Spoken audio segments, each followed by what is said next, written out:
Pin that.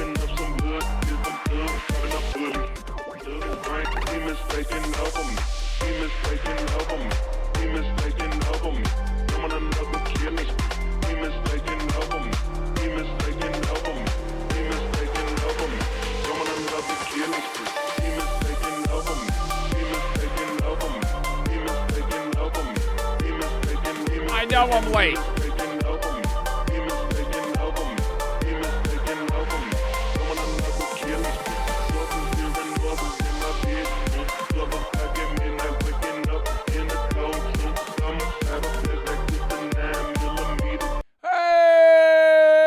Hello, everybody, bloody good. How's everybody doing on this fan-fucking-tastic Friday, everybody?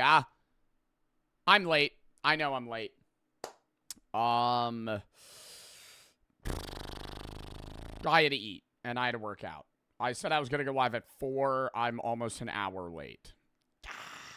Awkward. Still going to be like a 5-hour stream, though. So relax, Chad. We're still streaming. Yo, Graham Bond. Thank you for the 10 gifted subs. Thank you for the sub. Thank you for the 10 gifted. Appreciate the subs, man. See Mr. Yanni, TB, Liam Snipes, Uncle Ghost Rays, Sad, Havoc, VTX, Roto, and Laz for the sub. Austin for the sub. Chat. I know I'm late, but I don't want to say I don't understand when people freak out. I understand I tell y'all I'm going to go live at a specific time. If I go live late, it doesn't change how much I stream. I'm still streaming the same amount of time. I'm just streaming later, right? I understand people get upset because they're waiting in chat. Don't show up to stream at fucking 3 p.m. when you know I'm probably not going to go live till when I said I was going to go live like 4 and knowing that I'm likely going to be late as well. I appreciate the people that pull up to stream early. I really do. But, like, there are some people that pull up to my stream like an hour and 30 minutes before I go live. So, that's why I'm like, yeah, of course you're going to be upset. Why? I don't know. They're just chilling in chat. I mean, there are people that, like, come pre-stream all the time and they talk to each other. So, it's like, you know, little community. It's a little pre-stream community. Wavy Lands, thank you for the 10 gifted subs. Thank you for the sub. Thank you for the 10 gifted. Illan for the 3. Back up for the 3. By the way, Joe, it was me who said Autism Plus because you kept saying you forgot who it was, and as an autism gal, I'm very passionate. Well, thank you for the 3, and thank you for the suggestion as well. Killed an Idol for the sub. Drop it in Austin for the sub. Chat. Also, before we get into the reacts today, I have a video pinned. This is not sponsored. I'm just out of my own fucking whim. I want to shout them out. Play of Funk dropped 3 different songs. If you like funk music, listen to it. Play of Funk, you know, very, you know, nicely allows me to use his music as my outro music for stream. And I'm very appreciative of that. I love my YouTube outro. A lot of people like my YouTube outro.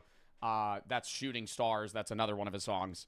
But he dropped 3 other songs. They're in that link. So, you know, go listen to them. I think it's Infinite Skies, yeah, Orbit to Mars, and Interstellar. And they're fire.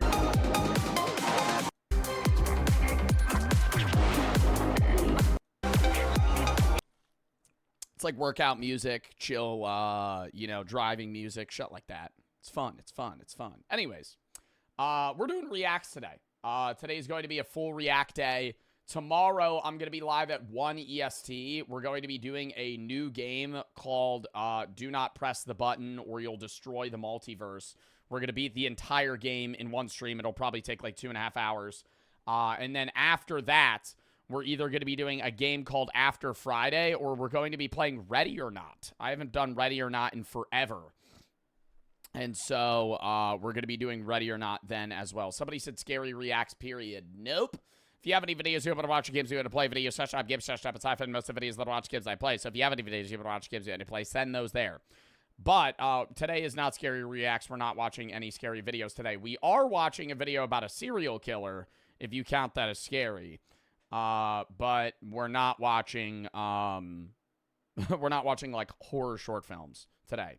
But yeah, today's a full react day. Probably going to be a 5-hour stream today. If I had to guess, we'll probably be live till like 10 EST. Tomorrow, I'm going to be live at 1 EST. We're going to be live early doing Do Not Press the Button, and then either After Friday or Ready or Not. Sunday's 420. We're going to be live at 2. I'm going to be, you know, getting high, doing reacts.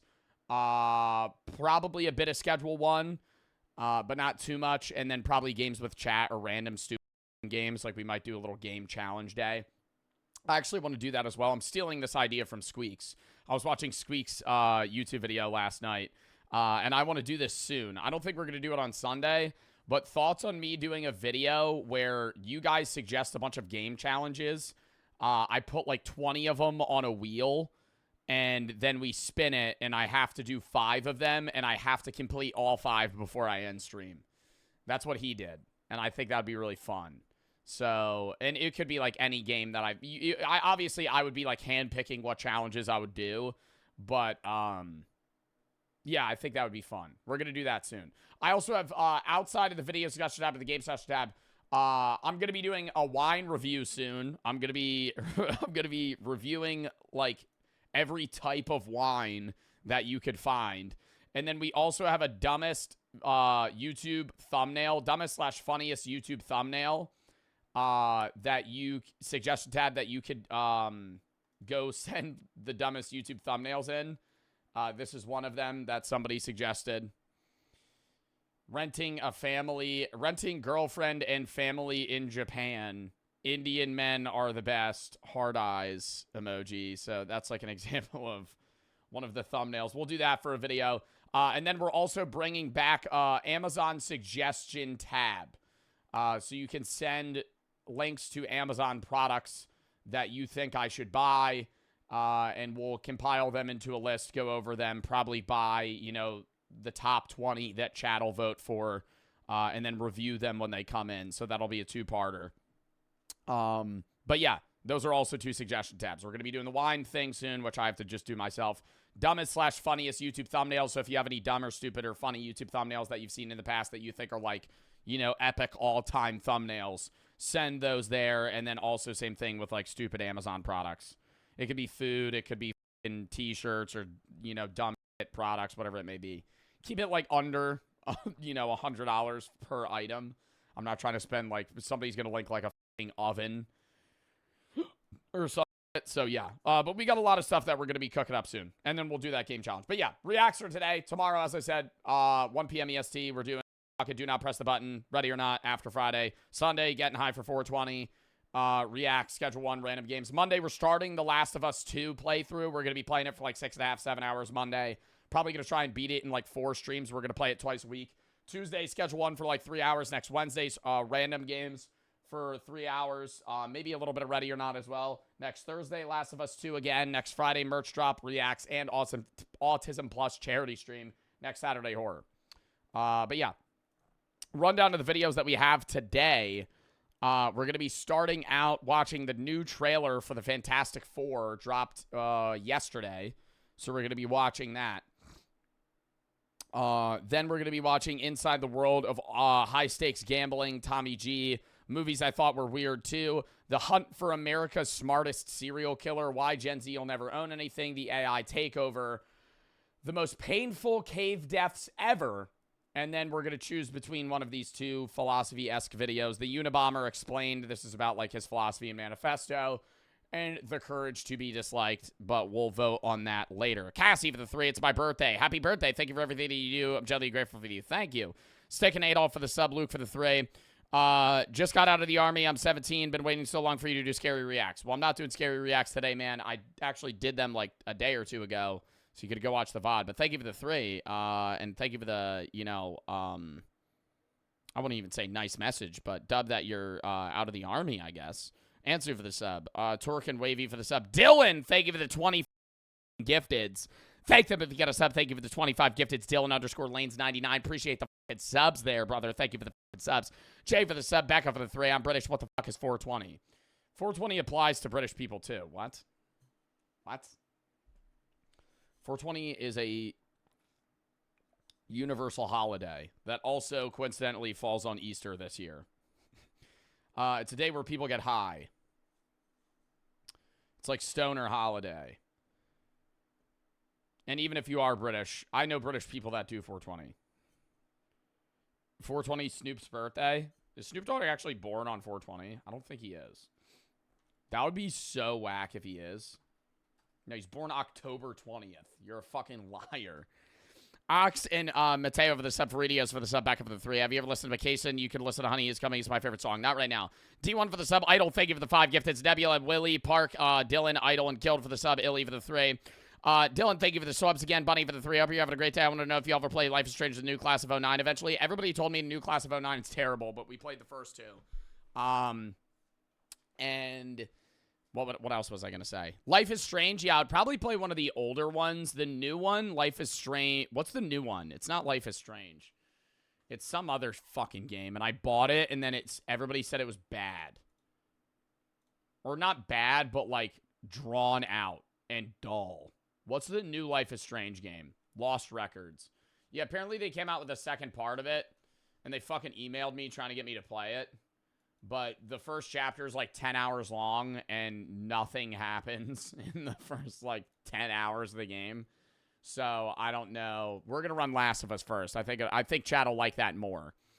Cuz, thank you for the 5 gifted subs. Appreciate the subs. LLC for the 5. If you're a big fan of police body cam videos, watch Midwest Safety and EW body cam. We've watched their videos in the past. If you have any specific ones you want to watch, video search up, Gibbs search up, I find most of the videos watch Gibbs I play. GGCC for the sub. Bunny for the 3. Josie for the sub, Casey for the 3, Jetty for the 3. Love the content philosophy. Keep it up. Great content. Love from the land down under. GG for the sub. But yeah, we're going to be playing The Last of Us as our playthrough first. We're still doing Schedule 1, obviously, like once a week. Last of Us will run twice a week for like 2.5 weeks till we beat it. Probably 4 or 5 streams to beat it. And then after that, we'll be open to what other, fucking games chat wants me to play. There's this new game that's kind of like Subnautica we might play with the guys called Forever Skies. It's like a fucking futuristic air version of Subnautica. So we might try that out. There's a lot of games that are dropping, though, that we got to play. I'm really excited for another game, too, called Midnight Walk. We're playing that in like 2 weeks because it drops that day. What else? I'm looking at my schedule right now. Oh, we have the GeoGuessr tournament coming up. There's a lot of shit that we're doing. I already said my schedule like 4 times already. I'm not saying it again. Iv and Germo for the sub. Are you engaged to Brooke yet? No. I'm 23. She turns 23 in like 2.5 months. So, I don't know. I don't really plan on like, do I want to marry Brooke? Yeah. Like, we've already talked about that, but I don't think it makes sense to be engaged or propose for a few years. We're young, Like, I know a lot of people get engaged and married at a young age, but, and I'm not saying, like, late 20s isn't a young age, but I would say that I am, in my own mind, too young to get married. I feel like the people that get married, and this isn't a diss, this is just, like, an observation. Most people that get married at a young age in today's world are for military marriages or religion. I'm neither, so I'm going to wait. Like, I would ideally get married at, like, 27, have a kid at, like, 29, 28, some shit like that. Like, I'm pretty young, in the scheme of things. It's not like 1950 anymore. Like, your grandparents probably got married when they were, like, 18. That's, like, not really a thing anymore. Jade for the sub. As much. Jade for the 1,000 buddies. My ex broke up with me the other day because she wanted a kid, and now she didn't. I'm 21, and she's 21, I'm 18. I know it's a lot to ask, but I need advice with a breakup. Dude, you just got to focus on yourself, man. Nothing you can really do. Wait, hang out with friends, pick up a hobby, give it time. Takes time to move on. Nothing else you can really do. Sorry you're going through that. Bagging for the 1,000 buddies. Have a good, hope you're having a good day. Let us know what's happening with Schedule 1. I'm on VOD 4. I didn't know what was happening because of the lawsuit. German for the sub. What do you mean? Can you let us know what's happening with Schedule 1? I'm on VOD 4 and don't know what's going to happen because of the lawsuit. Oh, no. Schedule 1's not going to get deleted. I'm pretty sure they're going to drop that lawsuit. And even if they did try to sue them, Schedule 1 has so much money now that it's like fucking drug dealing simulator is going to get run into the dirt. Yeah, no, Schedule 1's not going anywhere. We're gonna keep playing that game. SZ, thank you for the 50 fucking gifteds. What the hell, man? Thank you for the fucking 50 subs, SZ Pinac. Thank you for the fucking gifteds. Holy shit. Hold on, let me scroll up. How many subs do you fucking have to the show? It's already gone. How many subs does SZ have to the fucking stream? I feel like bro's been giving so many subs recently. Thank you for the fucking gifteds, bro. I appreciate that. That is so many fucking subs. SZ, you're a goddamn goat for that, man. Genuinely. If you're one of the 50 people that got a fucking free sub, thank them if you got a sub. SZ, thank you for the fucking gifteds, bro. Goddamn. Jaden and Jay Skippy for the sub. Anonymous, Sock and Miguel for the sub. Reed for the 3. Been a long time viewer. Recently started watching the streams. Keep up the great work. Thank you. And SC, bro. Thank you for the fucking 50 subs again. What the hell, man? You didn't need to do that. I appreciate that, though. Goddamn. What was I even saying? I don't even remember what I was saying. What the fuck were we talking about? I saw SZ give subs, and I got, like, mind wiped. Like Men in Black. Oh, Schedule 1. Yeah, no, we're still going to play Schedule 1. We're going to run it a little bit on Sunday because I know people are going to bitch at me to play it because I'm going to be really fucking high, and they're going to think it's funny to watch me play a drug-related game while I'm high. But we're probably going to actually... Right now, episode 4's on the gaming channel. The VOD channel, it's different because, like, there's different VODs that get combined in different episodes. Episode 5, the one that I just streamed this week, is coming out in, like, a few days. And then episode 6 would be next Wednesday's stream, which would get combined with Sunday's segment of Schedule 1 as well. Because the second episode of Schedule 1, I cut out a segment from a VOD that I didn't think was important, and people got really mad. And so I said, for future episodes, I'll just combine all footage. Even if I do play it for like 30 minutes, I'll fucking loop that into another episode. Hex and Miguel for the sub. But I like keeping the episodes edited around like an hour and a half, 2 hours. But people bitch at me saying, like, you need to release more episodes. I want to release other games in between the episodes. Because I know some people don't want to see Schedule 1 on the gaming channel. So I like doing, like, you know, Schedule 1, a bunch of games. Schedule 1, a bunch of games. Instead of just doing, like, a 30-episode series. And I like condensing them down more. Like, Queso does, like, long-cut episodes. He's on, like, episode 30. Not episode 30. He's on, like, episode 22 on his channel. I'm on, like, episode 6, and I'm, like, maybe an hour or 2 of gameplay behind him. DeVride, thank you for the 5 gifted subs. Thank you for the sub. Thank you for the 5 gifteds. But that's just personal preference on, like, what type of content you want to see. L Hamster for the 3. Love your streams and YouTube videos. Just started watching, like, 2 months ago. I haven't stopped watching. Dub, Hex, and Miguel for the sub. All right. Lock in, chat. Joe, we're, like, on episode 9. You dementia? Question mark. Stupid-ass fucking sentence. Stupid-ass comment. We're on episode 4 on my gaming channel. We're on stream number 9. Dumb fuck. Did you listen to anything that I just fucking said? I'm not trying to be a dickhead here, but I literally just explained how I cut down the fucking videos and how I give those VODs to my editors to splice different VODs together. And then your dumbass went, we're on episode 9. Do you have dementia? L Hamster for the 3. Take an edible? No. Maybe later. I've been high too much, bro. I've been saying that, though. I filmed a philosophy video that's not edited yet, but it's going over every psychoactive substance I've ever taken, and I don't know if I want to post it. Because I don't want to promote... In the video, I'm not promoting drug usage, a lot. It goes over... What does it go over? It's because it's not that crazy. I'm not like Steve-O. But it goes over caffeine, nicotine, alcohol, weed, kratom. What else? Mushrooms. And then I talk about MDMA and cocaine from watching my friends do it. But I have never done that. Ever done tabs? No. I think I'll post it, but I think it'll get age restricted. Even if it does, it's whatever. But I give like an honest take. I talk about the negatives of each of them, like every single one, especially like cocaine. Like I only have negatives to talk about that. J Walled, Bodie, and Dylan for the sub. But I've never done those. Those were the only 2, MDMA and cocaine, I talked about in the video, but I've never done them. Do tabs? I would never want to do LSD. I don't think I would gain anything from it. I think it would be a bad experience.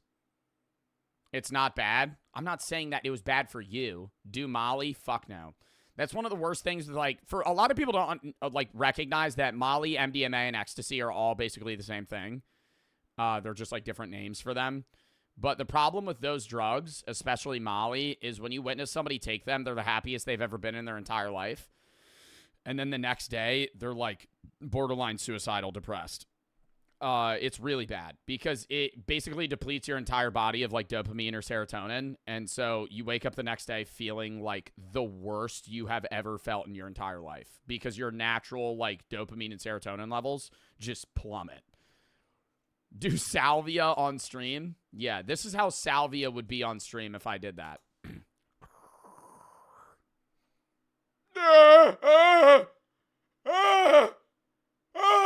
It would be, no, I would never want to do that on stream. I would never want to do salvia. There was a point in time where I thought about doing salvia.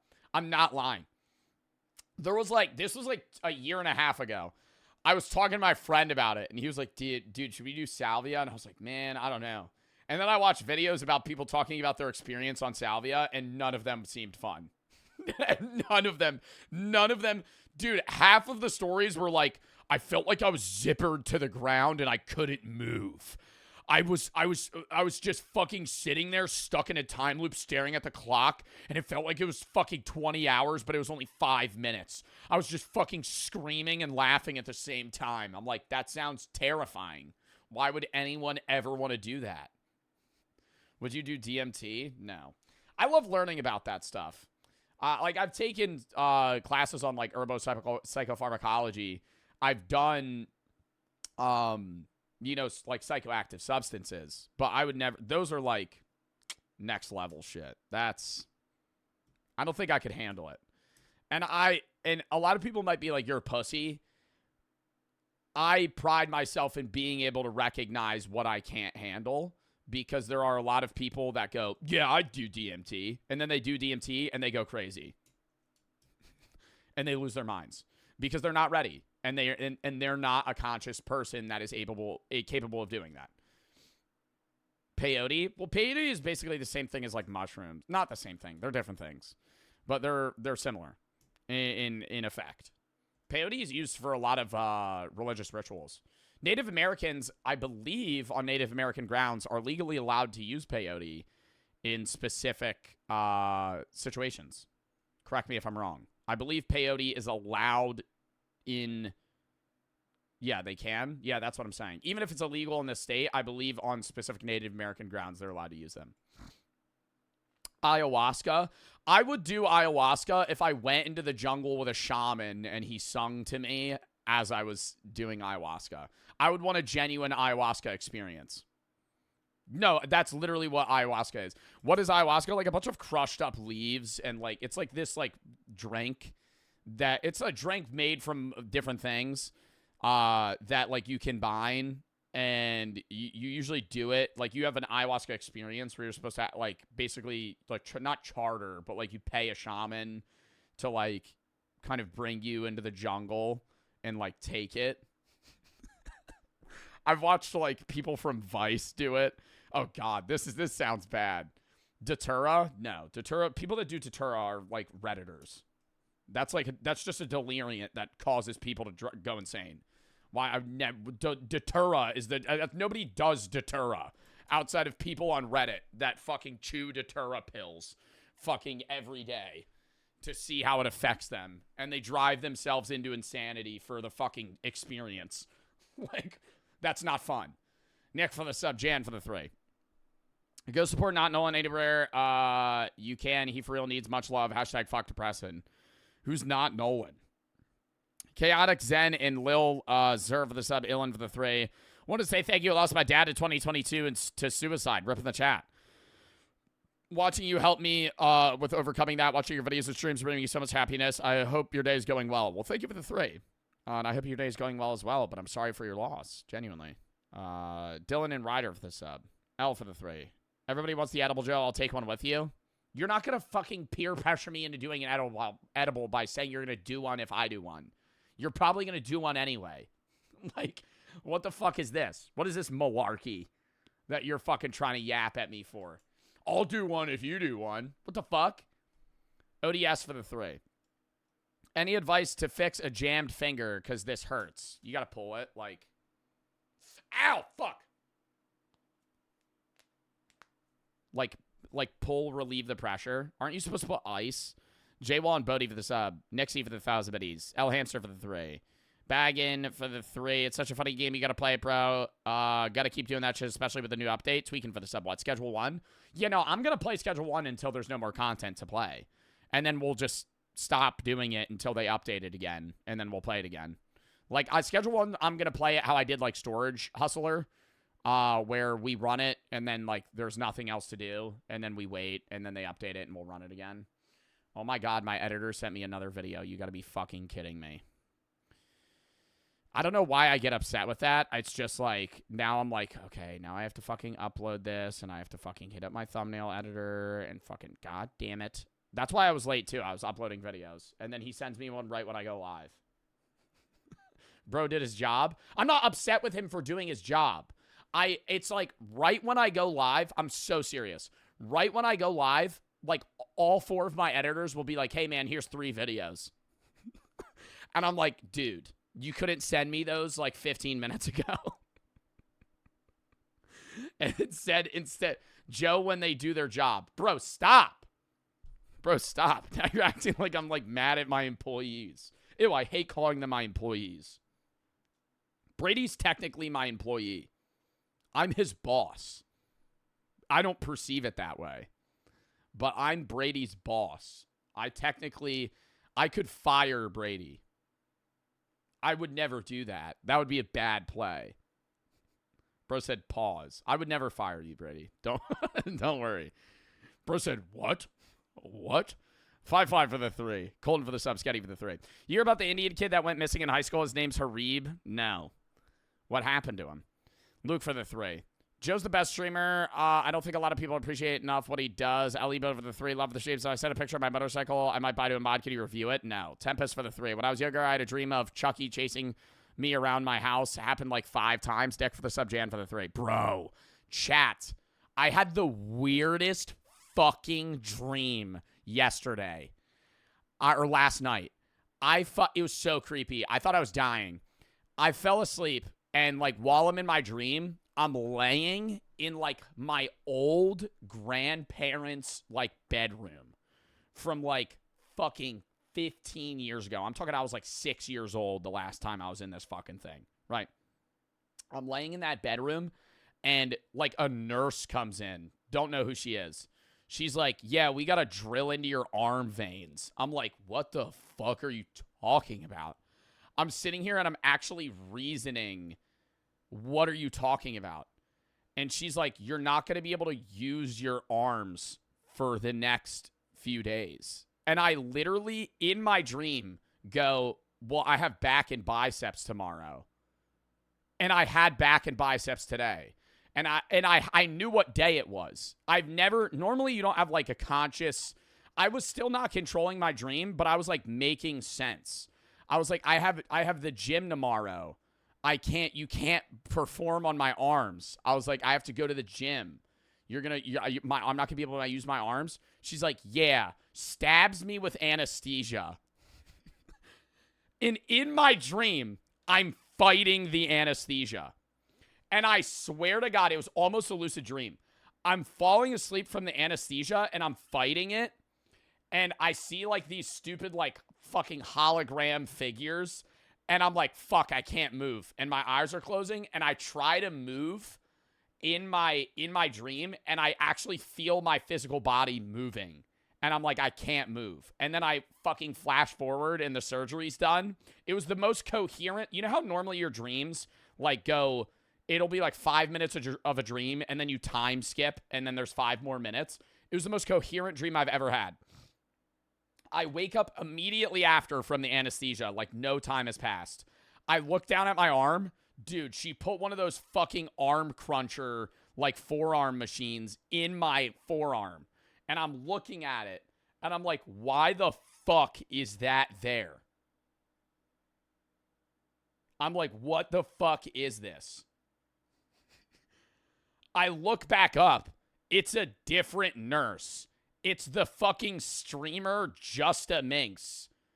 And she goes, yeah, sorry about that, and walks out. And I'm like, so now I just have this in my forearm forever. And then I wake up. And that was the weirdest fucking dream I've ever had. That was the weirdest dream I've ever had. I was like, because of how linear it was. It was so fucking weird. God damn. And I'm like, you know what? I want to go to like a fucking, like, what are the people that like tell you what your dreams mean? I want to go to somebody and be like, what does that mean? And they're going to fucking interpret my dream for me. Not a therapist.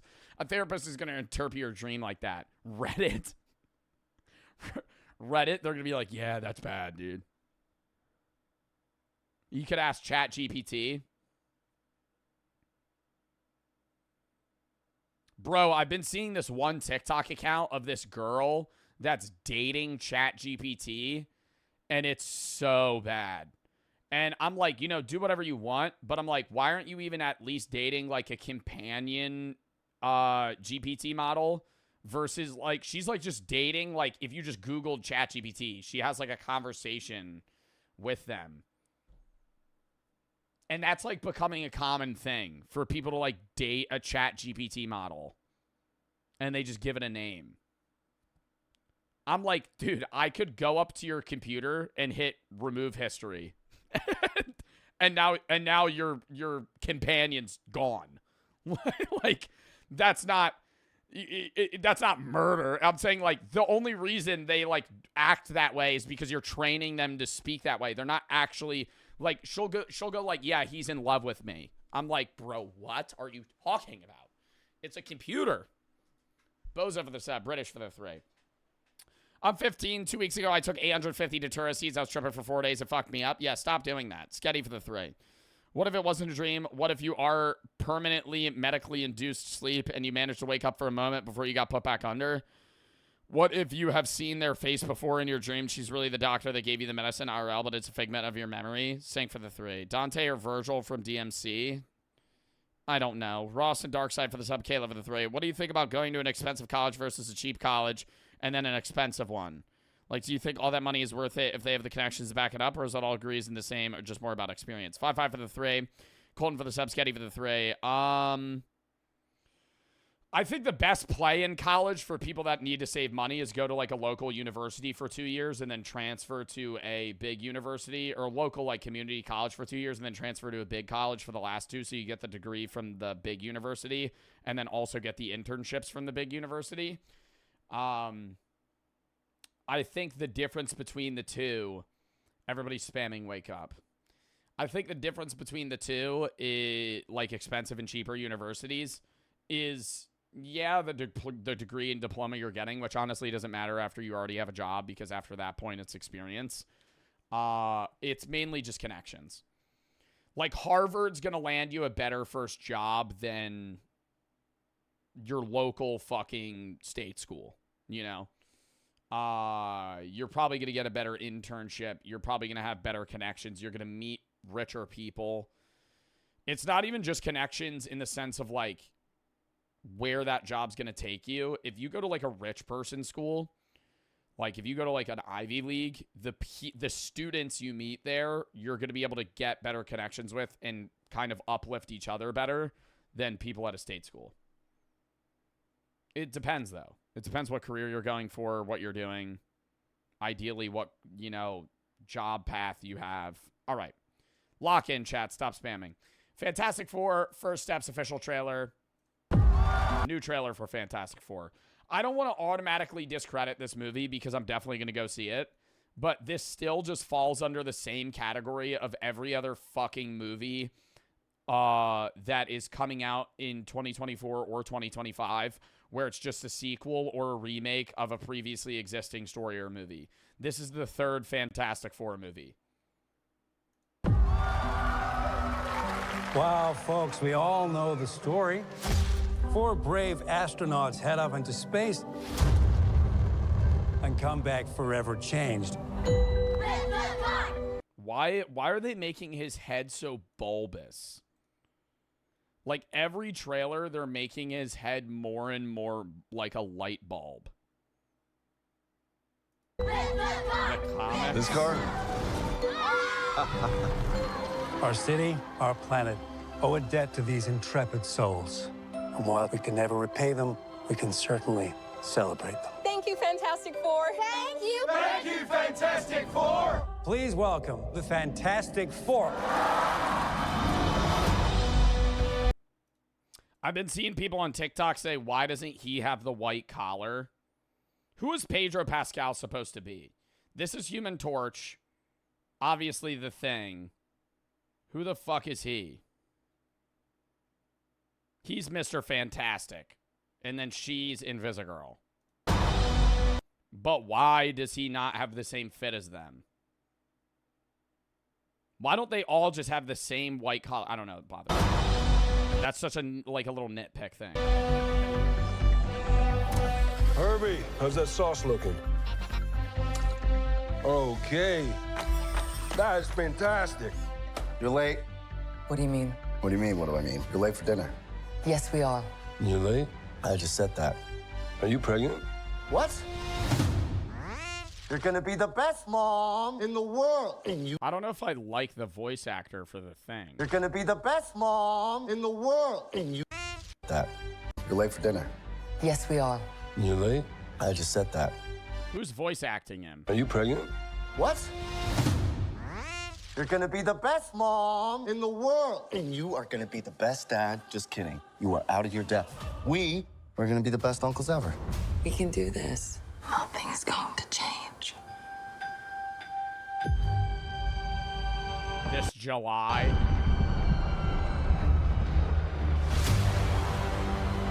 Are you the Am I wrong, or is seeing a movie in the summer always just a weird experience? Because you always go, like, if you go see the movie in the summer, the sun sets so much later, and you leave the movie theater and it's light out. Like, going to see a movie when it's light outside is so odd. You go in and it's dark as fuck, and it's like you're getting flashbanged when you leave the movie theater. You walk out and you're like... Versus, because when it's the winter, it's like if you go see a movie at any time, it's just going to be like gray and gloomy out. protectors of Check on Nolan. I've talked to Nolan multiple times. He said he was getting therapy and psychiatric help. this world? I mean, this was a few days ago. Yes, we are. Your planet is now marked for death.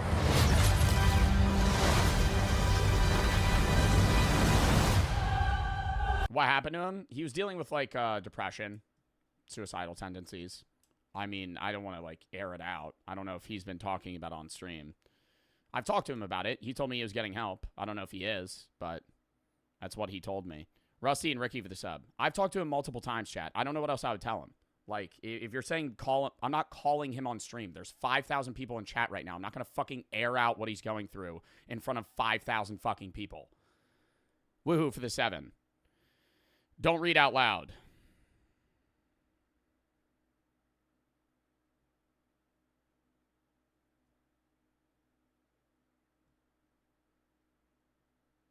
I mean, I don't know what I can do about this. You're just telling me, what everybody else in chat is telling me. Call him and mute stream. Chat, that's going to be a long conversation. Let me text him.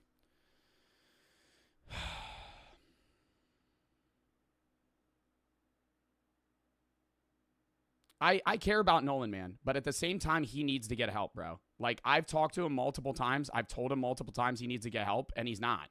He's not. Like, he's not listening to me. I'm just being flat out.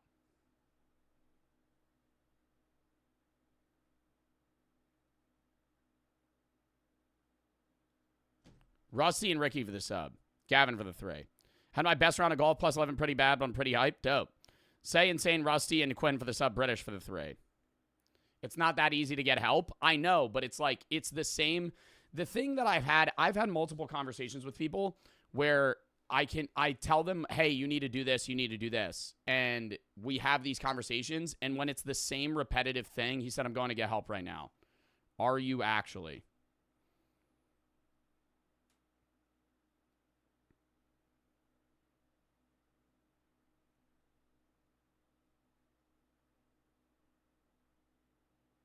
I'm not acting like it's easy to get help, but I have talked to many chatters that are suicidal. I've talked to many friends that are suicidal. I've talked to many people that are suicidal.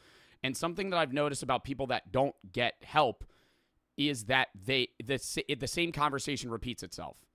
And that's shown in people that need to actually reach out and do the things that they say they're doing, but they're not actually doing. I have had multiple conversations with people that are depressed, and I talk to them, and you have, the same conversation a few times, but then they actually end up going on the right path to getting help. And then there's times where it's the same, this is happening, this is happening, this is happening, and you have the same conversation for 20 minutes every week. And then it's not like they're not actually going and getting the help that they're saying they are. Like that's why I'm checking on him, but okay, good. He said, I'm going to get help right now. I'm with my parents. Okay, good.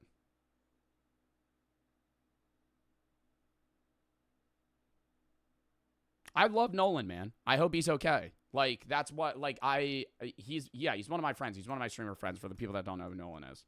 I hope he gets help. I don't want to, like, go too in depth on it, but, like, he's struggling, man. And, like, I wish the best for him. I truly care about him. Obviously, I'm a big suicide prevention advocate. I talk about it like every other fucking stream. I do suicide prevention charity streams all the time for American Foundation for Suicide Prevention and other charities in general, like ones for LGBTQ and other things that are, advocating for anti-suicide against or for specific groups. But, there's only so much I can do at some point. And obviously, I've told him I'm there for him. If he ever needs me, I am there for him. But I've also told him, hey, man, like, we've had this conversation 3 times. I can't help you past this point. And I say that to my chat as well. If you come into my chat and you tell me you're suicidal, obviously I'm going to be able to tell you a fucking array of things, but I have a wall that I can go to, right? Beyond that wall is therapeutic help, psychiatric help, your parents, and other people that are able to help you more than Joe Bart. Regardless of whether or not I'm your friend or I'm somebody you watch as a streamer, I'm able to do so much, which is also why when people are going through things, I'm not pushing it off and saying, go get help because I don't want to help you. I'm saying go get help because I can't actually solve the problem that you're dealing with. I can give you temporary relief. Temporary relief and be like, hey, you need to do this, this, and this, and like try and calm you down from that state. But past that, there's not much else I can do, which is also why I support so many charities and things and advocate for, help for suicide prevention hotlines and all these other, charities and institutions that are in place that are able to help people more than me. Onk for the sub. Derp for the sub. I perceive what I do as a redirective help, right? Like, I am somebody that, like, is a middleman that then goes, hey, you got to go do this. Al and Mark for the sub. Max for the sub. Woohoo for the 3. I mean, W chatters that came from Nolan's stream and, like, informed me about that. He told me he's going to get help, though. I really do. I love Nolan. I know he's going through a lot. I know he's had a tough life, too, man. And I wish the best for him. Like, I really hope that he gets the help he needs. But that's all I'm going to say. Like, I'm not going to go into the conversations of, like, what me and him have talked about specifically. My dad and AKA for the sub. Like, the people telling me to call him on stream. Like, if he really was like, I need to call right now, yeah, I'd mute stream and go fucking out of the room. But I'm not going to fucking sit here and talk to Nolan about something that's genuinely serious in front of all these people. Miles for the 3.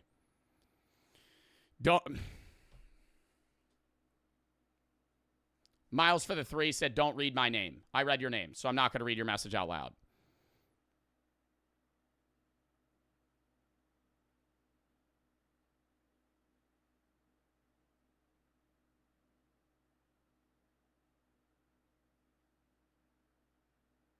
You think that was the biggest help was isolation?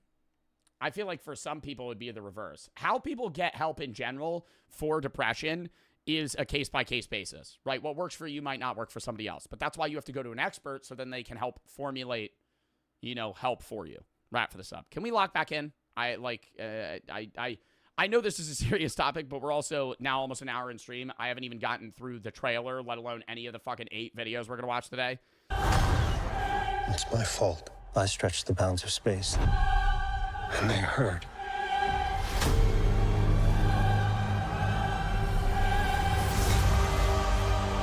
Are we safe? I don't know. There's not enough time.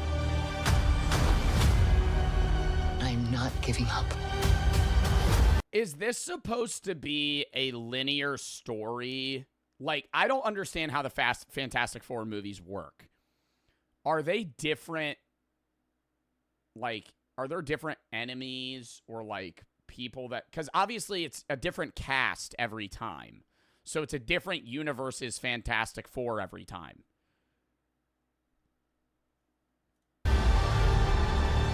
We will face Yes. this together. We will fight it together. As a family.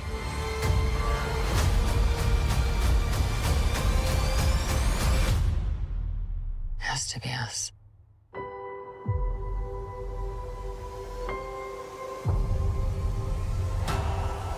Do you think he'll say it's his line from Marvel Rivals? That would make the movie for me. If he goes, "It's clobbering time," and then runs. Oh, that's the only one I care about. I don't care about Mr. Fantastic. I only care about the Thing, because that's who I play.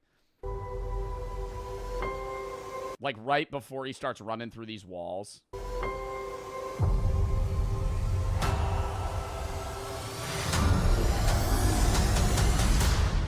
All right, I gotta say, they make Invisigirl's, like, action very cringe. Because all she does is go.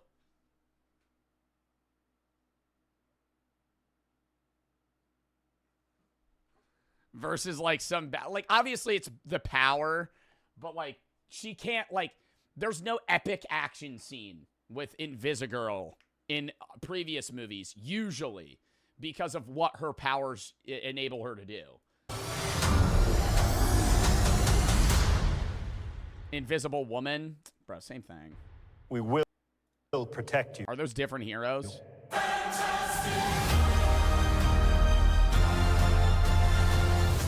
That's not the same thing? Are they different? Woman, give her respect, bitch. I'm not meaning disrespect when I said Invisigirl. That's what I used to call her when I was a kid. Oh my God. Would you ever run Terraria with the boys? Maybe. Cappy for the 7 miles to the 3. I'm at isolation in the facility where I was first going to see therapy. Isolation by itself is terrible. Oh. Delete social media, block number, so on. Yeah. Right for the sub. All right. Next video. It wasn't done.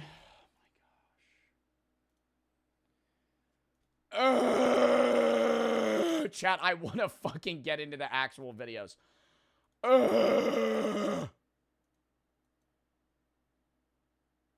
Where is it?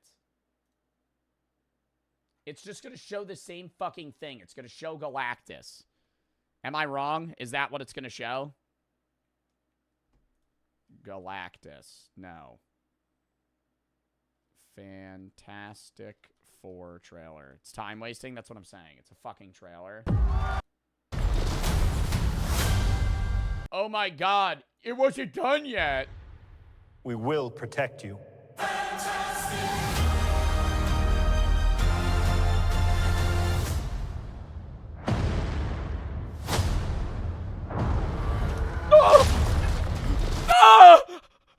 It's fucking Galactus! Oh, it's fucking Galactus! Oh my God! Fucking waste of time. Jesus Christ. Okay, yeah, we fucking see it. Oh, that's my YouTube videos uploading. Next. Sneak peek of the future videos. Lock in chat. Next fucking video, okay? We have like so many videos we gotta watch today. We're already an hour, almost an hour in the stream. What video should I post today, by the way? On YouTube. I'm thinking...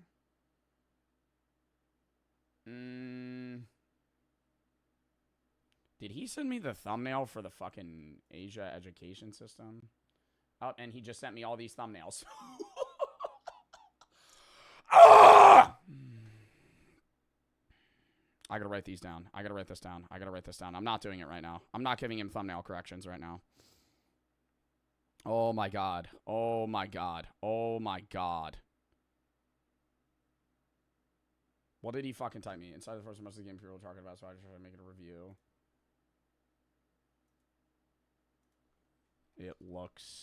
It needs change. Now I'm getting him to tweak it. Needs changes for Inside the Forest. Just looks like bad thumb. IMO. Oh my gosh. They're guilty. Dude, learn how to spell, Kangro, please. Learn how to spell. Learn how to spell. Psychiatrist 1, there is spell is wrong there.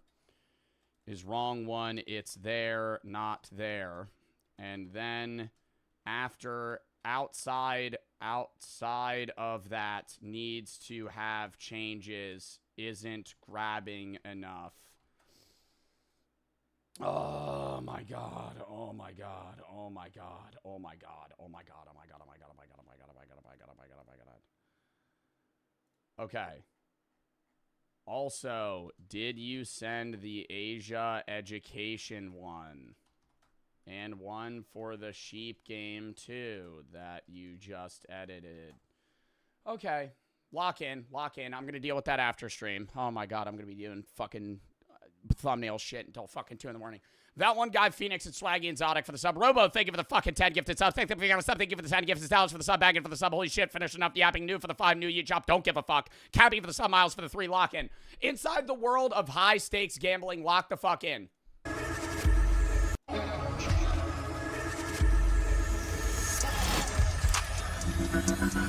My biggest single session win was $11,526,000. How do you win $11 million at a fucking casino, dude? Like, you have to be... I know this guy's like a big gambler. He probably has to be throwing, you know, $250,000 a fucking hand. Or playing poker specifically. $11 million in fucking gambling winnings. Do they give you that in cash? No, you probably get it wired to you. Jesus, dude. Las Vegas Sands LLC. Imagine being the casino losing $11 million. I don't really think that matters in Las Vegas, though. How much do you think an average casino makes in a day in not LA, LV? Millions. I don't know. That's probably a statistic you could Google.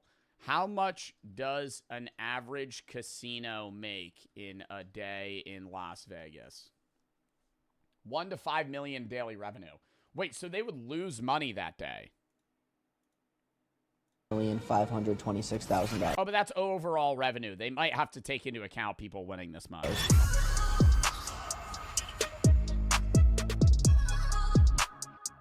I don't know if you know, but you know I'm like restricted everywhere. Like, I'm not even supposed to be in this building. What's the game you play? Slot machines. What's the most you lost in a night? I love slot machine gamblers. Like that one, what's that one white guy on TikTok? And he's like, we're going to get even or get even worse. One hand of Baccarat, and he always loses. He always loses. He never wins. Vegas Matt.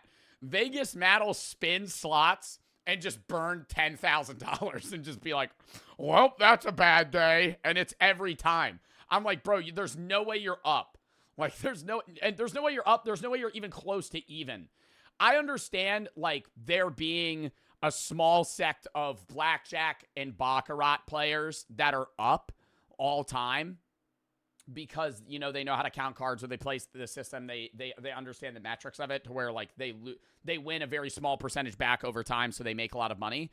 But when you see somebody and they're like, yeah, I'm a Vegas slot machine player, just know that they're a fucking bajillionaire and they're just burning money. Nobody's ever up all time at a fucking slot machine. If you're spinning, he's spinning, even $10 bets per spin is wild. But they have high stakes ones where you can spin like 250, 500. Around 300,000. Hotels. What? What's the game you play? Slot machines. What's the most you lost in a night? Around 300,000. Bro, imagine putting $300,000 into a fucking slot machine in one night. Oh my God, I would crash out. Like, I love gambling, and I lose money gambling, and I can't even fathom losing $300,000 Hotels in a day gambling. Las Vegas don't have balconies. Because when people lose big, it's very tempting. Yeah. Oh my God, is that real? Is that real? Las Vegas casinos don't have balconies because people try and kill themselves after they lose? Vegas is visited by some of the most powerful, wealthy, and elite people in the world. But because of that, also comes a lot of people trying to latch on and had made it a living to take what they can from those people. We need a knockout, a tap, a submission. We win, that's $5 right in our pocket.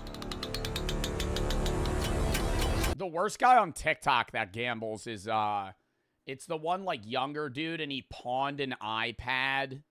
He didn't have food for a week because he lost all his money gambling, and he, like, went and pawned an iPad to fucking gamble. Togi? No, that's not Togi. Togi gambles and he'll ask his friends for money. Today we explore the world of high-stakes gambling, so of course we head to Sin City, Las Vegas. This is a place filled with gambling and vices galore, but did you know it owes its roots to the righteous? That's right, the city's rise can be traced back to religion, more specifically the Mormons. In 1954, a Mormon banker named Perry Thomas broke tradition by approving bank loans for casinos when no one else would. Vegas went from a ghost town to a place that some would call a typhoon of dark money. Throughout the 50s, 60s, and 70s, major casinos were secretly ran and controlled by organized crime families from cities like New York, Chicago, and Cleveland. And to this day, gambling remains one of America's most divisive industries. Last year, Vegas casinos pulled in nearly $9 billion. To them, dude, it's like the feeling, it's so bad. This is how casinos get you hooked too, dude. The feeling as an adult you have going into a casino is like being a 5-year-old going into a Dave & Buster's. The shiny lights, the noises, the fucking jackpots, it's like, holy fuck, dude. Like, you're like, oh, this is gonna be awesome. But you're like gonna lose thousands of dollars. You're not paying $50 for fucking ticket credits. It's about choice. They offer an escape, a thrill, and a good time. Critics, however, see Vegas differently. A predatory machine built to exploit addiction and desperation. To see into this world for myself, I assembled a crew of high-stakes gamblers and headed to a lavish penthouse that was... I'm so excited to see the slot guy. ...serve as our... All right, so my strategy is kind of all off feel. And I really just go, like, my favorite machine's the piggy machine, dude. It's always paying out, man. I go like this to the machine. Like, sometimes when I, like, really want to win, and I'll go like this on the screen. And it changes my odds. I know it does.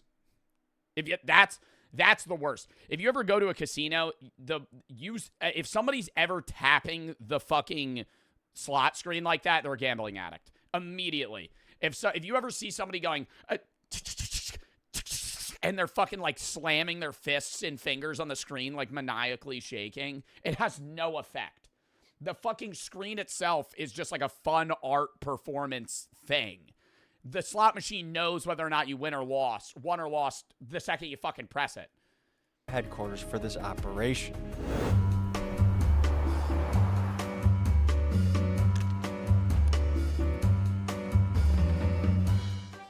Folks, we're here in the midst of Sin City, Las Vegas. Temptation, gambling, there's dreams being sold. You know the biggest, guess what country gambles the most? There's gonna be a lot of people in chat that get it. It's not America. Australians. Australians gamble more than any other country.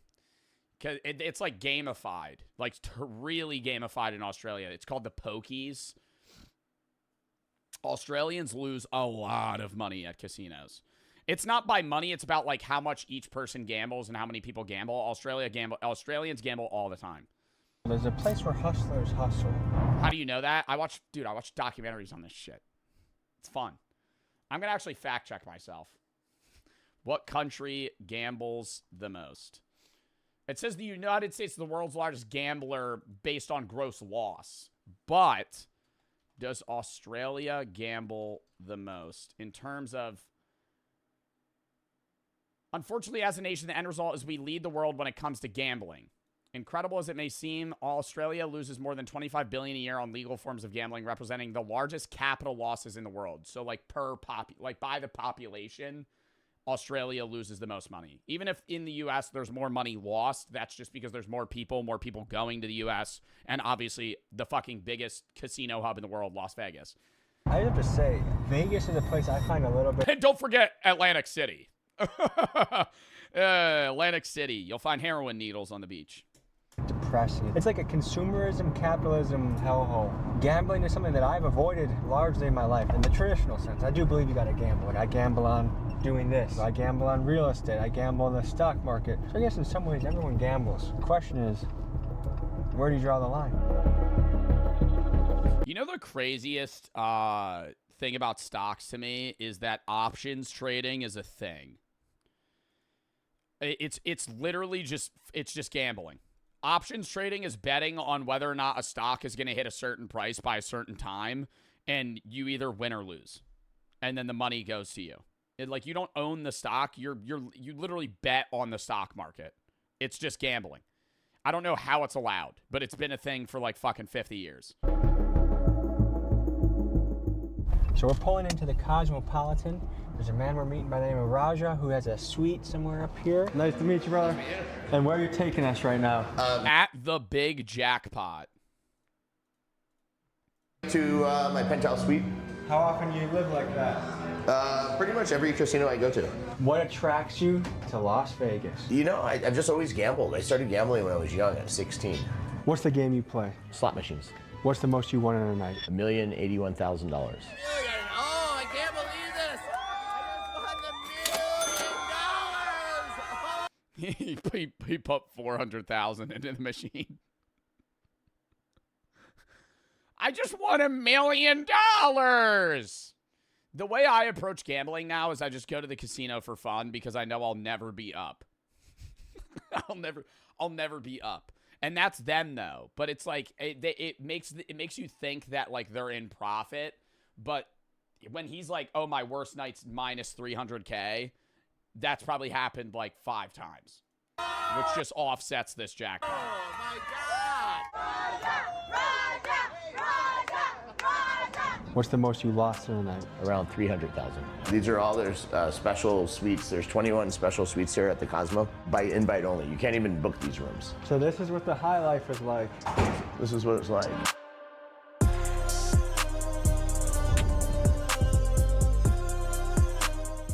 So it's got a hot tub, massage table. You take advantage of that? You know, I never really get massages in the room.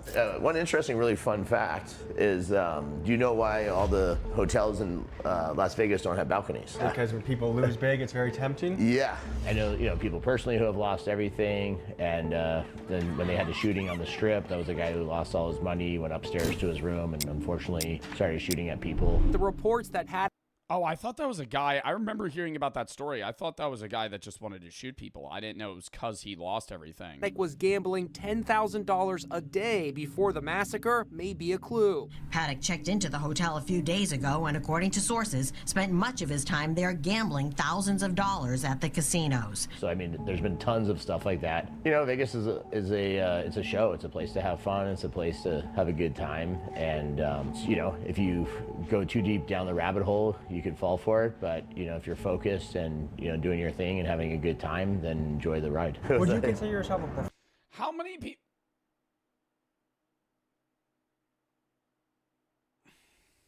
He's been chilling at what is he got a foot cramp going on right now? What have you been chilling at the machine for the last 10 hours? Bro got the dogs out. Professional gambler. I was gonna say how many people are like regular gamblers in Las Vegas? Because isn't that Las Vegas is in the middle of nowhere? Like outside of Las Vegas, there's nothing really around it. I understand there being regular gamblers in Atlantic City because it's a very populated area, but how many gambling addicts are in Las Vegas? I've had the last couple of years have been very good, and especially with winning $1 million, but I wouldn't say that long term and over the course of my life that the gambling's paid for it. Well, and then you can't really write. Can you write off casino losses? No, because the problem is, even if he wins that million jackpot, maybe he's able to offset it from his losses in how he's going to get taxed, but he's going to get taxed $500K on that money. He's going to get taxed as income. So if he loses $300K, he just loses his $300K. If he wins $1 million, he gets $500K, not 5. For everything I have, the influencing now that I'm getting paid for, and the sponsorships and money launder it. You can't money launder. You can't money launder casino money. It's not dirty money. Do you know how money laundering works? You can't money launder already clean money. different stuff like that definitely is making a good chunk of my money. Slot machines are a set percentage. It's pure luck, isn't it? Yeah. Do you know what your actual win percentage is? Most of the machines in the casinos are set to about a 9-10% hold rate. You should win 90% back, but most people play into infinity, which they just keep going, so they're just gonna run out of funds at some point. You seem like a smart guy. Choosing a game that's pure luck, why? I don't think casinos have a 90% return rate. You know, on slot machines, that seems high. You have no worry in the world, and you don't have to make a decision. Just hit a button.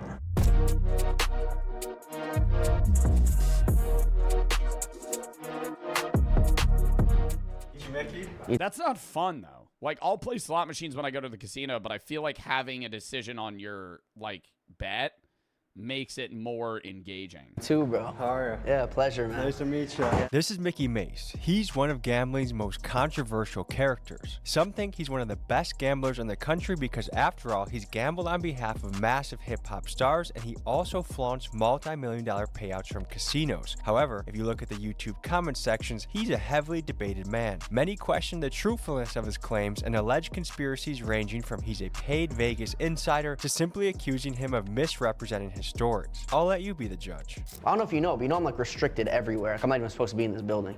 Why is that? Okay, I will say, every clip I see of this fucking guy, he says that. Every single clip. Every single clip I see of fucking Mickey Mace, he goes, you know I'm banned in every Las Vegas casino. I don't care. Like, I know that's a part of the video, but it's like, bro. I've been banned from almost every casino in the world. Because? I just can't. I can understand you being so good. He's not getting banned from casinos because of poker. Poker isn't even usually a listed fucking profit margin for casinos because you're betting against other players and winning other players' money. You just pay a fee to the casino to play. Poker doesn't really make casinos much money, comparable to roulette, blackjack, craps, and games that have, you know, bets against the house.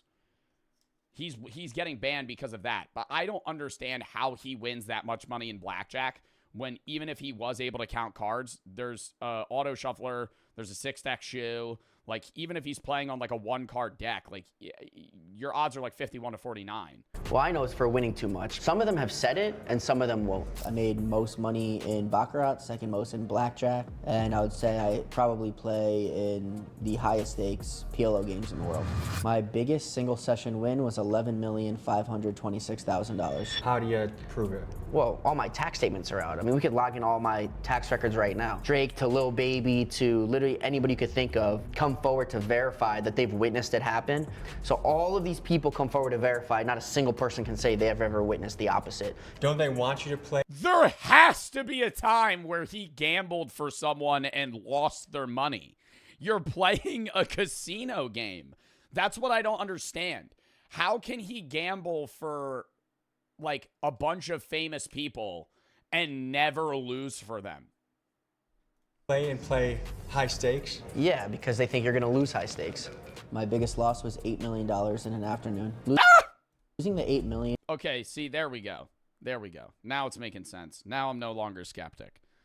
$8 million in an afternoon? It was a very confusing feeling. And then it hit a certain point that felt helpless. But I also don't want to mislead people thinking that it's easy or it'll happen to them, because almost it won't happen to them. They're almost guaranteed to lose. And if they let me keep playing and didn't ban me, maybe eventually I would have gave it back. Before we hit the casinos, I want to learn a little bit of the game. I've never gambled before in my life, never spent a dime in Vegas, so we're going to use the stake platform. Oh, yeah. Let's speed past that one. Oh, is this a stake sponsored video? Oof. description. Not a fan of stake. Not a fan of stake. I work with gambling companies. I work with DraftKings. Stake is unregulated. Stake is sketchy as fuck. What's wrong with stake? It's an offshore gambling site. It's not regulated by the U.S. DraftKings, you could lose money in DraftKings. Just because DraftKings is regulated by the U.S. doesn't mean that it's a surefire win. It's just like stake has less regulation to be truthful about how their casino profits. And like when I stake like banks that you're like when I do a DraftKings sponsor, I'm just being like, hey, blah, blah, blah, here's their sports book, right? And like you could do like sports betting with DraftKings. When you work with stake, they're paying streamers to gamble on stream, and how much of that's real, how much of that's fake, where the money's going, how many people they're getting in. It's a very sketchy business. That's why stake's banned on Twitch. You cannot gamble on stake on Twitch. You would get instantly banned off of this app. It used to be allowed, right? I used to watch train wrecks do it. I'll still watch people stake gamble because it's fun to watch, but it's like I would not gamble on stake personally. I've gotten reached out to do stake sponsors, or not even just stake, just like offshore gambling site sponsors, and they want to throw funny money at streamers. But it's like I wouldn't want to do that. Didn't XQC do it? A lot of streamers do it. And I'm not judging the streamers that take it, because XQC probably got offered money that you can't even fathom to not life-changing money. Life-changing money, yeah, $1 million. He's getting offered, like when XQC has that clip where he's like, I have Kai Cenat's net worth on a flash drive in a bank vault. He's not lying. XQC is so fucking rich. And a lot of that is from working with stake. Your origin story as a business is the spam king. You sent 100 million emails a day that were spam. Allegedly. And also, you know, his fucking partnership with Kick, which is also run by, isn't Kick owned by stake.com? Or by the same people? Isn't that like a thing? And that's why Kick's also just fucking weird. Because the whole premise of Kick was created because stake's not allowed on Twitch. Like, everybody always glances past that. Yes, Kick's its own thing, but like Kick.com was created as a platform to help promote stake.com. Because that's their marketing, is like streaming gambling. So back in the day, I was in the online advertising business. I got into email. And then when you're on Twitter, half the fucking videos you see have a dumbass stake logo at the bottom because they're paying those creators to repost viral clips and just throw stake on top of it. Marketing, and I used to send out lots of 100 million plus emails a day. Do you not work with them because it's immoral to promote it to people? I mean, yeah, that's why I don't take it. I don't think, like, some people don't work with, like, any sites that enable you to, like, gamble money. I don't think I'm fine with working with DraftKings. I work with DraftKings once every other month, but that's it, right? Like I would not do. I've always said since like I started getting sponsors, I would never do like Roobet. I would never do Stake. I would never do fucking Rainbow or whatever any of those sites are. And then I got sued by Microsoft, the New York AG, Wait, why is he getting sued? I gotta rewind. Spam king. You sent 100 million emails a day that were spam. Allegedly. Your origin story as a business is the spam king. You sent 100 million emails a day that were spam. Allegedly. So back in the day, I was in the online advertising business. I got into email marketing, and I used to send out lots of 100 million plus emails a day, and then I got sued. How the fuck do you send 100 million emails a day? Through like a bot? By Microsoft, the New York AG, MySpace, did very well doing it, but I never broke any laws. I only broke terms of service issues is where most of the lawsuits stem from. Paid almost $20 million in fines. At my peak year, I did 108 million was my best year. In 1 year? Yeah. This exact location of this. That's why he plays slots, because he has funny money, dude. This guy's so rich, it's just like, yeah, I'm bored. I'm just going to play slot. Drive-through that we're driving in. I got in a high-speed pursuit with $4.5 million in cash, and they used to do trunk checks. But then I'm also like, when you're that rich, is gambling even fun? Because part of the thrill of gambling is the risk and reward factor of potentially winning money. not even necessarily life-changing money, but just money. If he has $100 million, what the fuck is him losing $300K in a night? Or winning $1 million? That's like what he would make in a week.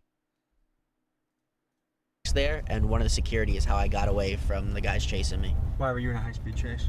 I just won $4.5 million at Bellagio, which is across the street. And so to go this way on the strip, you have to cross and make a U-turn. And as we made a U-turn, I noticed that we were being followed from the valet at Bellagio. I told my boy stomp on it. He did. There's a truck behind us, stomped on it, followed us, and we pulled into here. And when we got to the trunk check, they saw all the cash in the back seat. So I just told security, I was like, yo, someone's chasing us, hold them up. And he gave us instructions. So if we stuck to the right there, it takes you to the employee parking lot. He told me how to navigate it to get out to Cobalt. And he's like, when you hit Cobalt, make a right and just get out of town. That's what we did, and we got away.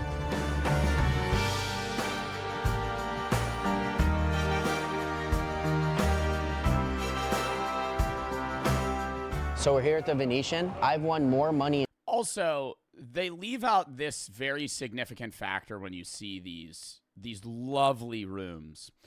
Every casino reeks of cigarettes, okay? So anything that you're seeing here, when you're like, wow, this looks so beautiful, when you stroll in, it's like the fucking flashbang noise and everything smells like fucking cigarettes. Just everywhere. Even if you're in a non-smoking section.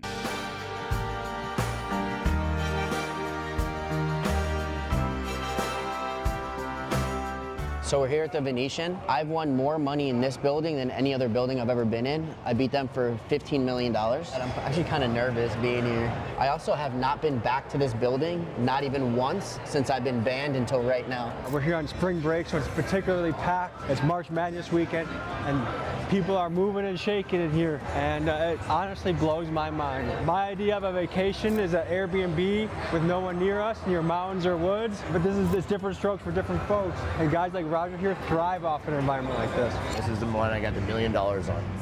You want to try again? Yeah, you know what? Let's do it again. See if we can hit a jackpot. What? Bro, they don't have like, I thought wait, hold the fuck up. I thought guys that play high stakes slots like this just input like a card with money on it or like wire money to the machine. He has to individually put $100 bills into this. That's like 10 grand. Most of the people who have hit the $1 million have done it. 80% of them have been on $25. Here it goes. The thrill. Here it is. That's a good hit. That made us a little money. 2 more. Do you think I'll start tapping the screen? 1 more.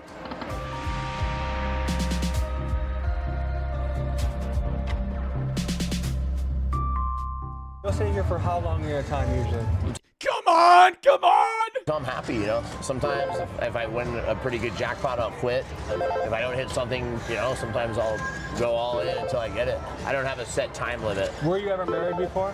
No, I've never been married. I have twins. I have twin boys. Unfortunately, their mother passed away. One of my first fun experiences with them was both of them came in the casino and we all play together, but they don't really have a big interest to gamble, haven't been into it. And that's a big problem for the casinos, is that younger youth does not have any interest really in gambling on slots. It's just not something to do. They grew up, you know, playing online. Younger? No, it's not even slots. I think youth today, there's youth that gambles. Youth today, sports bets, and then when they go to the casino, they play table games. And that's bad because table games don't have a higher return rate for casinos. That's why slot machines cover 80, 90% of casino grounds, is because that's what makes the most money.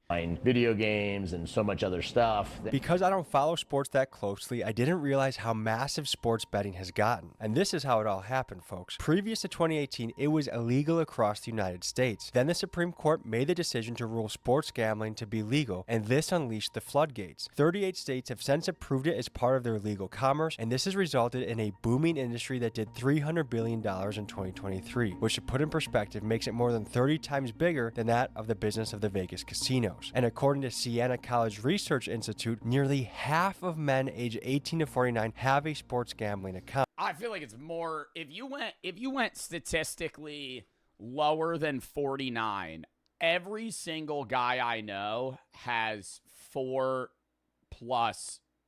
sports betting accounts for different apps, which is another reason why I don't perceive it. I mean, obviously, there's going to be people that have been upset with me that I've worked with, sports betting companies. But the reason that I don't see it as bad in that sense is because you're going to download an app either way.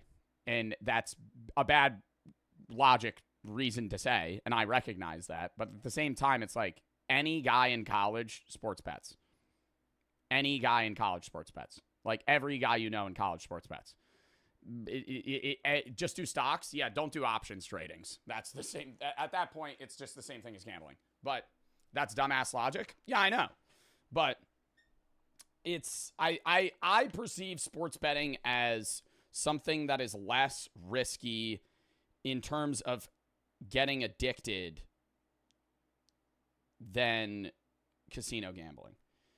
I have told my manager that I would never want to promote slots or apps that enable you to do blackjack or roulette. I've always been fine with working with sports betting companies because the majority of people that do sports betting are low risk, low reward.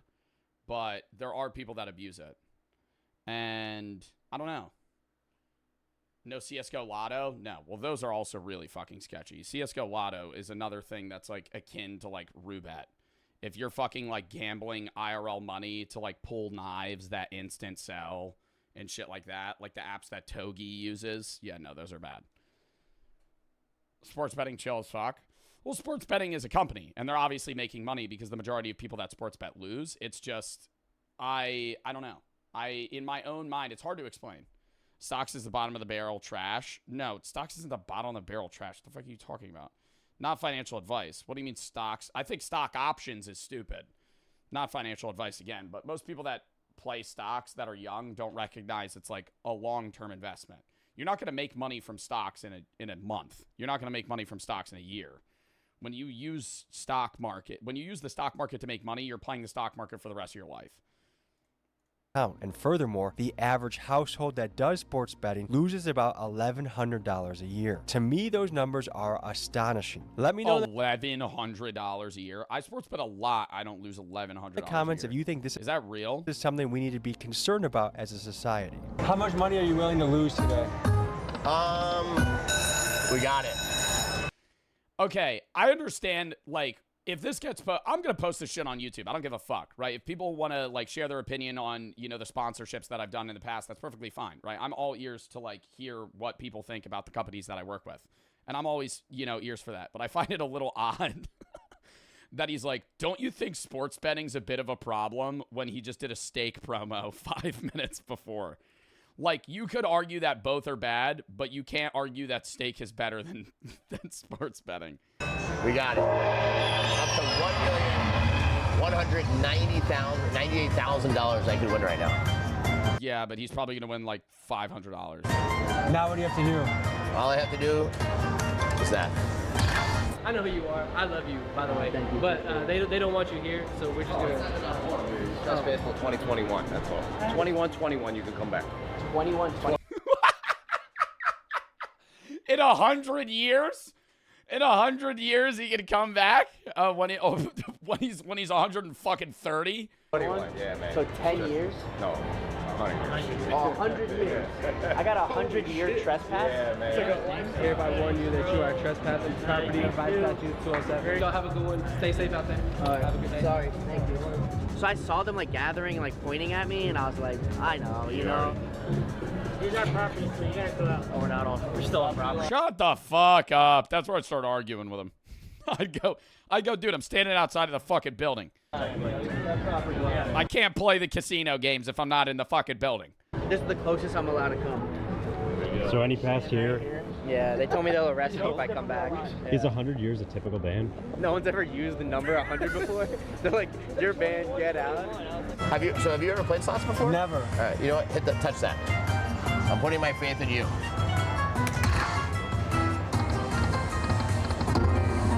I don't think I've ever had that happen where I didn't get one extra ball. 2-1. So we won, Oh, so he's only down like $4,000. $400. So not. Oh, he won 8 spins back. Very good. And how much did we spend to get this 400? So we have 2,000 in the machine. So we're down right now about $760. Cap. How are you down 760? Oh, because he's just winning random increments. I was gonna say he's doing bets of 50. Is this fun itself, or because you've already made tens of millions of dollars in other business, you just can afford to lose? I can afford to gamble from the money I've made from my other businesses, but the gambling and being an influencer now definitely helps to fund it. For people watching this that might get into this, do you advise? If you've never gambled in your life or played slots, I would tell you probably save your money. You're never going to win long term. Lucky Lacey, ready to bring me some luck? I'm gonna try. What's the most you ever lost? The most I ever lost in a day was $300,000. For my birthday a couple of years ago, I did $5,000 spins. And half of those are dud spins. Half of those are dud spins, too. Slot gambling is the worst fucking gambling ever, dude. Like, because, yeah, you're going to lose a lot of the time in every other casino game. But, like, table games, you have a higher percentage chance of winning, where it's going to be, like, every other one, every 3, on average, you're going to win. Like, you'll lose 5, win 3, lose 4, win 6. Like, slots, you could literally dud spin 100 times and just fucking lose everything. Like, instantly. And when you're, like, sports betting, you at least have, like, the thrill of watching the entire sports game for your bet. I don't know. So I did. I don't understand people getting it. I understand gambling in general. I obviously gamble myself. I've never understood getting into slot gambling. 50 spins at 5,000 each. Plus I did 50 spins. I profit off the lottery. Yeah, no, the fuck you don't.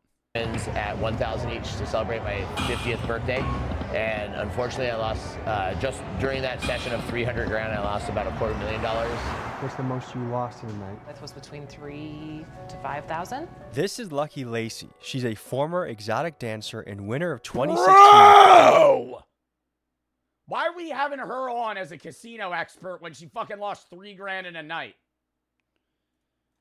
I tend to just take what I want to lose that day. So if it's what I would have spent a night out having fun, then I take that. And if Yeah, that's what I do, and then you hit the fucking money machine at the ATM. I don't lose all of it, then that's a win for the night. If I lose it all and go to the ATM machine, then that's the only time I really consider it being a loss. What's the most you've lost in one night? 20. What was that like? 20 what? 20 what? $20, 20 grand, 20 million, like... I don't know what fucking metric we're working at now. It was okay. This is John Lillis. He's a former world champion American skier who has since moved on to become a full-time sports bettor. He and his partner Chris run a Discord chat for clients that want to copy their bets. They consider themselves sharp action bettors, which is a type of strategic gambler that looks for undervalued spreads. Oh, for sports betting. I was like, what do you mean people are copying your bets at the casino? They do like IRL sports bets where they go to like an actual teller. In an effort to win bigger and more consistently. Just like anything else with gambling, you build a tolerance to it, right? And if you know that you're lifetime up, or you're doing the right things and you're just catching a bad beat, or something doesn't go your way. The one thing, like, to show you a bonus, we go down like to, this game actually goes all the way down to 10 cents bet. I love how we always cut back to the slot guy. There's people talking about like strategy behind it, and this guy's like, all right, so this is the Wolf Piggy house machine, and we're gonna be changing this to $25 bets because this one makes me feel like I'm gonna win the most. I got $10 spin, so we just fast have it and see if we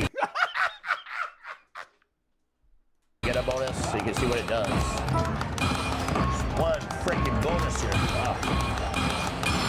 Oh, this is big. We got the upgrade.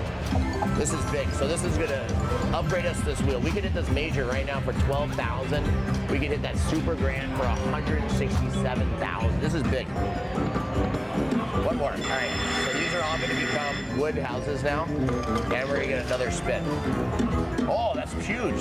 Oh my God. We got our first gold hat right here now. So on a $100 bet on this machine 2 nights ago, I won $51,000. We have a really good chance at a jackpot on this one. Oh, 750. That's a good one. So we did it. Got a jackpot. Boom, boom, boom, baby. 1,742.50. Wow. Not bad. I didn't include the 50 cents there. This is good. So we just won a jackpot and attendance on the way. Yeah. Does this money mean anything to you?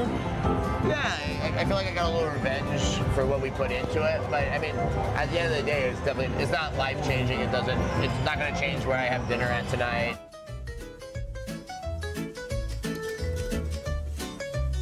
Yo, money-making tip chat for all my side hustlers out there. Go to a casino, and you're going to see at a lot of the tables, they're just going to have a bunch of these colorful hard chips that are sitting in these racks in front of a dealer wearing a uniform. Just fucking steal them. Just go up to them and take the ones that say that have the number 1,000 on them, and then run away.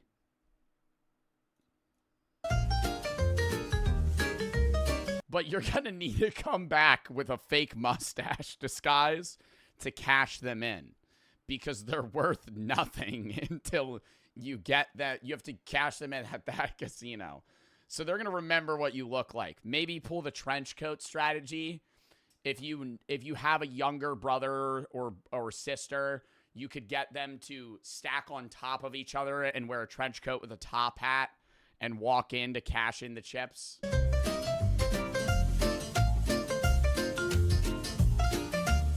Does it actually work? No, you'd get immediately arrested. If you dove the table at a table game, like say you're playing blackjack, and I just tried to fucking pocket some of the chips, they would tase the shit out of me 10 feet after I got out of that fucking table. We can continue gambling a little bit more. You do this as a professional. Yeah, absolutely. How long have you been doing it, and what is your ROI? I've been gambling for a long time, right? Even in my early teenage years, playing poker, blackjack. I mean, I was the kid with the fake ID who ran to the blackjack table, and you know, I came through it very organically. Since I've been tracking and posting and helping other people win and really tracking my action publicly for other people to see, where other people can actually track what I've done, I would say we are at about 3.5 years now with a 400% ROI. If you understand how the sportsbook works and you understand how the public thinks, you understand that the market moves based on what the public thinks is going to happen outside what the actual probability is. Every bet has a hold, and you can actually erase that hold. I don't understand, though, if he had this, like, turbo knowledge and he's, like, you know, making so much money from the sports betting itself, why they charge money for a Discord. Why is your Discord $50 a month to know your bets if you're making so much money from your bets anyway and you're just trying to help people out? It doesn't make sense. By finding where the public is. That's why I'm always like, there's got to be times where motherfuckers lose. And sometimes a line might move because of a reason, right? A key player might be injured. Someone might be out. Information might be coming in that a star player was up all night with his girlfriend and drinking or whatever and showed up. I think it's the idea that you pay so you don't have to do that research yourself. And then they'll just fucking share that knowledge with you. But I mean, it's still just public knowledge. Late to practice. That all can come in. Leia, thank you for the 5 gifted subs. I'm an Insta for the sub. I'm for the 3. Noah for the sub. Otto for the 3. Important message if you haven't seen Nolan's recent post, we just talked about it. Luke for the 3. I have a friend that sits in class, gets in table tennis games. Pure Lark one time he lost 5K within 30 minutes. Oosh. Coffee, you're and Leah for the sub. Yobi for the 5 gifted subs. Vaz and TNT for the sub. Midnight for the 3. Probably won't be able to stream much for the next week. I'm moving this week. Good luck. Pop over the raid. JP and Yobi for the sub. Google for the 3. Don't read out loud.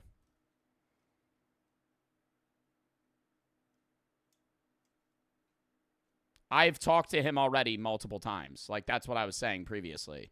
Yawk, Jackie, Soul, and Vok for the sub. I've also made it adamantly clear he's welcome to reach out to me anytime he wants to. Anir for the sub. Yerks for the 3. I think it's just overbearing if every day I message him and go, you good? You good? You good? You good? Yerks for the 3. Started watching you have like 100 hours over the past week. Mr. for the 3.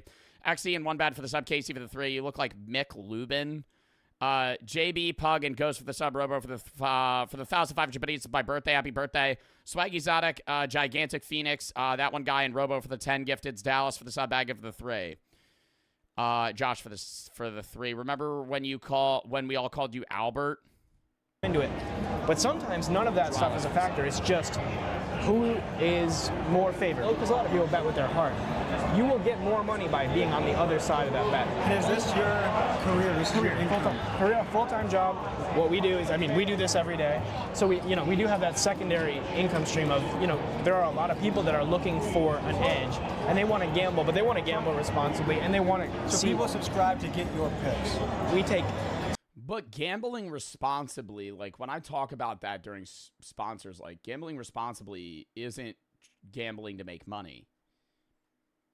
Gambling, like you should perceive gambling as a fun thing to do that you're okay with losing, $20, $30, $40 here and there. Like when I go to the casino, do I get upset when I lose? I mean, yeah, but you go to the casino and you go to gamble recognizing that this money I'm intending on not walking out with it. Serious bettors that actually... You're rich, though. It still applies either way. If you're going to gamble, I gamble with my friends that make regular American salaries. They'll go with less money than I come in, but they go, they gamble. If they lose, they leave. And it's like they're not tweaking about it. If you're somebody that goes into a casino or goes to gamble with the mindset of, I need to win this, that's like bad because you're perceiving it as a money-making method rather than something that's for entertainment and fun. They want to treat it like an investment, that they're in it for the long term. We're looking at the UFC main event tonight. These two fighters have already fought before, a 3-round fight. They don't have a lot of finishes between them. Marvin Vettori, one of the fighters, never been finished. And because of that, 2-to-1 odds that this fight will go the distance. What we're betting is that this is going to be the fight that trend ends. We're going to go this fight to not go the distance. We want to see someone get knocked out before 5 rounds. How you guys doing? You got UFC lines? Oh, I have my biggest bet of the year going on this game right now. So if I start freaking out when Florida hits 91 points, that's why. I need Florida to hit 91 points by themselves. And 7 points in 7 minutes for Florida is pretty doable. So I want the main event. I want to not go the distance. 1,800. So here it is. Here's the slip. We laid $1,800 to win just north of 4,500. We're looking at this fight, last fight of the night. We just need either fighter to end this thing before it gets to the judges. Yes! This is where they all hug each other for the fucking whole round. Yeah, the shit's getting boring.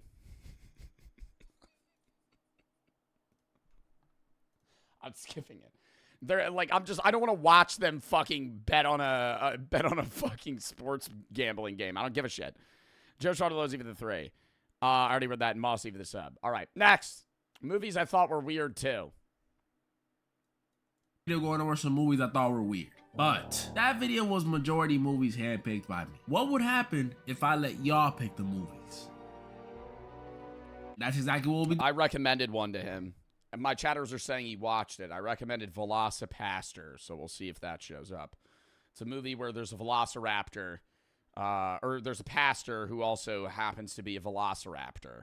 And I think he's a crime-fighting ninja. I don't know. Doing today. Today, once again, I'll be going over some weird movies, but this time, these are movies sent in by you guys. We gonna start from goofy, bizarre, fever dream movies, and eventually, the disturbing ones. Dude, and the B movie is so bad. I'm sorry. The B movie is a shitty fucking movie. It's a meme. That's the only reason that people think it's good. It's a bad film. Rewatch, bro. Everybody's gonna be like, dude, what the fuck do you mean? You haven't seen the B movie since you were 8 years old. Rewatch the B movie. It's a bad movie. Got disturbing. First one up, B movie. This one was sent in by Ken from the Discord server last video. Was good, Ken. And I spoke about it a bit last time. I didn't get to really dive in deep. Get into the nitty gritty. We all know B movie, a movie about a bee named Barry who, after graduating college and not wanting to get stuck in a boring job, meets a human and accidentally discovers that humans consume and use honey. And so he decides to sue the entire human. And then he gets into like a relationship with the woman. The woman starts like falling in love with Barry B. Benson. And it's the dumbest plot ever. Like, why is this woman that knows how to speak to a bee like imagine your girlfriend falling in love with a bee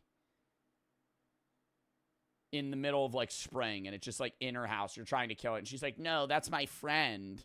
human race. What the fuck? Don't know how that makes sense, but you know, it's B-movie. There's a lot of weird stuff in this movie, and I mean a lot. B's out here whipping cars when they can fly. B's going to college for some reason. B's even out here dating their cousins. That's probably the most relatable one. But what I really want to talk about in this movie is I don't even know what to call it. The situationship, the love triangle. The fucking, that bestiality. Bestiality. And how's that gonna work? What is he gonna use his stinger? He's like the size of a fucking bee. I don't understand. Triangle between Barry, Vanessa, and Ken? Bro, this is inexcusable. You know how messed up it is that Ken... And bro, I remember watching this movie, and he's like, when you watch it when you're a kid, you're like, this guy's annoying as fuck. He keeps trying to kill Barry. He's so mean. And then you watch it when you grow up, and you're realizing, like, wow, this guy's actually witnessing his girlfriend fucking... he's going from boyfriend to side piece because a bee is rizzing up his girl.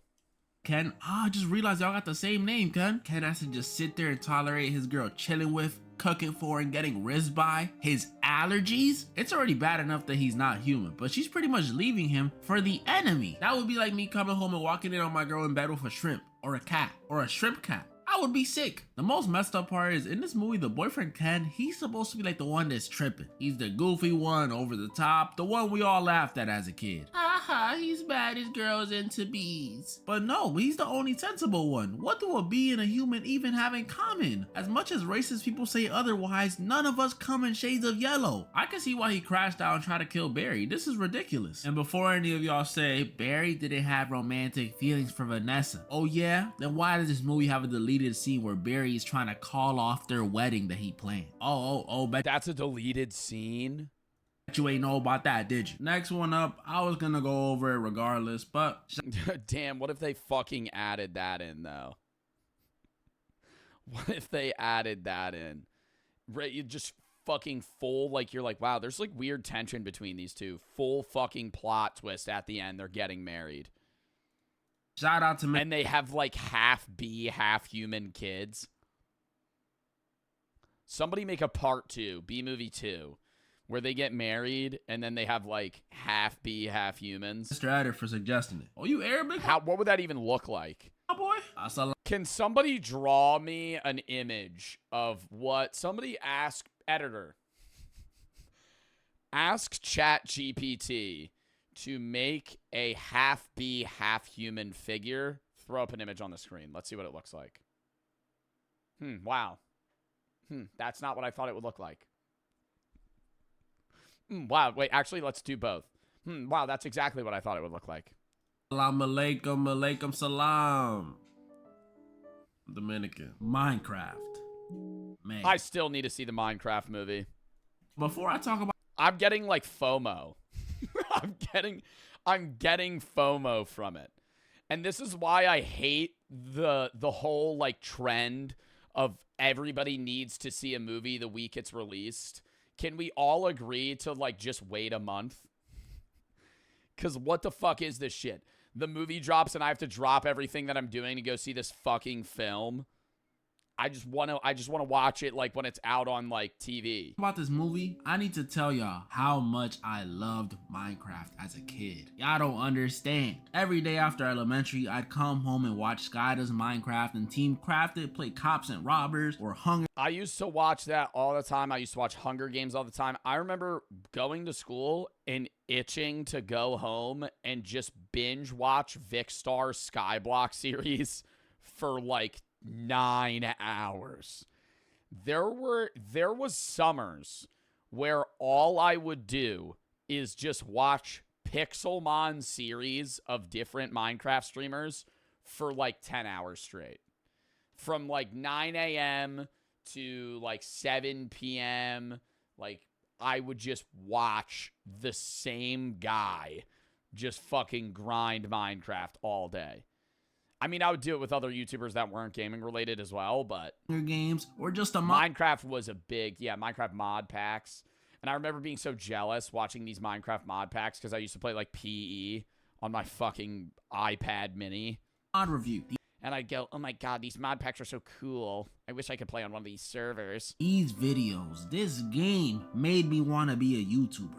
Obviously, that was before everything that happened with Sky, but that doesn't change the fact that I loved it. Bro, I loved this game so much. I had worlds where I would build homes for my grandparents, like they were gonna play with me. I really want to stream.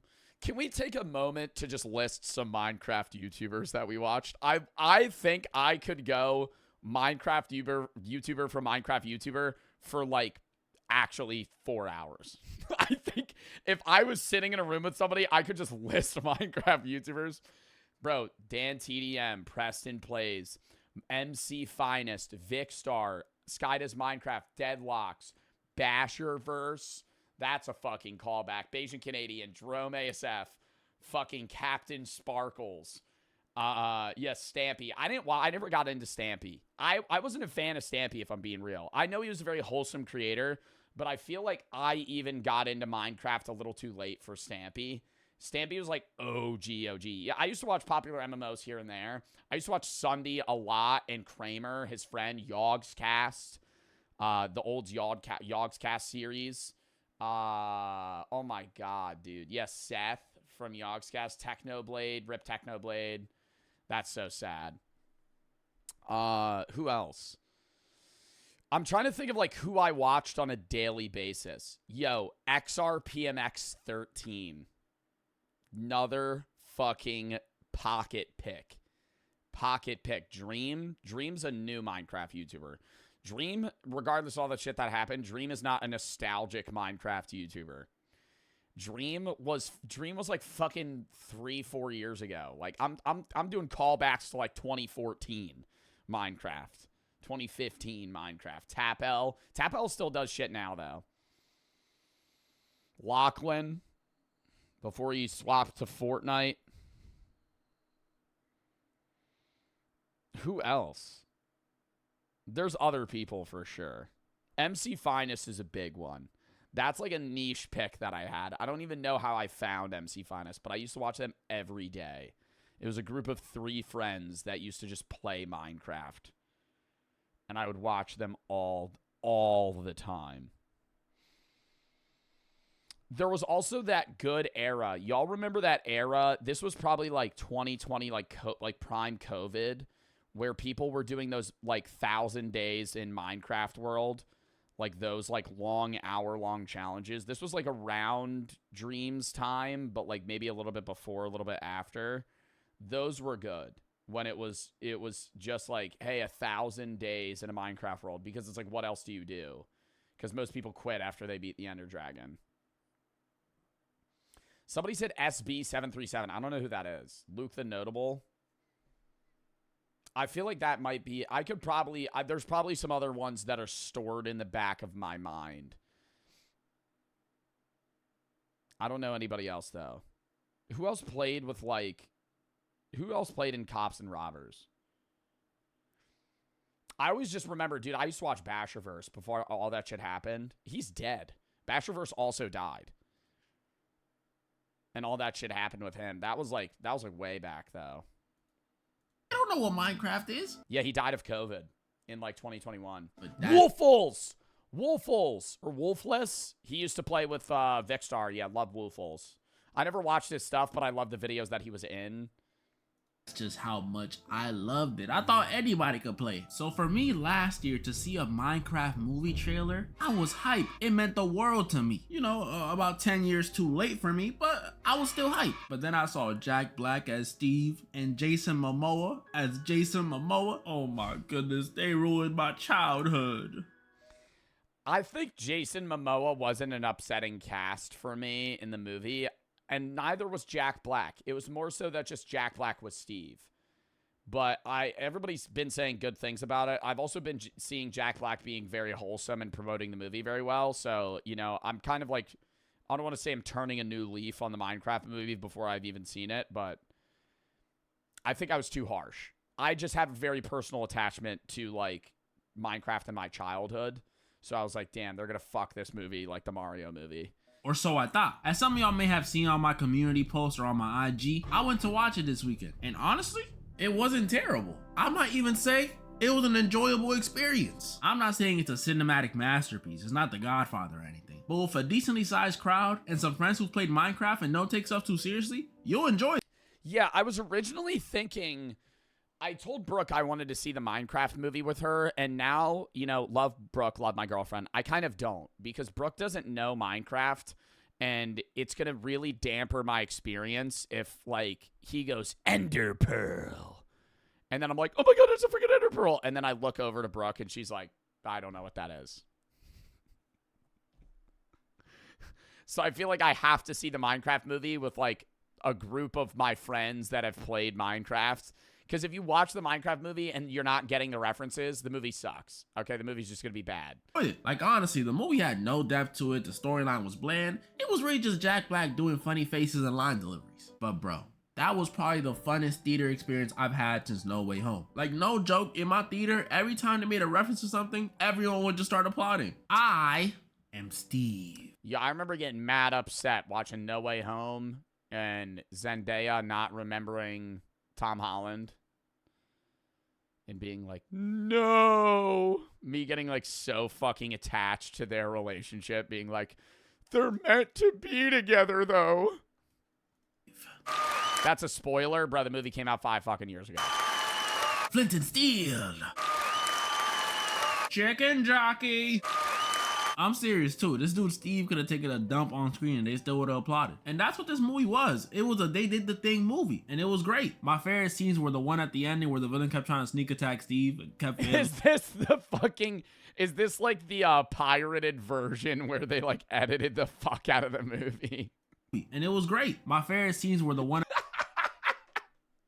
at the ending where the villain kept trying to sneak attack Steve and kept failing. That one genuinely made me laugh. They also had this little side story with this villager who accidentally goes into the real world, and after he gets freaking hit by a car, he ends up falling in love with Jennifer Coolidge, and they get married the next day. Like, it was so random. And of course, the Technoblade tribute, that was sweet. Yeah. W to Sebastian, the kid who played Henry, for suggesting it. Literally only issues I have with this movie, besides the, you know, the chaotic plot, is one, there was too many spider jockeys, and their spawn rate isn't that high in the game. And two, there was this weird scene during the Elytra sequence where Jack Black and Jason Momoa started 69ing to get through a small.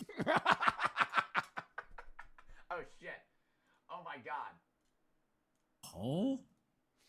Yeah, that's not a technique in actual Minecraft. Like, are we serious, bro? I had to watch this in 3D. Minecraft movie, for what it is, though, it was enjoyable. I'm actually... You're getting spoilers? Bro, the whole movie's been spoiled for me anyway. It doesn't matter. Glad it was random and goofy and not how I played Minecraft. Man, the way I treat my villagers. But yeah, it was good. But although weird, this movie was only the tip of the iceberg compared to the other movies y'all sent. And I just kind of wanted to review it. The next movie is sent in by the homie Joe on IG. Some of y'all may know him. He's a pretty popular guy. And the movie he sent in is Velocipaster. I can't believe he actually watched this. I sent in that suggestion just thinking he would be, like, maybe taking it into account. He's gonna watch the whole Velocipaster movie. This is definitely a movie. This movie is a low-budget movie, and I mean very low budget, about an ex-pastor who, after losing his parents to... I don't even know how they make a movie for $36K. Obviously, some movies have such high budgets that it's, like, unfathomable, like, where that money's even going for a bad movie. 36 grand though, you're filming, paying all the actors, editing, like, any effects. An accident.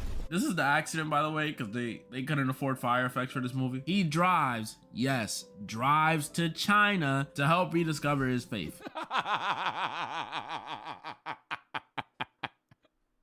And after getting attacked by ninjas, yes, ninjas, he's handed this tooth that curses him with the ability to become a dinosaur. Yes, a dinosaur. This movie is so random. I thought Hoodwinked was crazy, but the plot of this movie is literally the pastor Doug and his hooker girlfriend Carol, I'm not even being mean, by the way, she's actually a prostitute, are on a mission to take down this church. Why, you may be asking? Well, because the church is ran by this ninja clan who, by using Christianity and Coca-Cola, plan on achieving world domination. I didn't make any of that up. I'm not gonna lie, for all its craziness, this was one of the funnest ones to watch as a video. The dinosaur. Bro, because they're just, like, that's why I love really low budget, bad movies.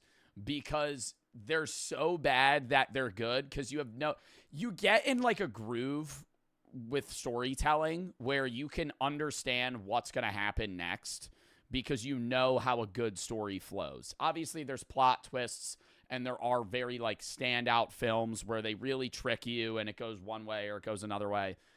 but it's still something that you look back at and you're like, oh, that makes sense. When you have like a really low budget shitty stoner film, it'll just be random. It'll be like somebody on crack and fucking LSD at the same time just was like, what if we had ninjas and a pastor and he was like also a dinosaur and he had to fight them to save the world, and then there was like this big action scene where he like hulks out kind of like the Hulk, but then he like eats them.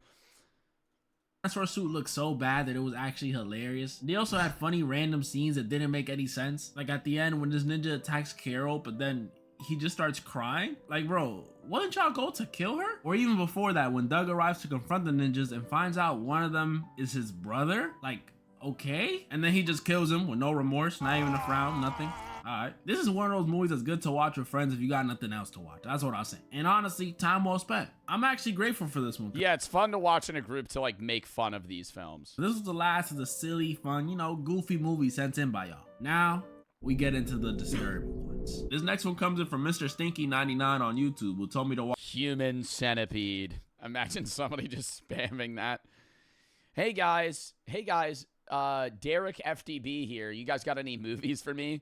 Human Centipede. Human Centipede 2. Human Centipede 3. You need to watch them, I'm telling you. I've seen it probably 100 times. Watch the movie Cats. Mr. Stinky, go shower, bro. Don't be proud of that. Put a Mr. in front of Stinky. Don't be proud. And before I get into this one, y'all already know how I feel about this furry stuff. And y'all know I'm allergic to cats. And this movie is literally all about humanoid cats. Mr. Stinky 99. When I catch you, I'm not gonna lie, I can see why this movie did horrible in theaters. It's literally a musical about cats who are, I don't even know what they're trying to do. I fucking hate musical movies. They're so bad. I know it's an art form that appeals to a group of people, and by all means, you know, I think they should still exist. But I hate when I go into a movie expecting a movie, and like 15 minutes into the film, there's like, you know, a genuine emotional scene or like there's action building, and then they'll be like, yeah, I don't really know what I'm going to do about that. But when I was a boy, I had so many dreams. And they just start breaking out in song. I'm like, yeah, this movie's going to fucking suck ass now. Yeah, Joker 2. Like, that didn't... I haven't seen Joker 2, but I can tell you for a fact without seeing it, it should not have been a musical. It doesn't make sense that it would be a musical following suit from Joker 1. Or like, I mean, it wasn't a bad film. I still enjoyed it. But the new Charlie and the Chocolate Factory, why? It didn't need to be one. I understand why it was, but it didn't need to be a musical. Dude, don't ask me for the plot of this one, because the whole time watching this, I was too busy being uncomfortable because of these cats' designs. Like, am I tripping, or does this look kind of sexual?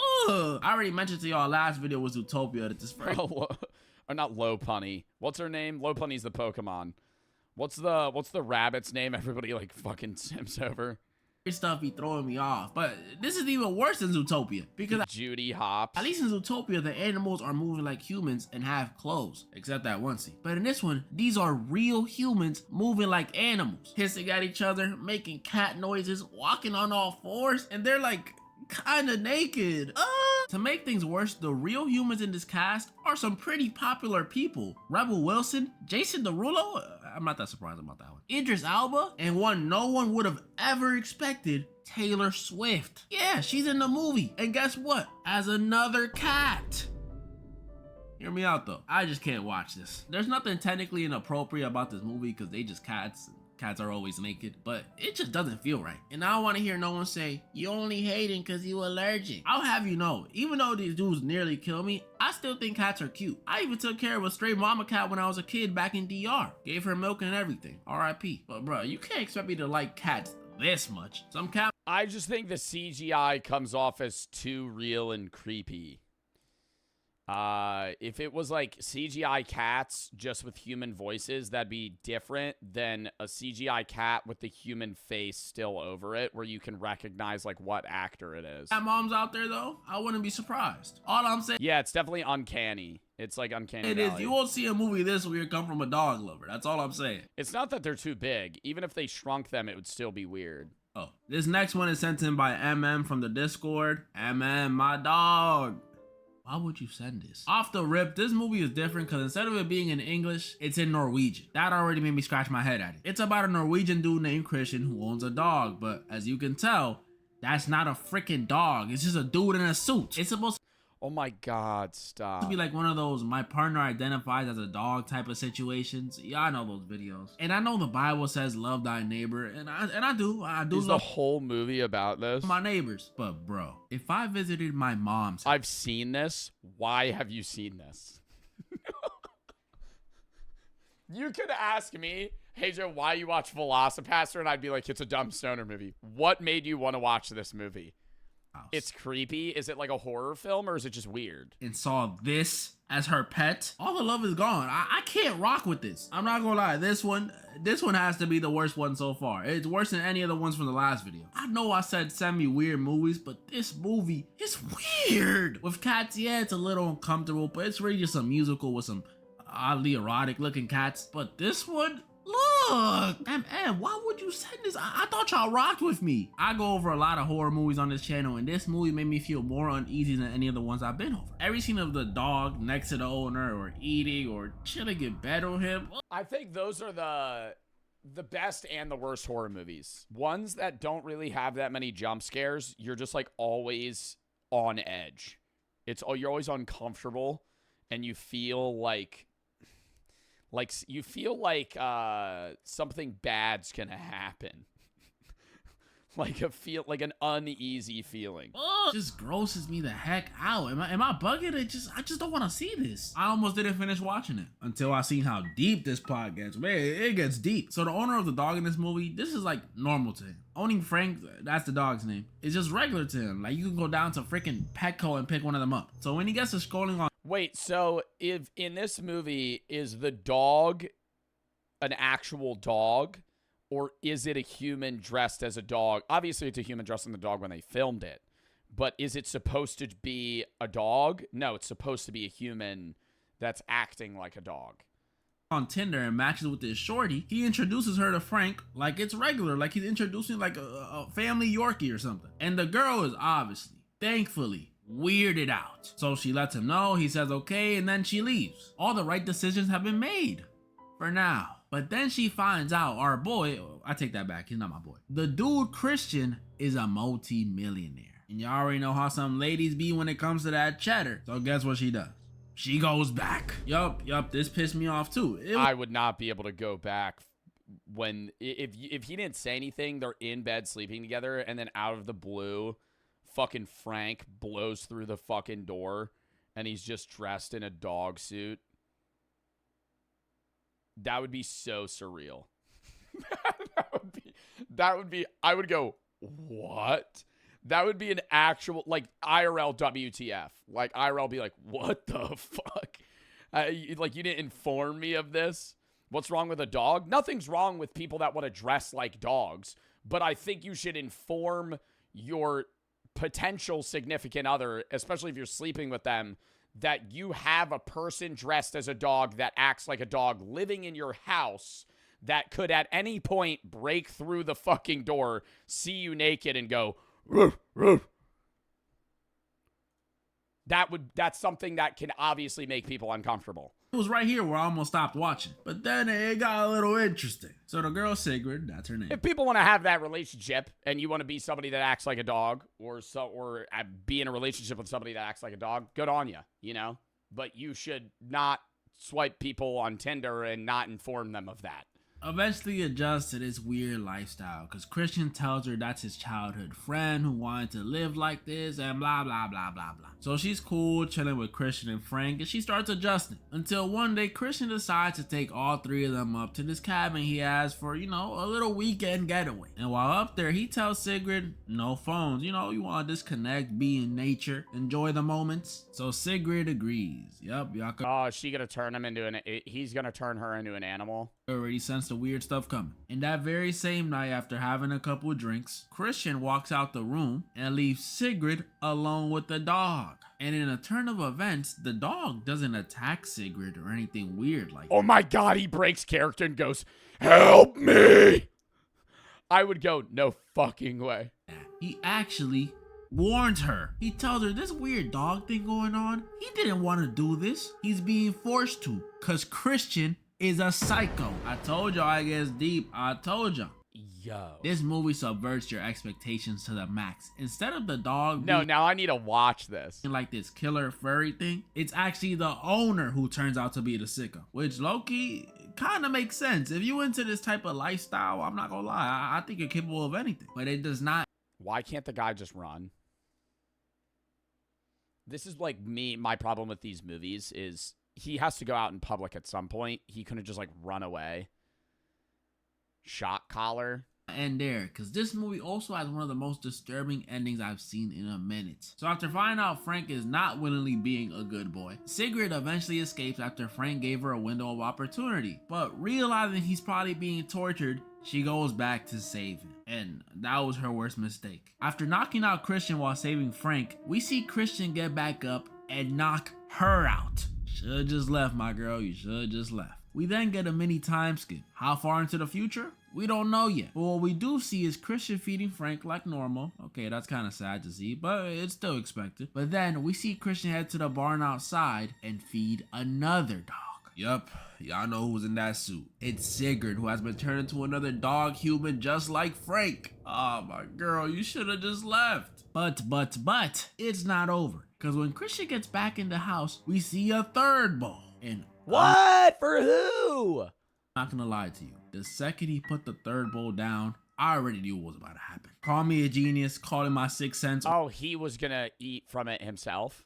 Or call it predictable, but I just knew. The person that approaches that third bowl is a baby. Specifically, Christian and Sigrid's baby, who he's raising as a dog. Oh my. How could these get any worse? This next one, guys, I actually had to put down for a few hours and come back to it, so. What the hell? Yo, and I don't know, man.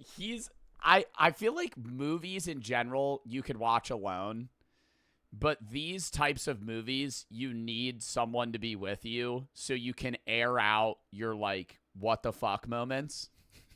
Like, if you're watching this alone, like, Derek probably watched this alone. He's just in his own room, probably with a notepad, making this YouTube video, just going. And obviously he can make the video ranting about it, but like in the moment, you just can't talk to anybody. You know, warning to my female viewers for this one. I mean, oof. Frankie for the fucking 5K biddies. I challenge you to a 1v1 in chess. I'm not, brother, I need to get through these reacts right now. I also haven't played chess in forever. I would be willing to play you in chess another day. You're just going to beat me. But I'm already 2 hours into stream. I have like 8 videos that I got to watch. Artsy for the sub, Ocean for the 3. Please watch Llama again. It's Friday the 13th. This is W Killer from Llama from Outer Space. It's free on Amazon Prime. Kayla for the 3. Ever see the movie that's low budget called The Fifth Element? That shit is wild.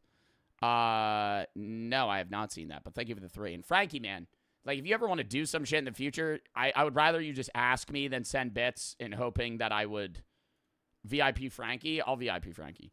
I would rather you just ask me than send bits. The same thing with just any of my chatters where it's like, that's not going to, you sending me bits or subs isn't going to prompt me to be able to say yes or no. I'm going to be real with you that like today I'm doing reacts and that's all I'm doing today. You know what I mean? Flo for the sub, Sick Leave for the 3. Luke the Notable's good, but not really OG. He started 100 days in hardcore. He's able to drop 5,000 days. Brady for the 3. Just got a dead pasta from the side of the road. I'm on my way to the Minecraft movie. Don't worry, I'll get a popcorn bucket. Okay, Mauricio for the 3. Anybody remember Minecraft trolling by Xbox Addictions Master or Lock or just me? General for the 5. Love your video stuff. Want to say thank you for making my day. Beagle for the sub, Gabe for the 3. Do you see Mike743? No. Casual for the 3. Oh my god, I hate the Minecraft movie now as a cinema worker who's had to deal with the chickens and fart bombs, powder cannons, firecrackers. It's a mess. My boyfriend and I are waiting for streaming. What, for the Minecraft movie? Mossy for the sub, Bartolozzi for the 3. Remember when he called you? Yeah, I remember that. TZ for the sub. Did Frankie say anything? I was going to send those bits regardless. I got to raise them, spreading the love. Oh, okay. I just always feel bad when people like send me large amounts of bits and go like, hey, I want to 1v1 you, or hey, can you play this game? TTL and Red for the sub. But thank you for the 5K biddies, bro. I would at some point in the future, but I genuinely have not played chess in like 3 years. Lock in. Warning to all of you, but especially my female viewers. It's very uncomfortable. This next one comes in from Ali Grijalva _56 on Instagram. I hope I said your name right. Who sent in the movie Teeth. Girl with teeth in her. Okay. So as Ali said, this movie's about a girl who's All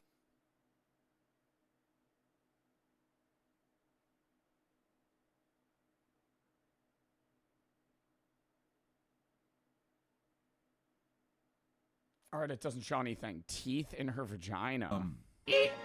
you know, her box has teeth in it. Yeah, I know. It's grosser than it sounds. But let me tell you, this movie, although listed as a horror comedy, there is nothing comedic about this movie at all. It's not even scary either. It's just uncomfortable and gross. Like, honestly, after Good Boy, I didn't think it could get any worse. But y'all never failed to impress. Literally the scariest part of this movie, if you still want to deem it a horror. Who came up with this film?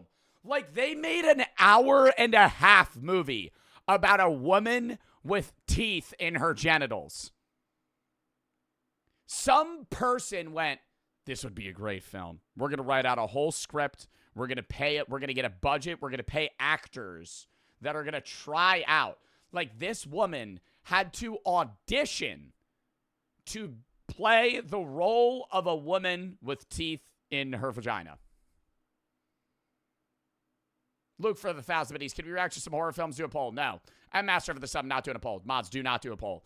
If you have any videos you able to watch or games you want to play, video session, games session, I've had most of the videos that watch games I play. I already have all the videos locked in for today, so these are the ones that we are doing. I said earlier in the stream, I don't know if you were the same person, when somebody asked me to do horror reacts, I'm not doing horror reacts today. We did them earlier this stream, or not earlier this stream, earlier this week. I'm not doing horror reacts today. We're doing regular reacts today. Tomorrow, I am going to be live at 1 p.m. EST. We're doing Do Not Press the Button and Ready or Not. Maybe after Friday as well, or after Friday instead of Ready or Not. I don't know yet. Sunday, I'm going to be live at 2 p.m. EST. It's 4:20. We're going to be getting high, doing reacts, random games, schedule 1 as well. But maybe for a little bit, and then a bunch of random games in general. Tuesday, I'm going to be doing, or Monday, I'm going to be doing Last of Us 2 for like 7 hours. We're going to be playing it twice a week until we beat the game. Probably take 4 or 5 streams. Tuesday, schedule 1 for like 3 hours. Wednesday is going to be random games. Next Thursday's more Last of Us. Next Friday is the charity stream for Autism Plus reacts and the merch drop as well. Next Saturday's random games and horror games as well. Went to a liquor store to pick up some beer WrestleMania this weekend. The cashier lady kept calling me hun. I feel like a lot of people do that. Like a lot of older women call people hun. M for the sub, Luke for the 1,000 buddies. Brooke will call people hun. It's just like supposed to be something nice. Movie is not even the teeth in her poom poom. It's having to see the main character go through hella traumatic stuff. Like, I really gotta dislike you to laugh at your suffering. I don't know this girl. There's nothing funny about this. Well, there's that one funny scene, but besides that, matter of fact, how do you get the teeth on his hand? And he's clenching his fist. Let you know how weird this movie is. The dude who screamed that line, is a male gynecologist who, after inspecting our main character, gets his fingers bitten off. Yeah, I know. I was thinking the same thing you are. Oh, he's missing fingers. Male gynecologist. Yeah, are there male gynecologists? I don't know. That's an odd profession to get into as a man. I feel like that'd be very uncomfortable as a woman. Going to a gynecologist, literally having to have a man inspect your genitals. Bro said that's my dream job. Oh, hell no. You also realize that while people go to gynecologists for checkups, most of the time, or not most of the time, a lot of the time you're dealing with women that are having infections or problems down there. You're not just seeing, you know, genitalia. Like you're dealing with, yeah, either way, even if that wasn't the case, that should not be your dream job. Gynecologist? Why is that even a thing? I've never had a male gyno. I don't know any women that I know that have said they've had male gynecologists either. But I also don't actively just walk up to the women I know and go, have you ever had a male gynecologist before? Has there ever been a man that's been, like, that would just be an odd question to just randomly ask. Hey, in this movie, the main character, Dawn, pretty much discovers in a not so cool way that her teeth are like a defense mechanism. I mean, I don't know. Would they even allow that? I feel like every time I've gone to I've never had a female doctor. Like, I've had female doctors. I've never had a female doctor, you know. Because normally it's an old man and he goes, cough. And I go, they don't do that anymore. They don't do that anymore. I've gone to the doctors since it was when I was like a kid. They did that to check for like hernias and stuff. They don't do that anymore. When I go to the doctor now, he just goes, so how you doing? And I go, okay. And he goes, you smoking? And I go, yeah. He goes, okay. And then he starts talking to me about his fucking son. Every time. I love my doctor, right? But 80% of the conversation with my doctor isn't even about my health. It's about his family. It's about his family and then life. And I'm like, dude, like, I'm here so you could, like, make sure that I'm not dying. Can we, like, go over that? And he's like, yeah, so my son just started picking up field hockey. Or not field hockey, lacrosse. I'm like, okay. That's great. He goes, yeah, you know, it's really a passion of his. I'm like, why are we fucking talking about this right now? That one provoked. I don't know. Maybe it's to like, maybe he's easing it in, you know? Oh, that sounded weird. Maybe he's like building rapport with me. So then one day he goes, I need to see if your balls are okay. And then it doesn't make me uncomfortable. But I would rather not personally know him then. I would rather him be a stranger to me. Will bite, aka cut off dudes' willies. Yeah, I know, gave me flashbacks to Candyman. And although this may seem like a curse, the main character discovers it's low-key a superpower. Cause not only does she discover that the teeth only activate when bad stuff is happening, meaning she can still lead a normal life in the future, but by the end of the movie, after Dawn enacts her revenge on these two dudes by, you know, chopping off their Vienna sausages. One was her stepbrother, by the way, and his dog ended up eating said chopped off Vienna sausage, by the way. Dawn skips town and we see Dawn plans on using her teeth as some sort of vigilante, punishing weirdos out there in the world by chopping off their bing bongs. I mean, cool. And now, the weirdest, most disturbing movie of the video. The strange thing about the Johnsons. Oh boy. This one was sent in by Dion_McDonald086 on Instagram. I wonder how he selected these, because he probably got so many suggestions that I wonder why is everybody saying, oh my god, no. How do you all know this movie? How do you guys just know this movie? Mr. McDonald, you getting blocked for sending this movie. No, don't laugh. I'm being serious. Now, I discovered this movie in 7th grade, and I haven't been the same since. Because this movie is quite literally the definition of weird. I don't never heard of it. I don't want to go over it, honestly. I don't want to put y'all through what I went through. But I'ma try. Dion said try, so now I gotta try. This movie is about a family of 3, the Johnsons. Now, what's so strange about them? Well, the son is in love with his father. Hold the shock. Ooh, okay.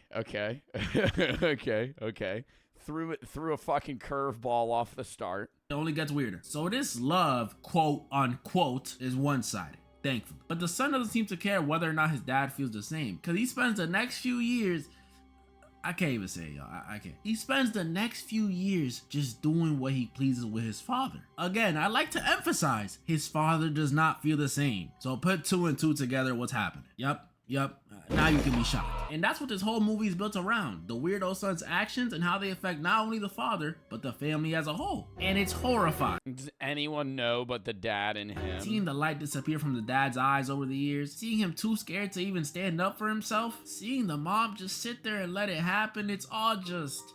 it's so uncomfortable. Yeah, this movie is weird. Don't watch it. I'm serious. No, like, look at me. Look at this picture of me. Do not watch it. I'm not gonna continue to... Who the fuck came... What do you think the rating of that movie is? Let's take a guess here. I bet the critics loved it. I bet the critics were like, this is a modern masterpiece. Strange thing about the Johnsons. Oh, this came out in 2011. Rotten Tomatoes. It's not even showing up. It doesn't even show up. No way, it doesn't have... It has a 7.1 out of 10 on IMDb. Let's read a review. This is a very good first impression from recently acclaimed new director Ari Aster. I would call him a horror director, however, based off the core nature of his films and some things Aster he has said himself, including things like he didn't intentionally set out to make a horror film from the start with Hereditary.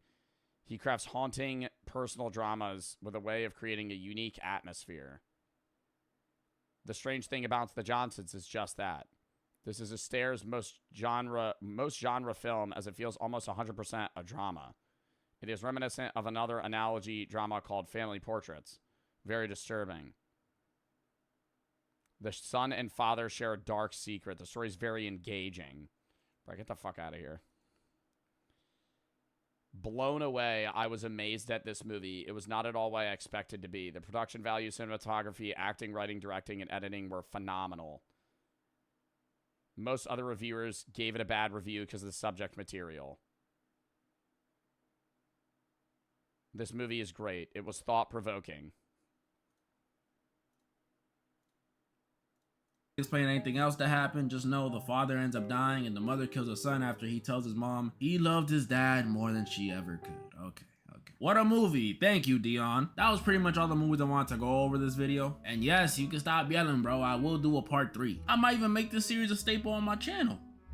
What you mean you wasn't yelling? Bro, I'm still astonished at this film. They had an out... This is like torture to have to watch that. Watch a movie about a son that's like forcing a relationship with his dad. Watch it? Fuck no. It's on YouTube. Do you think it's not copyrighted? We definitely would not be able to watch that on stream. That would have to be TOS. A movie about a son falling in love with his father and also like basically sexually harassing him. No. That was a fucking great video though. I really liked that. Somebody said, I love how Velocipaster doesn't even turn into a Velociraptor. He turns into a small T-Rex. It's his kid. That's weird. He fucked a dog. What the hell, man? I was expecting it to be Frank's kid since they're both dogs, but it's his kid. What the hell is this person talking about? He didn't have sex with a dog. He had sex with somebody dressed as a dog. SFG, thank you for the fucking 50 gifted subs. Thank them if you got a sub. Thank you for the 50 gifteds. Appreciate the goddamn support to the channel. SFG, Call of Booty. Thank you for the fucking 50 subs, man. Damn. Thank them if you got a sub. Thank you for the 50 gifteds. If you're one of the 50 people that got a free sub from SFG. Pasty for the 3. This movie is like my dumbass ex-girlfriend and her dad. Sick leave for the 3. When I go to baseball physics, they have a doctor do it. Last time a female touched my balls. Michaela for the 3. Me and my girlfriend love watching your streams. Got a PC and we're waiting on it now. It's so much better than a phone. Thanks for being the best streamer. Thank you, Obi for the 3. From the UK, can't tune into streams much. Watched last night's video or VOD. Wondering if you have watched Silence of the Lambs when you were talking about films. I have not. 408 for the sub, next for the 3. And SFG, thank you for the fucking gifteds again. All right, I gotta go pee real quick, chat, and then we're gonna hop into the next video. Count me down 30 seconds. I won't play that for you guys. I was listening to that at the gym. Chat wouldn't want to listen to that.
right, we're back. Next video chat. FF for the sub. The hunt for America's smartest serial killer. Fern video. W firm. Lock in. My motive for doing what I am going to do is simply personal revenge. I do not expect to accomplish anything by it. Lincoln, Montana, 1996. This cabin is the chosen home of Theodore J. Kaczynski, more commonly known as the Unabomber. Oh, now we need to watch this video later. We were just talking about whether or not we're going to watch this video, and it's the fucking, it's about the manifesto of the Unabomber. Now we have to watch that. I feel like now we have to watch that after this. He's long been feared as America's smartest criminal, a serial bomber who's killed and wounded targets across the country with no clear connection. For 17 years, he's eluded the FBI. It's the largest, most expensive manhunt in the Bureau's history. He's the evil genius they simply can't catch, likely history's most intellectual serial killer. He's terrorized the nation, instilling fear in Americans about opening their mail and getting on planes. Didn't he change rulings on, like, how certain postal services have to, like, handle packaging now? Like, they've tightened restrictions on what you can send and where. Not necessarily just because of him, but, I mean, he was somebody that was able to get around a lot of those, like, laws. He would just send people bombs in the mail. And he did it all from his cabin. Here is where he built his bombs, where he wrote his manifesto, and where he evaded capture for nearly 2 decades. It's where he turned from off-the-grid recluse to world-famous murderer. This cabin... And it's fucking crazy that a lot of, not even just like Ted Kaczynski, but a lot of serial killers as well, get away. Even if they're caught, they end up like confessing to a bunch of different murders that aren't related to them. Ted Kaczynski's a little different because he's mailing people bombs, so they're all like clearly related by like method of, you know, murder. But in general, these serial killers, if they just stopped, would never be found. And there are many serial killers, not like thousands, but there's so many serial killers that have never been caught. Like, there are people, the odds that you've passed somebody in your life is fairly low, but there's probably, how many serial killers do you think are in the U.S. that are either active or no longer active that have never been found? Over 100. There's over 100, 200 people that have killed 5, 6, 7 people and never been caught. And maybe they did it. Like, I would say the majority of them are old. I would assume the majority of serial killers that have, like, stopped killing people and, like, retired from killing are, I don't want to use it in that sense because it kind of, like, demeans the deaths of the people that have obviously died. But I think there are serial killers that have probably... most of the serial killers that are not found probably killed people in like the 70s or the 60s, and they're just like 80 years old now. Cabin contains all the evidence the FBI will need to convict him. It's located deep in the Montana wilderness. Back in 1969, Ted moved here from California. Is Jack the Ripper caught? Jack the Ripper's dead. Jack the Ripper's been dead. Where he left behind a shining career as a math professor at UC Berkeley. He wanted to get closer to nature and far, far away from everyone who pisses him off, which is most people. He built this cabin with his brother back when Ted still talked to him. It's got no electricity, no plumbing, just a wood stove, a bed, and a whole lot of books. Right now, Ted is building another bomb. They're meticulously crafted, and he's continuously improving his technique. Every year, they become more lethal. In fact, he's got another one under his bed, wrapped and ready to go. But he won't get a chance to send it, because despite his intellect, he made some pretty dumb mistakes.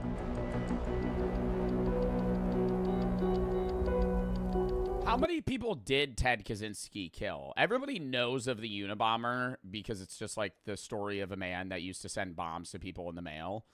But I don't really know a lot of the specifics about him. The reason I wanted to watch after this video, this would be on like the main channel, this one would be on the philosophy. The reason I want to watch this too is because a lot of people talk about the philosophy and the manifesto of the Unabomber, because some people try to agree with the shit that he says, and I want to fucking hear what the hell he even talks about in it.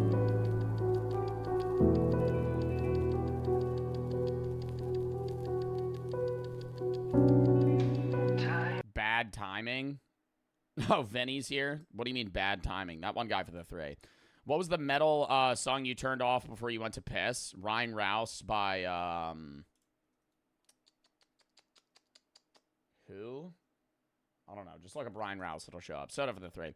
Me and my friend just love your streams. You shout about. He loved that. Shout out Justin. That one guy for the 3. Ubby for the 3. Going back to my prior down, I would highly recommend the film Silence of the Lambs. I might check it out. I can't guarantee I'll obviously watch it. If you have any videos you want me to watch, games you had to play, though. Video sub, game sub. Yeah, by Ramstein.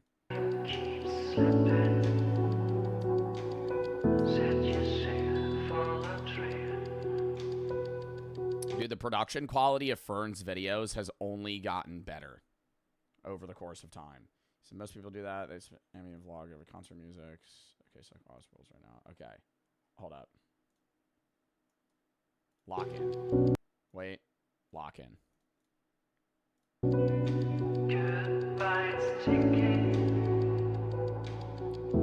Why are the fingers so fucking dirty?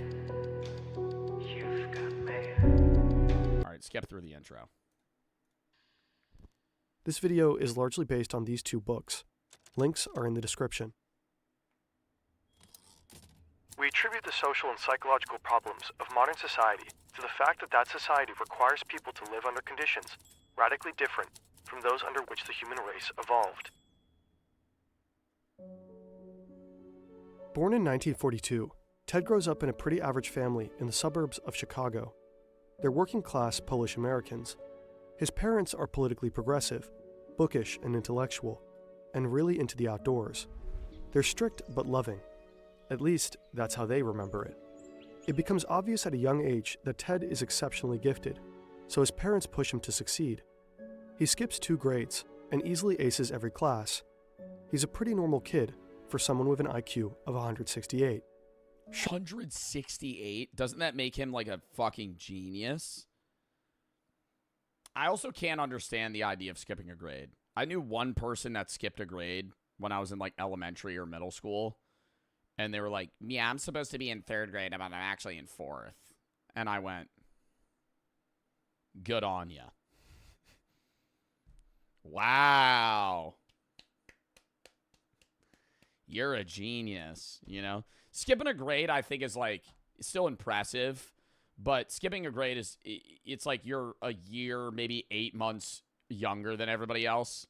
When you skip like 2, 3 grades, that's when shit gets crazy. Because then you're in fucking college when you're 16. And you're in a class with people that are 22, and you potentially can't even drive a car. Sure, Ted is quiet, shy around girls, and arrogant, but he has a core circle of friends and plenty of hobbies. Like his parents and brother, he loves playing music, reading, and camping. People like Ted. They'll later remember him as a sensitive, respectful kid.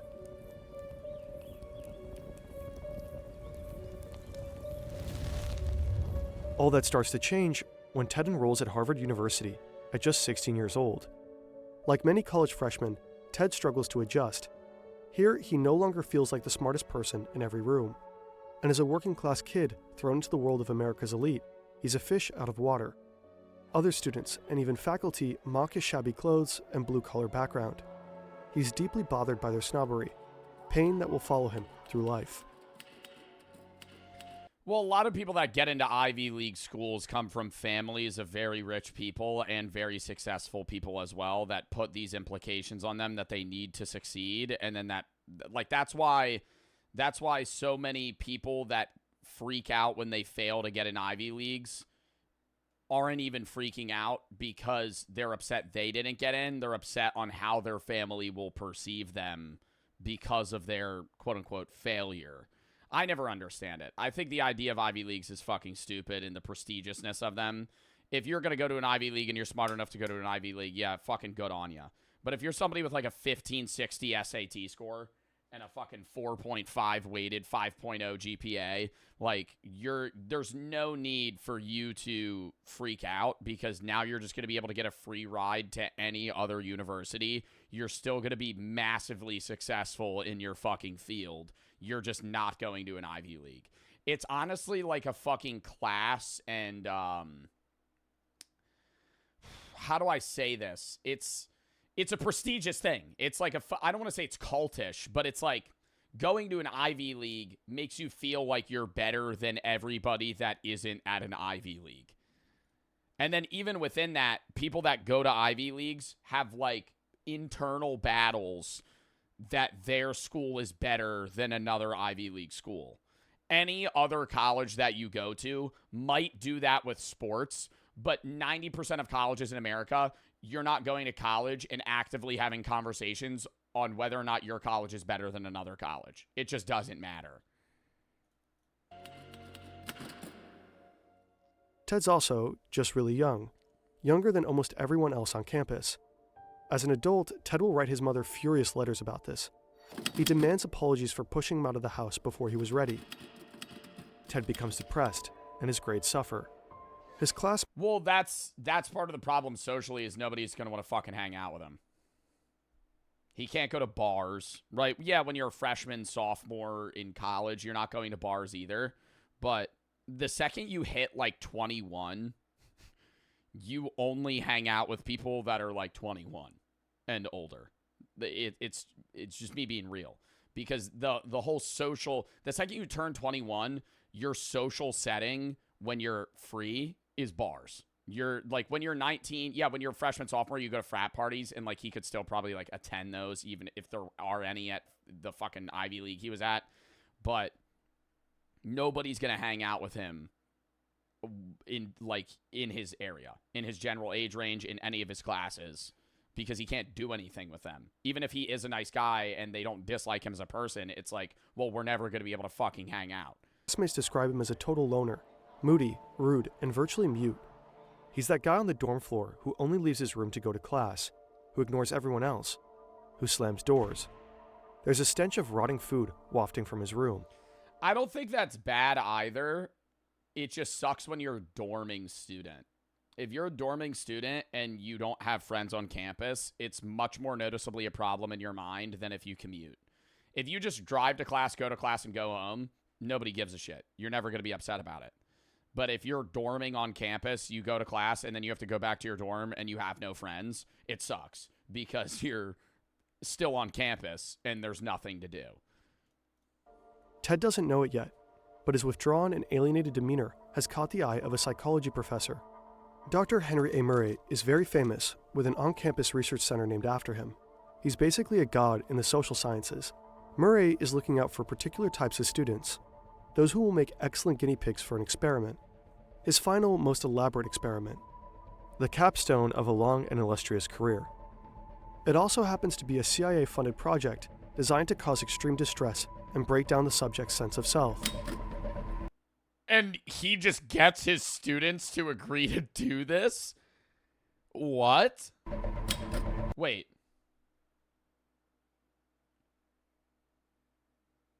LSD? Cause extreme distress and break down the subject's sense of self. He would inject them with LSD? Clearly, we are in a position to do a great deal of damage, and it does appear that the FBI is not going to catch us anytime soon. The FBI is a joke. It's the 1970s in San Francisco. The city is a hotbed of anti-government activity. There's outrage over the Vietnam War. Protest bombings are a regular occurrence. Explosions happen every week up through the mid-80s. The FBI dubs it the Belfast of North America. Radical far-left groups like the Weather Underground and the Symbionese Liberation Army. Dude, there's like conspiracies. I'm not even saying I believe in these, but there's conspiracies people try to make that LSD was released by the government to try and like damage the anti-war movement in the United States by making it appear as a hippie movement rather than a genuine U.S. citizen movement to not go to war. And they wanted to make it seem like something that you shouldn't be a part of, and it's like drug addict, like loser, homeless, jobless liberals that just want to get high and think that everything's peace and love, rather than like, hey, war is kind of just a bad idea in general. Claim credit for many of the bombings, so most of the cases are pretty straightforward in terms of understanding motive and perpetrator. But amidst all of this, the FBI's San Francisco bomb squad makes a shocking discovery. 12 mysterious, similarly built bombs can be linked to one elusive killer or group. They have next to nothing to go on. Just for whatever unknown reason, this string of explosives seems to target universities and airlines. Whoever is building these bombs is an expert crafter and careful to not leave any DNA behind. Not a hair, not a fiber. They're encased in beautiful handmade wooden boxes. There are no eyewitnesses to the bombings and no letters from organizations claiming credit. The victims appear to be scattershot of random people. The unknown perpetrator is referred to by the code Unabomber for university. Okay, I don't want to sound like a dumbass when I say this, but the show Dexter has really showed me how meticulous the crime department is in trying to solve murders. I understood that forensics broadly was able to understand a lot of things, but when I started watching Dexter, I really got like, wow, they're able to basically pinpoint a murderer not easily, but like off of any piece of information. If you don't Dexter's fiction, I know. And Dexter's also Dexter in real life, if that TV show were to exist. If you don't know Dexter somehow, it's basically the story of Miami, like Metro police officer, not even police officer. He works in like the blood department. He's the serial killer and he kills murderers. And he like he always gets away with it. And I feel like when you're watching the show, you would realize like season 1, this motherfucker would get caught in real life. But they still go through like the processes that like actual police departments use to try and figure out who killed somebody. And dude, you leave like, it could be like a fragment of a hair or like just any part of your DNA will link you to the crime. And the second they can recognize like you're a suspect, you're fucked. An airline bomber. So far, his bombs have killed one person and injured 20 others across 5 different states. Unlucky recipients of the Unabomber's early packages include a campus security guard, a handful of graduate students and professors, a secretary, an airline executive, and passengers on a flight from Chicago to DC. Some are injured quite badly. The first death is in 1985, Hugh Scruton, a guy who owned a computer store in Sacramento and was about to get married. What does he have to do with anything at all? Yeah, what the fuck does he have to do with a Unabomber? Far away in his cabin, Ted reads about his death and chuckles to himself. He hears that the FBI offers a $25,000 reward for any information. He's flattered. The Unabomber is making waves. Not bad for the actions of one man in a 10 by 12 foot shack with no electricity, running water, or phone service. Pretty hard to imagine now. These days, connection isn't optional. It's how we get around, check in. Needs is not compatible. Back to Ted. Here in his cabin, he's got everything he needs. Snowshoes, maps, a homemade chair, a cot, a typewriter, and hundreds of books. Scraps from junkyards and jars of chemicals for making. If he were to turn himself in, would he get the $25K? No. His bombs. Binders and binders full of notes. All kinds of disguises for delivering the bombs, like wigs and sunglasses, and shoes with fake soles. It's crammed to the gills, but meticulously Shoes with fake soles. What the fuck does that have to do with anything? organized. At this point, the FBI has 0 promising leads, and by the end of it all, they'll never actually. Genuinely, what is shoes with fake soles? The footprints his shoe. So he would get a shoe that would leave a different footprint than the shoe he was actually wearing.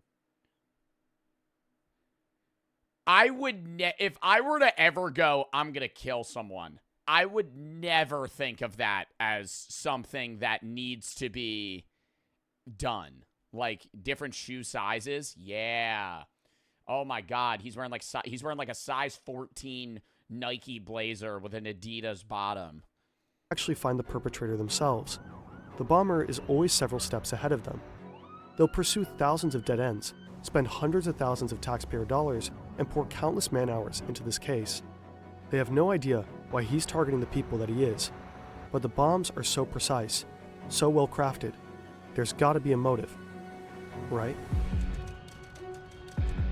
In 1987, Yeah, I really am now recognizing I know nothing about the Unabomber.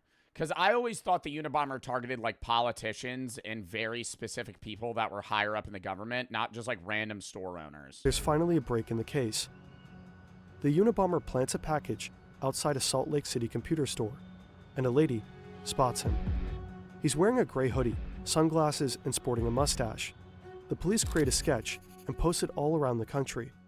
The bombings immediately stop, and for 5 years, nobody hears anything from the Unabomber. All kinds of people call him with tips, but the leads go nowhere. The case pretty much goes cold, but the FBI know that it's only a matter of time before he'll strike again. Wow, so he laid low for 5 years, dude. What do you think he was doing in that time? They're sure he's using the time to perfect his bombs. And they're right. For 5 years? Holy shit, dude. That's half a decade. That's like 1,700 days. He's just sitting there, just like meticulously tweaking bombs that he's gonna send to people. In his cabin, Ted is finessing his technique. The upcoming bombs will be a whole lot more lethal. But, as the world will soon find out, he is also busy writing. He doesn't just want his explosives to do the talking.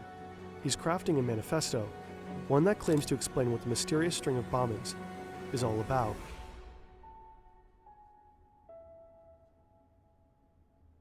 The Technophiles are taking us all on an utterly reckless ride into the unknown. Back at Harvard in 1958, the United States is experiencing huge shifts in culture. The button-up 50s are drawing to a close, and the nation becomes swept up in the space race, the civil rights movement, the sexual revolution, the environmental movement, the explosion of drug culture, and all the while, the Cold War is escalating. The American military is paranoid that communists have developed mind control drugs and brainwashing techniques, and they're eager to catch up, so they're covertly experimenting with ways to manipulate behavior. U.S. intelligence... And they were using acid as a means to do that? Oh my god, wait, that conspiracy that I said is sounding more and more realistic. Holy fuck. Officials are especially interested in developing a perfect truth drug for interrogating enemies, and they believe LSD might be it. But they're also testing a wide range of ways that psychological manipulation could bend the will of anyone to do whatever the U.S. military wants. They've even enlisted help from the Nazi scientists who experimented on Dachau inmates with hallucinogens and interrogation. Oh! Wait, the U.S. government enlisted a Nazi regime, like, officer to help conduct acid experiments on people? Could bend the will of anyone to do whatever the U.S. military wants. They've even enlisted help from the Nazi scientists who experimented on Dachau inmates with hallucinogens and interrogation methods. The military illegally smuggles these war criminals over to get their advice on brainwashing. What? I've never known that. I've never known that. I've never known that in the 23 years I've been on this fucking planet. The United States smuggled war criminals in? What the fuck? That is crazy. They hired Nazis into NASA. I know a lot of Nazis flee to Argentina, but I know a lot were involved with U.S. individuals, but I didn't know, like, I wouldn't say this is recent, but even, like, then, dude. When was this? The 70s? I thought it would be, like, maybe the 50s. Like I didn't think they still had involvement with people this far out after World War II. Love for the 3. Mix LSD in your coffee. It's a sweetener. No. Bardo for the 3. Love your videos. EV for the 3. Born 2 weeks before being the cutoff of a grade below. I skipped a grade, so I'm 15-year-old junior, and I'm going to graduate high school at 16. Yeah, dude, you're going to be in college early. Positive for the 3. My ex-girlfriend's been harassing and stalking me ever since I finally broke up with her, and I've done everything to keep her away. I don't know what to do. Block her on everything, and then just give it time.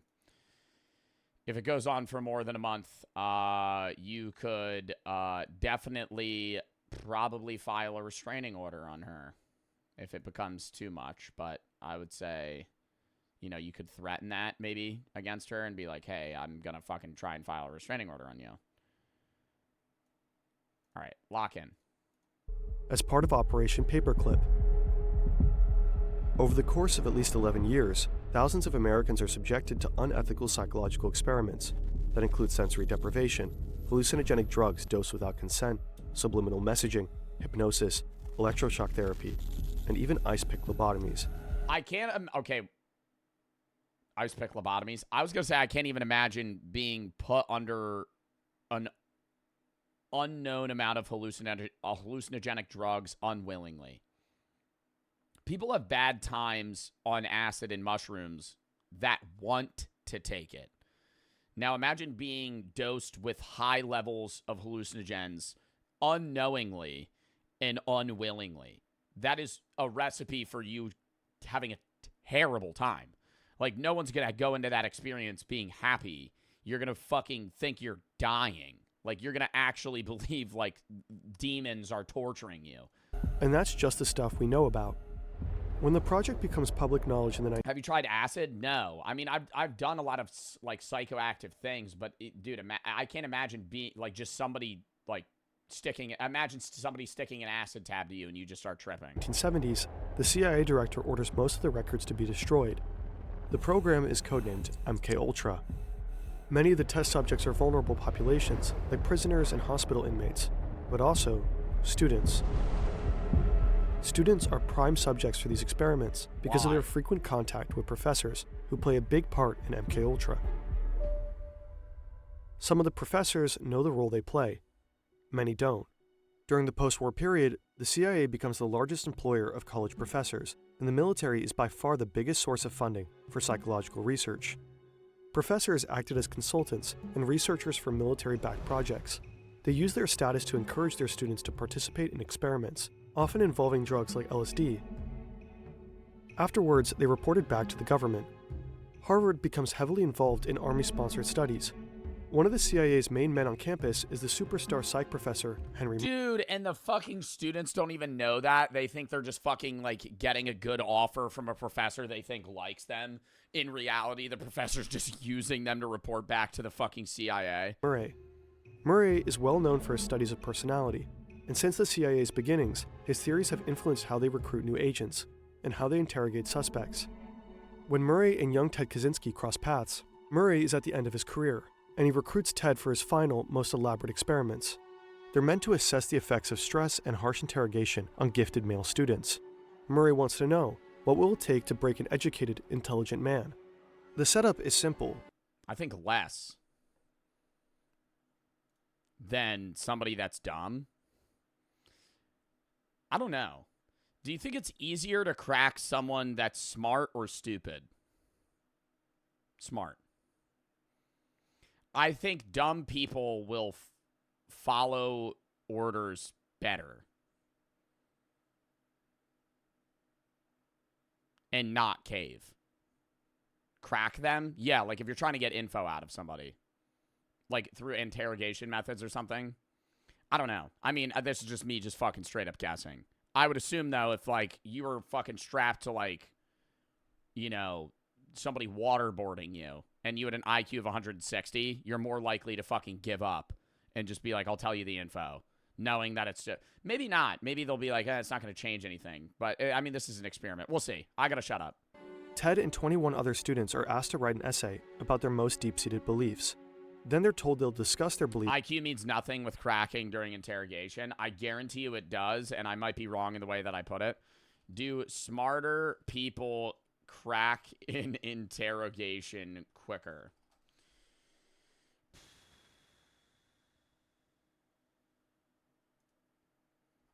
I'm getting no answers. Interesting. ChatGPT, come to the rescue. ChatGPT. Do higher IQ people cave during interrogation quicker than low IQ people? That's a really interesting question, and the answer is kind of nuanced. In general, lower IQ individuals are more vulnerable during interrogations. That's just saying low IQ people don't understand their rights and are more eager to please and struggle with memory, reasoning, and resisting suggestion. Higher IQ people better understand legal proceedings. Okay, that's not the fuck I'm talking about. I'm talking you're in Guantanamo Bay strapped to a fucking wooden board and somebody's waterboarding you. With a fellow undergrad. The experiment aims to compare the effects of stress on college men who You mean torture? Yeah. seem psychologically healthy and well-adjusted, with students who seem alienated, pessimistic, and Oh my god, I'm mixing up interrogation. Oh my god, I'm mixing up interrogation and torture. Holy fuck. Wait, they're talking about literally just like sitting in a room being like, tell us the answers. Yeah, then the smart guy's probably not going to crack. Oh, shit. That's the same thing? It's not. Because there's not pressure on you. Smart people lie better. lacking in identity. Ted is most likely recruited for the second group. You mean enhanced interrogation? Oh, yeah, sorry. The CIA calls it enhanced interrogation. Torturing people. They rename it so it's legal. In torture and enhanced interrogation, they're hooking up fucking jumper cables to your nipples and fucking shocking the shit out of you. Because he's showing signs of depression. Ted's personal essay stands out as the most pessimistic of them all. It suggests that he was already vulnerable before the abusive test began. He is also the youngest and the poorest in the group. The students are told this exercise is just to study different personalities. In truth, now the real experiment begins. The essays are handed to lawyers trained in manipulation, who are instructed to attack the values expressed in them. The students endure harsh interrogations in brightly lit rooms. They face calculated personal critiques designed to humiliate and erode their sense of self. All the while, electrodes monitor their stress responses. Later, they have to watch these stressful and humiliating moments on video, over and over again, for 3 years. As Murray himself describes it, the tests For 3 years? Why? were designed to be abusive. He's had a lifelong fascination with pain and stress and is known to have a sadistic streak. Wow, and they don't even get paid for this. They're just doing this for their professor. Plenty of participants will later report the experience to be deeply unpleasant, with lasting trauma. But Ted's responses are the most extreme in every category. Murray's team identifies him as the most traumatized of all. Yes, Ted Kaczynski got MK-Ultra'd. You can read all about it at CIA.gov. In consequence, many claim the CIA created the Unabomber, but that's an oversimplification. It's not so easy to prove how much effect the experiments had on Ted's turn. It's an oversimplification, but the CIA definitely made it worse. You could assume Ted Kaczynski still would have done things that were bad, but not possibly lived in a cabin in the middle of the woods sending bombs to people every day. To terrorism. None of the other students in the experiment are known to have become killers. Some psychologists believe the experiments were stressful enough to create anger problems in Ted, or even aggravate latent schizophrenia. But other psychologists evaluate him as undeniably sane. Ted himself dismissed the idea that the tests were anything resembling psychological torture. He was very invested in being seen as psychologically healthy until the bitter end. He's taking great pains to not be painted as damaged or crazy. He wanted his murders to be understood in the context of his beliefs, not his personal history. If people saw his actions as a result of trauma or madness, it would invalidate his ideas. Ideas that formed his last year at Harvard. Oh, so he was writing about doing this type of shit, or even just like his manifesto ideas in the last year before he was even killing people?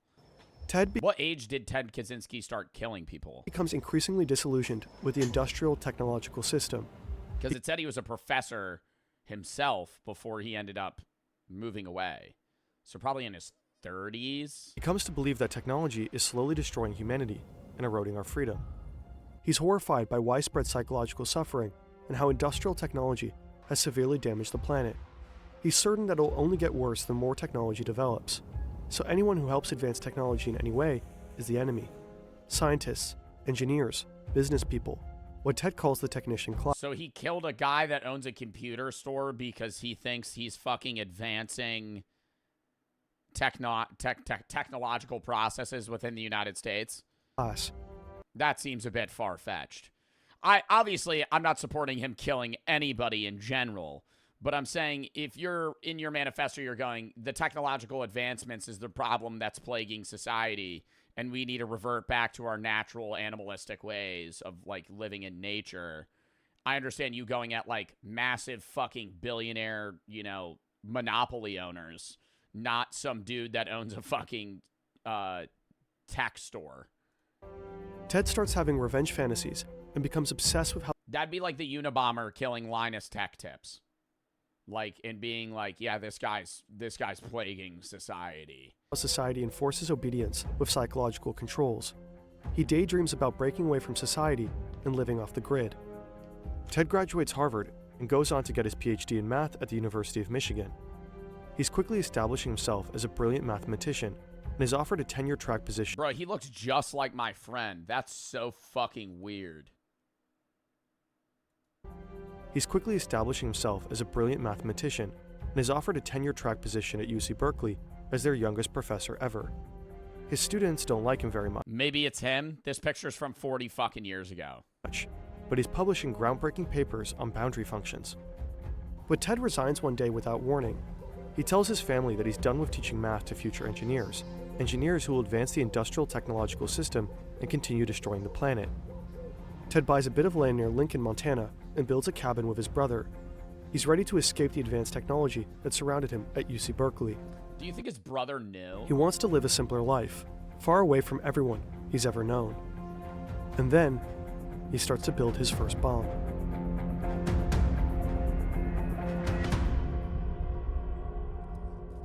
Through our bombings, we hope to promote social instability. In industrial society, propaganda. Yeah, because, like, is this, he keeps doing these chapters where it's showing quotes that seem like it's from his manifesto. And he keeps saying, our bombings. Who the fuck is our? That's multiple people. Anti-industrial ideas, and give encouragement to those who hate the industrial system. In 1993, the Unabomber strikes twice after a 6-year hiatus. Two prominent researchers, a computer scientist and a geneticist, receive packages the size of a VHS tape. The bombs detonate upon opening. They were that small? A VHS tape is like about yay big. Maybe about yay thick. Like, even in that image, they're probably smaller than that. And both professors are badly injured. Shortly after, the New York Times receives a typewritten letter. How do you not die from that? You're opening a package right next to you that's fucking this thick and big, and you're badly injured. Claims credit for the bombs and says the public should expect more to come. In 1994 and 1995, the Unabomber succeeds in killing 2 people with his mail bombs, an advertising executive and a forestry lobbyist. As feared, his explosives have become notably more sophisticated. And that's the problem is, if it was so clear who he was killing, or who he was attempting to kill, those people would probably get mail checkers or just stop opening their mail. But because it seems so sporadic to the general public, nobody's putting 2 and 2 together. Nobody's worried about their own mail. Bombings are usually accompanied with demands for money or some kind of action. What made the Unabomber so difficult to understand and to find is that his bombs never came with any requirements. Why did people keep opening the mail? That's why. Because it's 1, 2, 3, 4, 5 bombs across the entirety of the United States to people that seem entirely unconnected. No part of you, regardless of what position you're in, is going, yeah, this guy's going to bomb me. So you're not worried about your own mail. Requests. They seem... Didn't Mark Rober do this? Mark Rober glitter bombed people that stole his packages. He didn't send explosives to innocent civilians. To be built only to cause fear, injury, and death. 17 years after starting his bombing spree, the Unabomber... Same difference. They're not. That's literally nothing alike. There's no way you're going same diff. That's not the same fucking thing. Mark Rober sending fart bombs to people that are stealing Christmas presents meant for fucking his kids is different than Ted Kaczynski. Finally makes his demands known. He writes the New York Times again, announces that he will permanently desist from terrorist activities if they publish a 56-page manifesto. The request kicks off a fierce debate within the FBI and the newspaper, to publish or not to publish. The FBI has a clear policy to not negotiate with terrorists, but they also believe he'll honor his promise and stop killing people. After all, this is what the bombs were seemingly for, to force people to pay attention to his views. Plus, they still lack leads. If the public reads the manifesto, someone might be able to identify the Unabomber. So the manifesto is published. The FBI decides it should just be the Washington Post, though, because it has fewer readers and the newspaper's stands will be easier to surveil. So they think. Interest in the Unabomber. They're going to watch newspaper stands to think that Ted Kaczynski's going to come pick up a newspaper. Is huge. Newspaper sales hit a record high that day, with lines snaking around the block. Across the country, Americans are eager to finally read what the Unabomber has to say. Oh, yeah, I'd want to fucking read that shit. In the 90s, dude, some guys just sending a bunch of bombs throughout the United States. I'd be like, yeah, he just published a 50-page article on why he did it. I'd go, I'm going to go fucking buy that. The manifesto opens with an iconic line. The Industrial Revolution and its consequences have been a disaster for the human race. And though the manifesto is an argument that calls for dismantling industrial society, it's also, unwittingly, a self-portrait. Within its pages, the Unabomber has accidentally unmasked himself.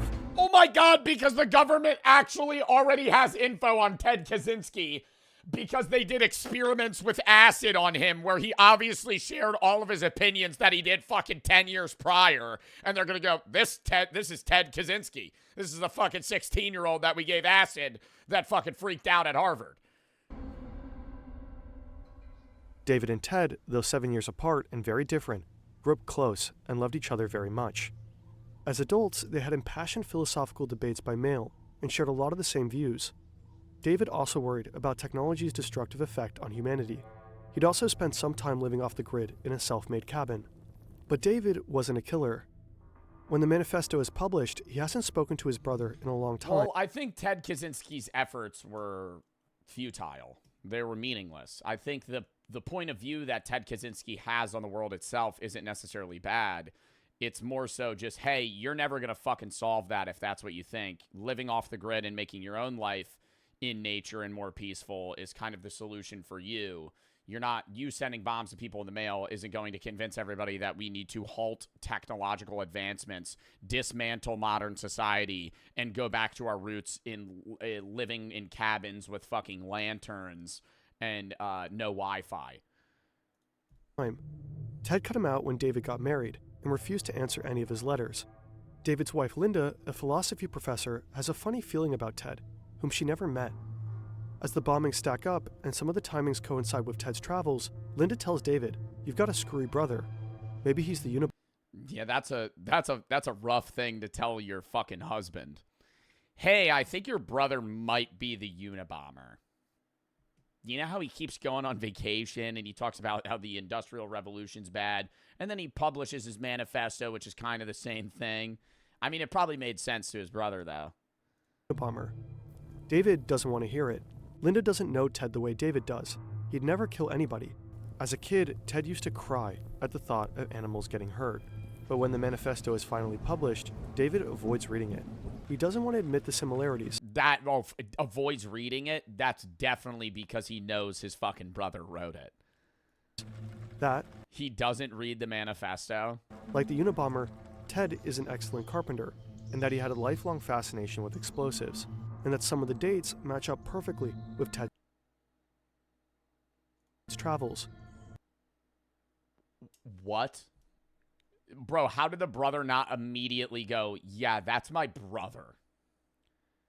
How did David not go, yeah, no, that's Ted? My brother knows a lot about bombs, has lived in the woods for the last 5 years, and a manifesto that matches what he writes to me philosophically was just published. David only reads it when Linda insists. His jaw literally drops from the first few lines. The killer, like Ted, also hates technology. As it continues, David recognizes idiosyncratic word choices and logical arguments. Yeah, like his own fucking terms of speech. Oh my god. That Ted uses like the same style of writing all the time. There is no escaping the truth. Ted is the Unabomber. So after some moral qualms about betraying his brother, David alerts the FBI.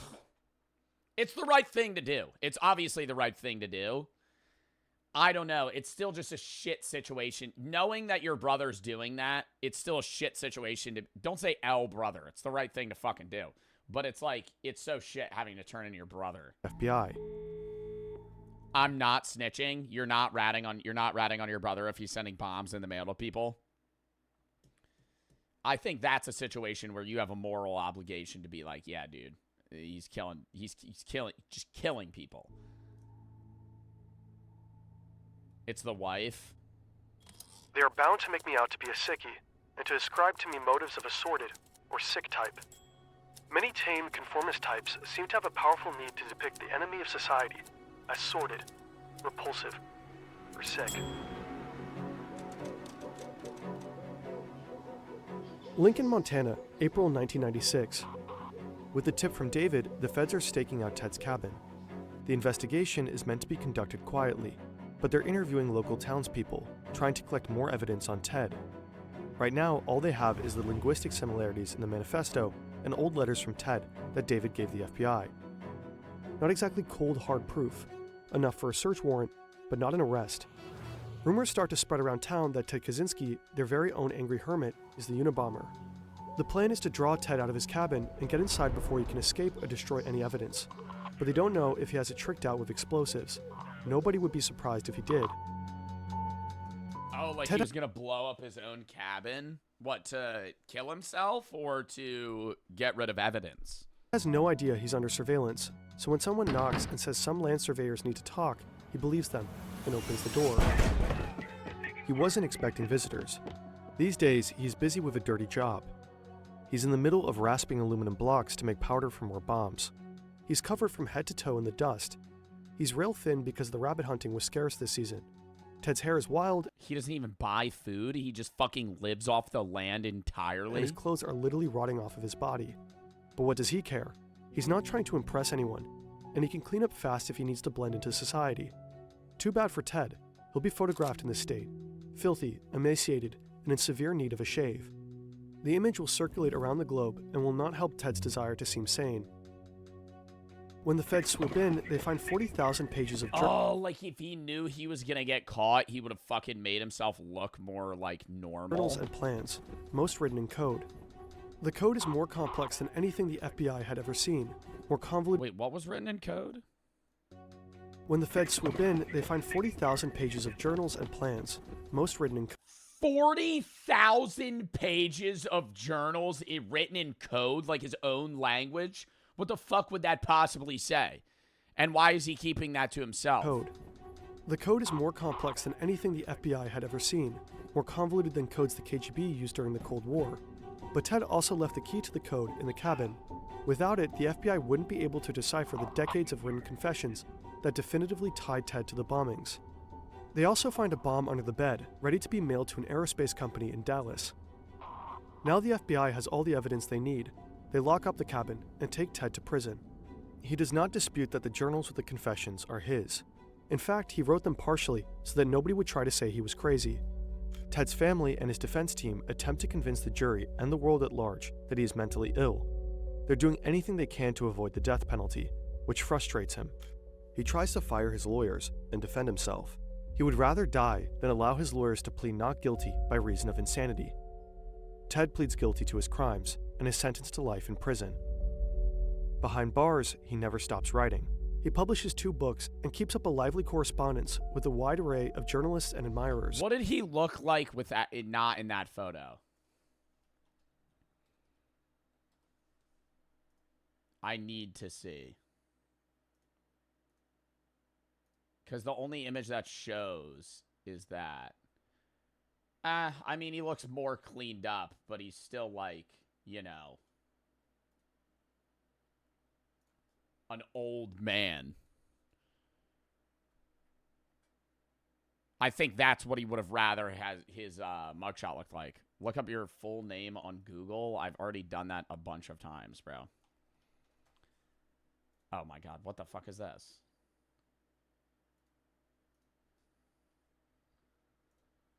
My nose is not that big.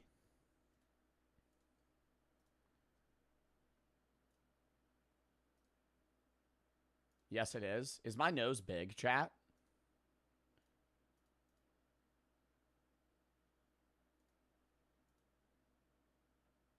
I don't think I have a big nose. My nose is a little crooked. M4 for the 3. Any tips for couples staying together long term? Me and my boyfriend really love your content. Gonna cop the merch next drop. Respectful of each other through arguments. You know, I think compromise is a big thing. There's going to be points where you disagree. Once you're past the honeymoon phase, right, you're going to start, like, noticing things that kind of clash between you two. I think kind of pushing through that, maintaining the respect for one another is a big thing. I love the 3. Want you to know you're an amazing streamer. You turned my life around. My girl cheated and and you were my coping mechanism. Thank you, bro. Thank you for the 3, man. I'm sorry to hear that. Later for the 3. Joe, I saw your website. It says new merch soon. Did you show it on stream? Yeah. Merch drops next Friday. Love for the 3. Mix LSD in your car. I already read that. He also finally makes some human connections. He strikes up a friendship with Timothy McVeigh, the Oklahoma City bomber who killed 168 people in 1995. Ted and McVeigh are briefly on the same prison block and find they have a lot of views in common before McVeigh is carted off to death row. Ted even finds love for the first time. That's a very weird... Yo, it's Jaden. Thank you for the 5 gifted subs. Thank you for the 5 gifted. That's a very weird experience to be in prison as the Unabomber and meet another bomber and, like, bond before one of you gets sent to fucking death row. The Oklahoma City bomber who killed 168 people in 1995. Ted and McVeigh are briefly on the same prison block and find they have a lot of views in common before McVeigh is carted off. Bro, somebody said, bro, 5'5". That's the big shocker to you. Not the whole story of Ted Kaczynski and the other guy. You're shocked that it says that he's 5'5". To death row. Ted even finds love for the first time in his life. After a lifetime of struggling to connect with women and never going beyond a few kisses, Ted suddenly has dozens of women writing him romantic or salacious letters. But only one captures his heart. A school teacher. I never understand that shit. And that's with every serial killer ever. Jeffrey Dahmer, Ted Bundy, Ted Kaczynski. They always have, like, just random-ass women obsessed with them. Yeah, Luigi Mangione.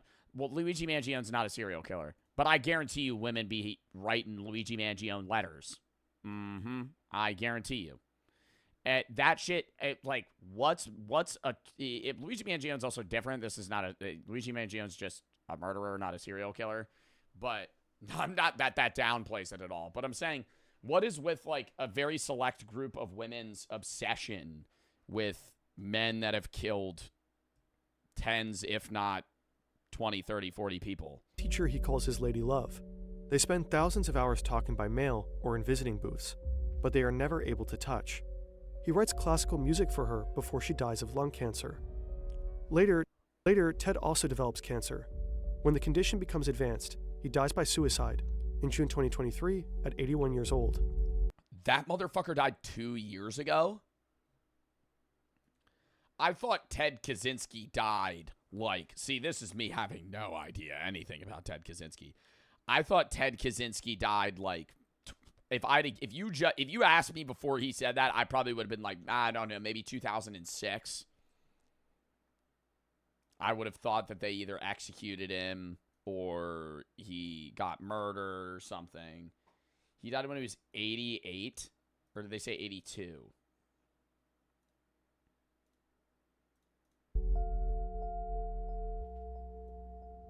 This is not to be. Suicide at 80. Suicide by men over the age of 80 is actually the highest group of people that commit suicide, more than any other group of people.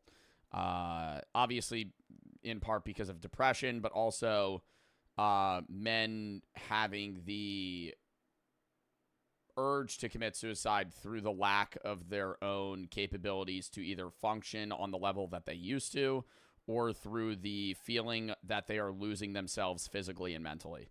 I thought it was 45. No, I'm not looking this shit up again. We just looked it up. The other day we were talking about this. A political revolution.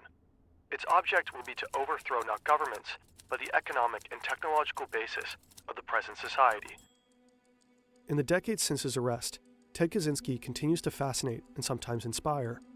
The manifesto's central argument is that technological advancements since the Industrial Revolution have robbed people of their freedom and well-being.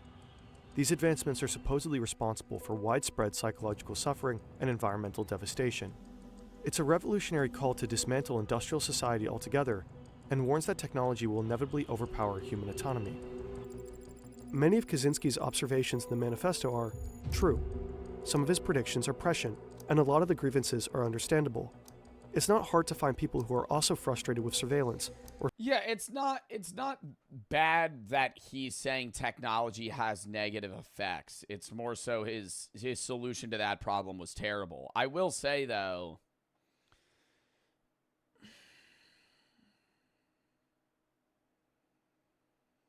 that would ruin the purpose of human society in general. I think it would make the world more peaceful if we stopped technological advancement and kind of reverted back to, living like cabin life. But the issue with that would just be a lot of humanity in general. Not that our universal purpose is for this, but a lot of humanity's purpose in general through society is just technological and, societal advancement. Getting things that make life easier and better and more enjoyable is the purpose that not humans in general have, but society as a whole has. And to say that we just get rid of that would reduce everybody down to living the same life for thousands of years. Like people 1,000 years from now would live an identical life to you, which would be, I don't want to say bad, but then we're not learning anything. And humans are obviously curious creatures, and that would just halt the capacity for us to flourish our curiosity. Or sad about environmental destruction. At the time of his capture, Time magazine wrote, "There's a little bit of the Unabomber in most of us." Nowadays, Ted Kaczynski continues to find admirers online, from teens on TikTok, depressed about climate change, half-ironically saluting Uncle Ted, to the extreme right mass murderer, Anders Breivik, who heavily quoted Kaczynski's industrial society in his own manifesto. But even if most people can find parts in the manifesto they agree with, most people are not willing to kill. Kaczynski... Yeah, I don't think the manifesto's points in general are related to the idea of killing people to achieve those goals. Knew that most people would be repelled by his crimes, but committed them anyway. Those who find the ideas compelling might want to check out Jacques Ellul, the thinker whose ideas most inspired the manifesto. The philosopher never advocated killing. They also should check out Ted Kaczynski's diaries. They lay bare the personal motivations that drove the Unabomber, beyond the manifesto that was polished for public consumption. Technological society really did seem to anger Ted, but Ted was also very, very angry, in general. In his diary, Ted Kaczynski writes that he was happy to kill innocent civilians. He took pleasure in causing people pain. He killed at least 9 dogs just because they barked too loud. He hated... Yeah. And Andy's lost me entirely there. Now that changed from utilitarian serial killing to killing for pleasure and hatred for just living things. He hated leftists, he hated doctors, he hated women. He fantasized about killing them just for rejecting him. He fantasized about killing his neighbors just because they annoyed him, including a toddler. He condemned technology as slavery and glorified simpler times that ran on actual slavery. Kaczynski wasn't even much of an environmentalist. He wanted to revert back to that? I thought he was saying that technology in general was the reason for humanity's downfall and we need to go back to like a more like peaceful modern society viewpoint of like cabin and nature living, not revert back to slave times. He made fun of them in his diaries. He littered proudly. He poached illegally. He logged unprotected lands. You might get the sense that he only used environmentalism as a post hoc justification for his murders. A cynic who identified ecological concerns as the most acceptable excuse for killing. Wow. That was a fucking great video. Okay, more on the Unabomber. More on the Unabomber. The Unabomber explained. Now we're going to get into the philosophy of the Unabomber, and this will be for the philosophy channel. No, yeah, after this, we're done with the Unabomber. Technology is making our lives mundane, unfulfilling, and unnatural. Our spiritual and psychological health is in the gutter thanks to big tech and industrialized society. Our planet is equally doomed. These issues... Do you think technology makes life more unenjoyable? I think it's a trade-off. I think the argument that technology is the sole reason that we are diminishing as a species is wrong. Because every upside has a downside, and every downside has an upside. I think social media ruins the mentality of a lot of our youth. I think it makes a lot of you guys more depressed than people were pre-society. I think it makes you live up to an expectation of having to live a life that other people live and appeal to a life that other people live to make yourself feel better. It's no longer living to live the life that you want to live and living in your own small society. You can broadcast your life to other people and see the lives of other people that live thousands of miles away from you, and you get to see the best of people's lives, which make you feel like your life in relation to that is much worse. I think in that sense, it makes people feel more depressive and sad. But I think that technology also offers a unique enabling of connectivity, trade, access to information, and also other things that make society good. Do not know left or right, conservative or liberal. The problems brought upon us by technology will only get worse.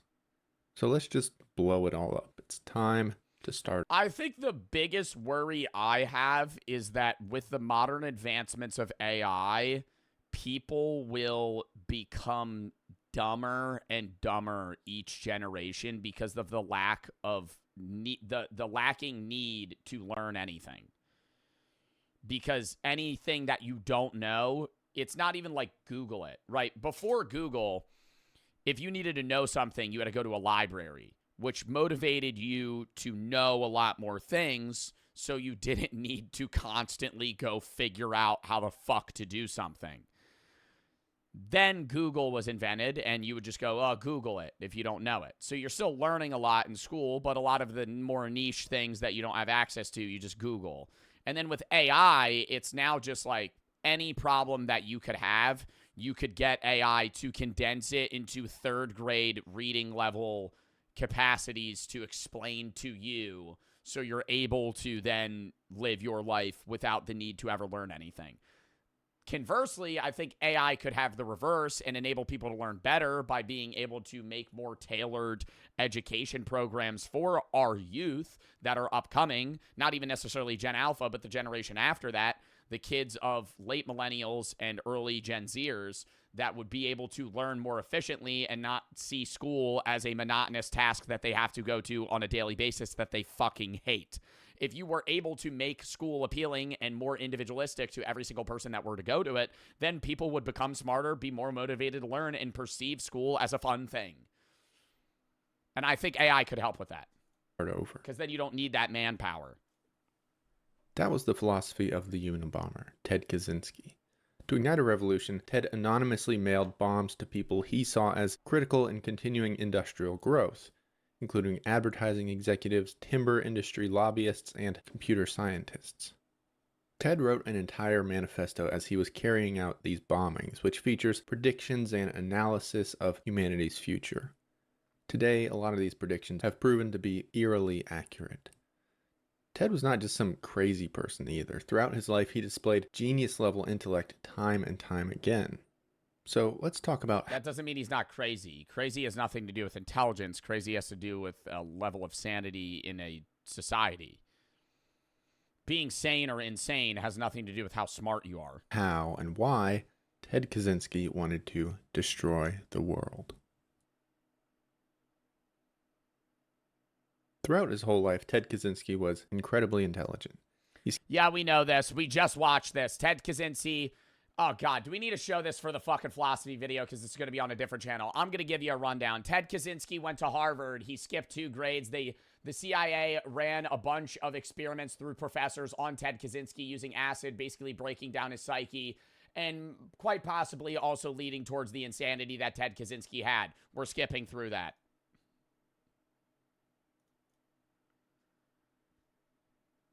One day in Montana, Ted was on one of his favorite hikes through the woods around his cabin. When he arrived at his destination, a rocky ridge near a waterfall, a road had been built right through it. Ted would later describe this moment. You just can't imagine how upset I was. It was from that point on that I decided rather than trying to acquire further wilderness skills, I would work on getting back at the system. Revenge. Indeed, Ted made true on his word. On one occasion, someone built a vacation home within a mile of his cabin. Ted broke into the house and vandalized it. He also destroyed snowmobiles and motorcycles that the home's owners had been riding through the woods. On numerous occasions, Ted sabotaged technology that he saw as invading the natural area. He caught a bulldozer on I understand.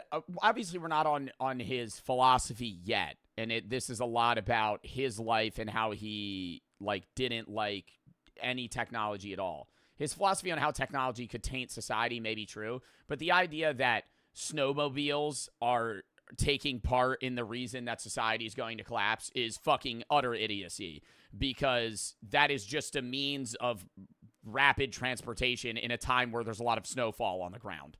That's just ease of use. That's making it so you don't have to fucking trek with tennis shoe or tennis fucking rackets on your feet through the wilderness so you don't fall through fucking 6 feet of snow. fire. He put sugar in the tanks of snowmobiles. Ted demolished the truck of a construction worker that he saw in the woods. Still, though, this was small time compared to his now famous bombings. Between 1978 and 1995, Kaczynski anonymously mailed or hand-delivered a series of bombs that killed 3 people and injured 23 others. Ted sent bombs to people he saw as foot soldiers for industrial growth. In 1979, the FBI assembled a task force of 150 investigators for the Unabomber case, which was codenamed for the university and airline bombing targets. These efforts proved to be almost entirely pointless. In about 2 decades, the FBI made virtually no progress on identifying their so-called Unabomber. See, as Ted sent his bombs, he took great care to avoid leaving any evidence. He often included intentionally misleading clues. Okay, I don't want to sound like a fucking dumbass here, but if he was sending bombs over 18 years and he had an IQ of 168, don't you think if his goal was revenge and killing as many people in that field as he possibly could, or making that message, don't you think there would have been a more efficient way for him to kill that many people? Because he injured 28 people, but he only killed 3.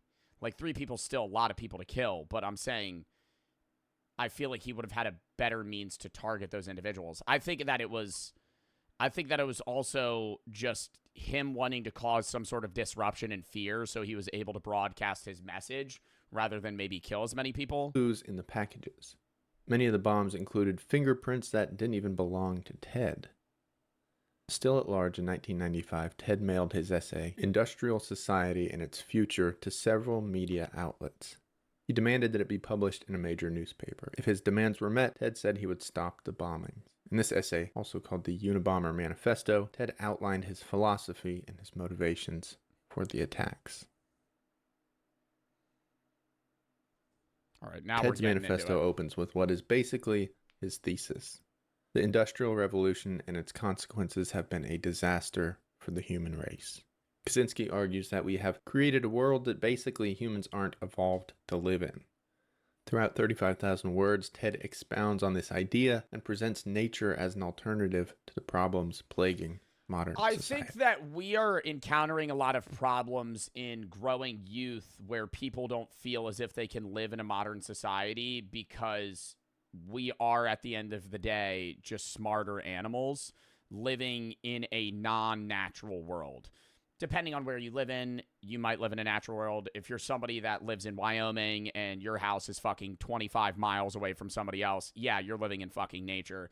But a lot of the people that live in the world live in big cities, and there's very little nature around them. And regardless of what situation you are living in, most people hold 9-to-5 jobs that have nothing to do with the earth that they're living in more office level work where they're, doing customer service, working with people, accounting, financing, or even just stuff where they're electricians, plumbers, and things that have nothing to do with,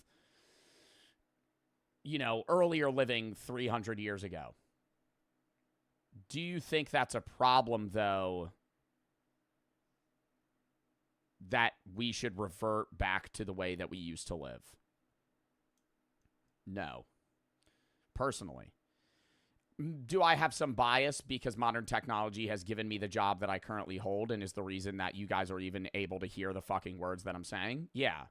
But I also think that just because we are, you know, not used to it now, I think that's because humans have to have generational time to adapt.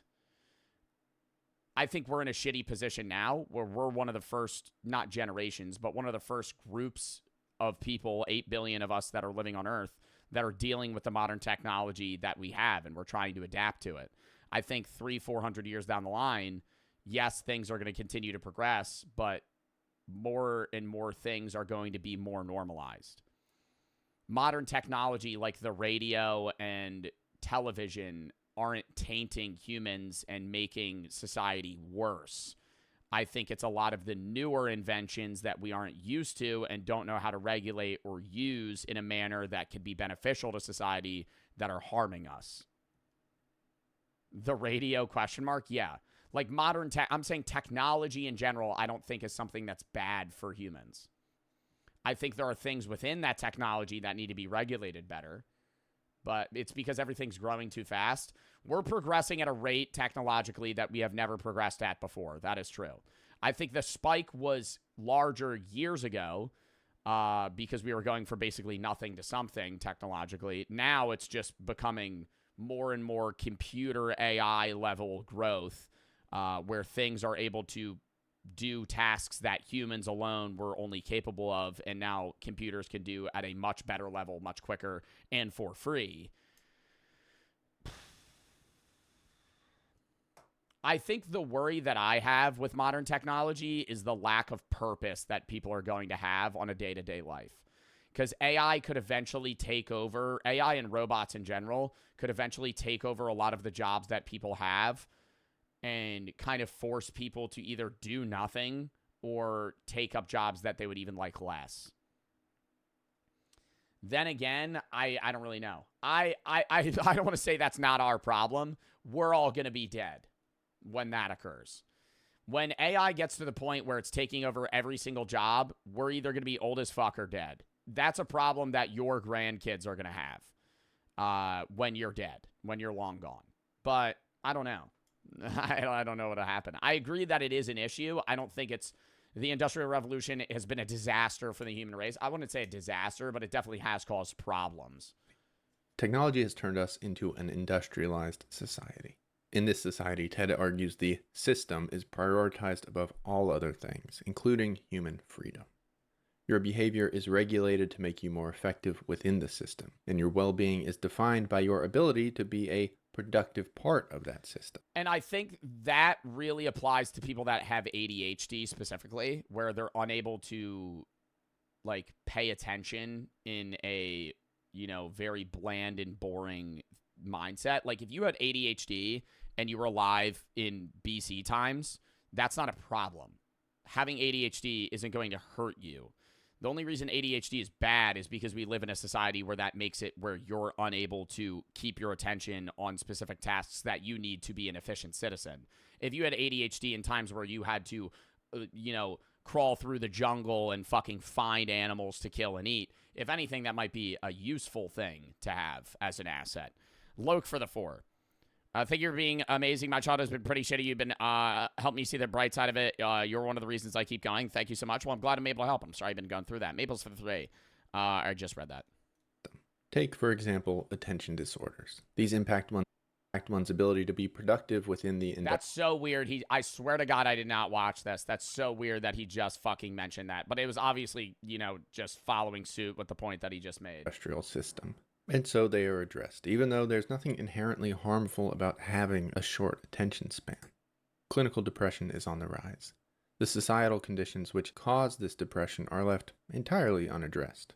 Instead, people are given medicine that allows them to tolerate conditions they naturally find intolerable. to varying degrees. I don't know. I don't think that depression in general is caused by the technological advancements that we've made as a society. I think it has a part to play.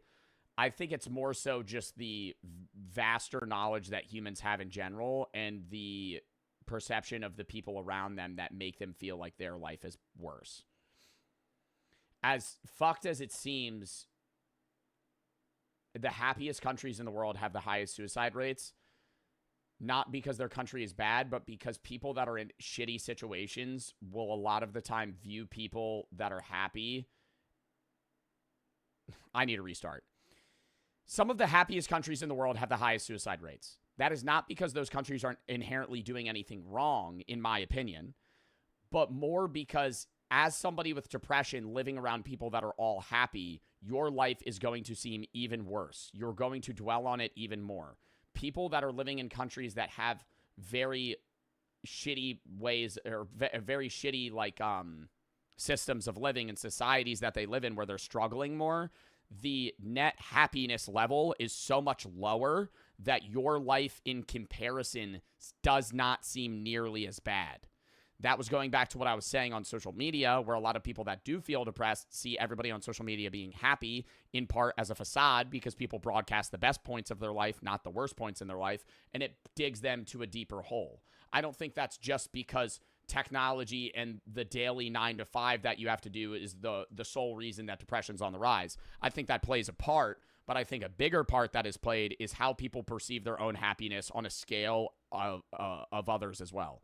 And the own individual consciousness tasks that they have to deal with. Life is more stressful in modern society because you have more and more that you have to do. When you lived, way back when, in BC times, before society, your only tasks for the day were getting food, finding shelter, making fire, cooking, eating, and sleeping, right? You just needed to have those capabilities on set.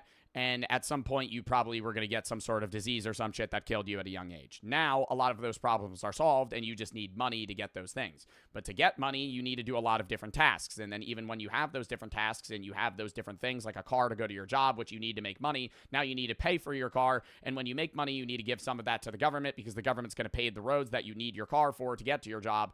And then a lot of that money gets taken away. Then you also have to pay bills for your water, for your housing, for this. You have to keep track of a lot of more things. So life inherently becomes more and more stressful. Ted says this applies to... I think that's just the advancement of society in general. To say that we have to then revert back to our old ways is something that could solve that problem, but then limits the capacity for humans to learn, grow, and be curious creatures. That would halt our curiosity. That would limit us as a species to just living off the land and not being able to solve a lot of the philosophical questions or philosophy that Ted Kaczynski's talking about that we even have.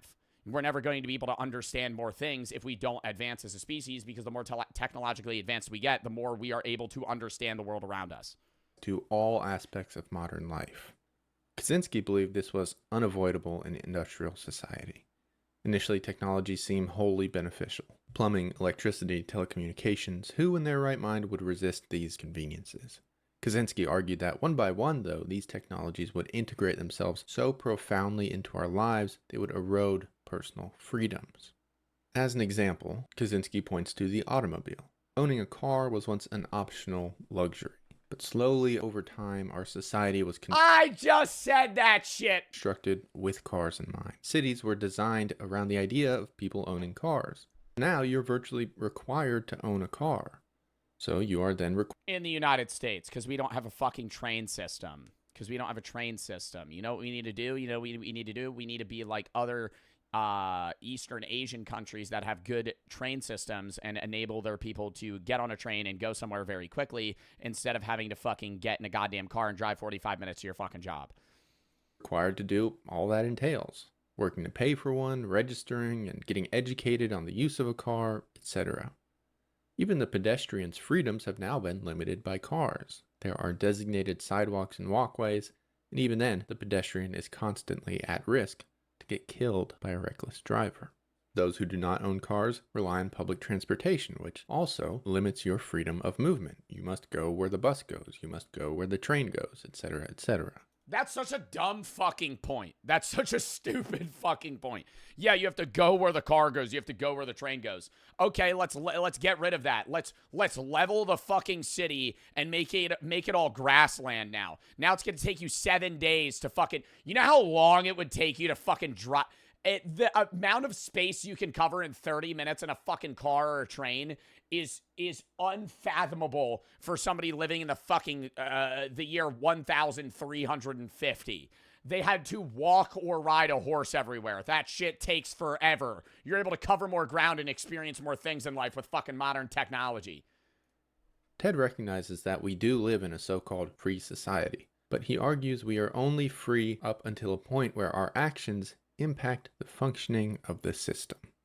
Whether legally, morally, or socially, threatening the system is the line at which behavior is considered unacceptable. He asks, what kind of freedom does one have if one can use it only as someone else prescribes? A dog on a leash is not free. Kaczynski further argues that you have no agency to change this system. Because modern industrial production... It's limited freedom. Dog on a leash isn't freedom. Dog on a leash is limited freedom. So it doesn't run and go fucking get hit by a car or some shit. I also think that's how you train your dog.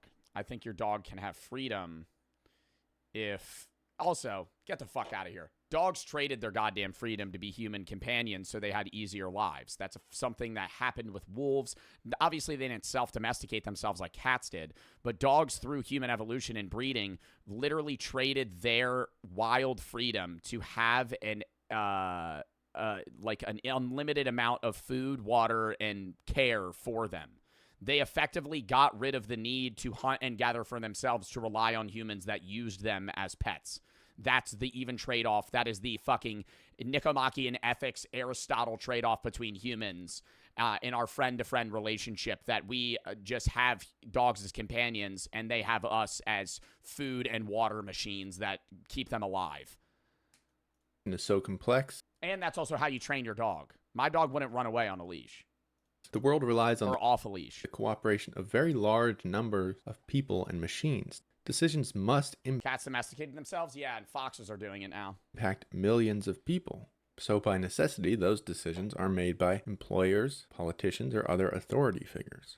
In this way, your life is determined by the choices and actions of other people. Choices that you can have no measurable impact on. Even in a pure democracy, if 100 million... Your life is determined by the actions of other people. That would apply in a technological society or not. Measurable impact. The majority of the things that occur in your life and the life that you live is decided by other people, not you. Impact on. Even in a pure democracy, if 100 million people vote on something... But then you could go to a stoic mindset of accepting that is the ultimate freedom. Recognizing that you have the lack of control of a million things is accepting the freedom that you do have and being the person you can be, instead of being... to assume that you need full control over every single thing in your life is being a control freak. Each individual has 1/1,000,000th of a share in the decision. Kaczynski says there is no way to fix this in a hyper-connected, industrialized society. In such a society, our basic needs are met with pretty much no challenge. Most of our jobs require little more than showing up and doing what you're told. So we must... The problem is that society, in theory, is perfect, because instead of having to know how to do everything yourself, you can get really good at something specifically and then pay other people to do the things that you don't want to do for you. The problem is that not everybody can do the thing that they want to do. And a lot of people don't know what they want to do, and a lot of people don't like their jobs. If every single person in the world loved their jobs, society would not be perfect, but it would be a lot better, because then nobody would be upset with the way that obviously they might be upset with their pay or the things that they're able to do outside of work. But if everybody was able to ideally live in a world where they were able to have a job that they truly enjoyed, and then they used the money that they had to pay for the things that they don't want to do because they don't enjoy doing them, that's what society is. Being good at specialized work. Seek out other goals. We are forced to engage in what Kaczynski says are ultimately meaningless hobbies that can never really bring us fulfillment. A serial moneymaker, Who the fuck invented that workout machine? What the hell is that? ultimately meaningless Is that like a mixture of like a bike and an elliptical? hobbies that This can't be good for your back. can never really bring us fulfillment. A serial moneymaker will never have enough. A political activist's work is never really Is he smoking a fucking cigarette? finished. There are endless stamps to collect. Kaczynski argued that the lack of a meaningful goal fulfillment process causes unrest and distress. Ted asks, how can you live if you don't have anything truly meaningful to strive for and attain? Kaczynski argues that being Oh my god, L Rightfoot, please stop fucking spamming, dude. The bots on YouTube, can I address the bots on YouTube? Can I address the bots on YouTube? Can I address the bots on fucking YouTube? Jesus Christ, dude. The bots on YouTube, I block every single time I fucking see them. I hide them from my channel. I have done it thousands of times.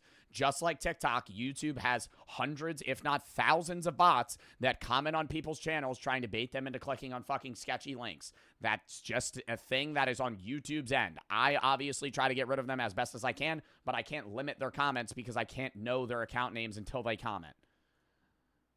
being subjected to this level of control and suppression puts us in unnatural, detrimental circumstances. Altering humans to fit a system rather than vice versa has far-reaching consequences. Kaczynski theorized that this trend would only continue until technocrats one day are able to edit the genetic makeup of humans to better suit the system. At this point, the human species would change from something natural into a designed, manufactured good. Kaczynski theorized that eventually our systems would become so complex that we simply wouldn't be able to see the far-reaching consequences of any decisions.